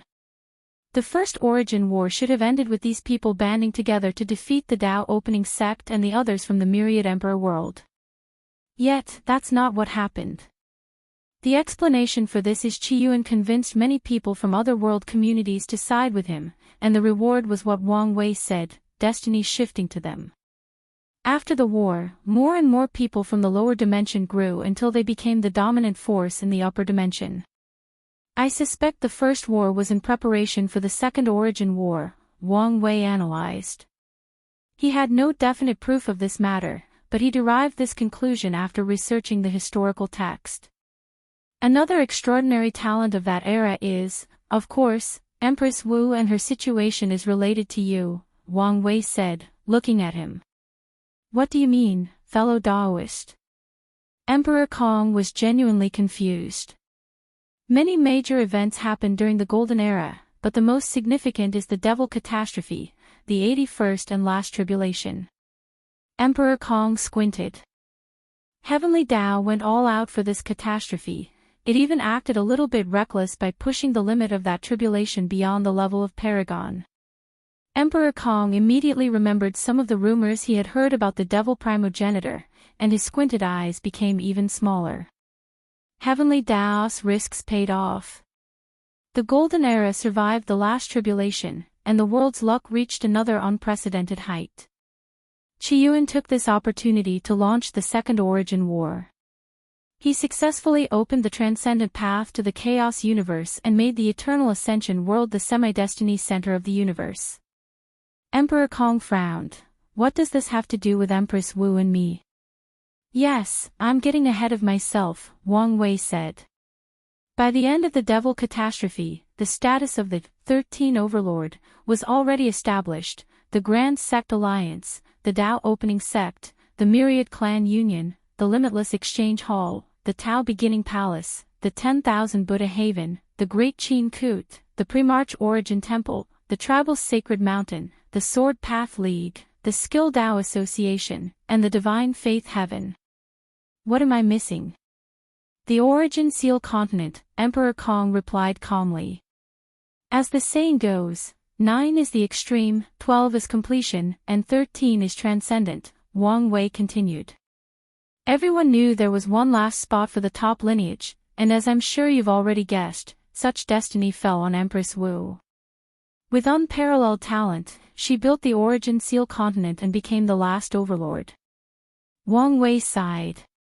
She's a wonderful woman, isn't she? She's probably the strongest of all the primals in that era in terms of direct combat. However, her lineage is slightly better than that of Limitless Exchange Hall in terms of the number of primal strength. In terms of foundation, such as the number of paragons, empyreans, and middle-level cultivators, she's undoubtedly the weakest. You can guess the reason, right? She's too young, and her foundation is the weakest, Emperor Kong replied with a sigh. That's right, Wang Wei nodded. Her rise was only during the middle to late stage of the Golden Era. No matter how wonderful she is, it could not change this fact. Wang Wei looked at the sky, especially the sun. There used to be 7 moons and 2 suns in the sky, but they were now gone. Heavenly Tao has already planned everything, Wang Wei said with a deep voice. It knew Qiyuan's methods could only summon these inferior, banned, and flawed methods of becoming half-step transcendence. Ban? Who can ban these methods? Emperor Kong thought, his heart shaking. Why am I so stupid? Of course, it's Grand Tao. So, that's why that event became the ultimate taboo. Heavenly Tao knew how prideful these people from the Golden Generation were, so how could they accept such flawed methods? Wang Wei continued. So, it selected a few people. Emperor Kong's expression became serious, and looked at the bright sun. These people were supposed to be guardians and pathfinders. They were supposed to protect the world while the others recuperated from the damage of the ultimate taboo. When the time was right, everybody would work together to perfect the method and open a new era. Wang Wei was not spouting nonsense. Maitreya was one of the most brilliant talents of the Golden Era, ascending to the position of Prime Buddha and controlling the 10,000 Buddha Haven, which became the origin and head of all Buddhist factions in the world. How could such a person not be arrogant? How could such a person accept becoming the weakest type of half-step transcendence? Wang Wei doesn't know much about supreme unity, but his situation was probably similar. Can you guess where this story is going? He asked. The Guardians turned into usurpers, Emperor Kong sighed. They changed the trajectory of their and the world's fate, destroying the advent of the new era. Destroy.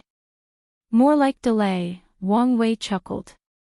Heavenly Tao has great ambitions, and it's been planning for so long. Wang Wei had his suspicions about Heavenly Tao after hearing what happened with Wu Hong and the Curse Master. If my theory is correct, it's been planning for a few transcendent factions, he continued. Maybe not 13, but definitely more than 3. He looked at Emperor Kong. And am willing to bet the last spot went to you. Although Emperor Kong had some guesses about where this conversation was going, his body still trembled after hearing these words. He tried his best to control his emotions, but it was not so easy this time, so he had to sip his drink and use the alcohol's effect to calm down. If you find any errors, ads pop up, ads redirect, broken links, non-standard content, etc., please let us know to report so we can fix it as soon as possible.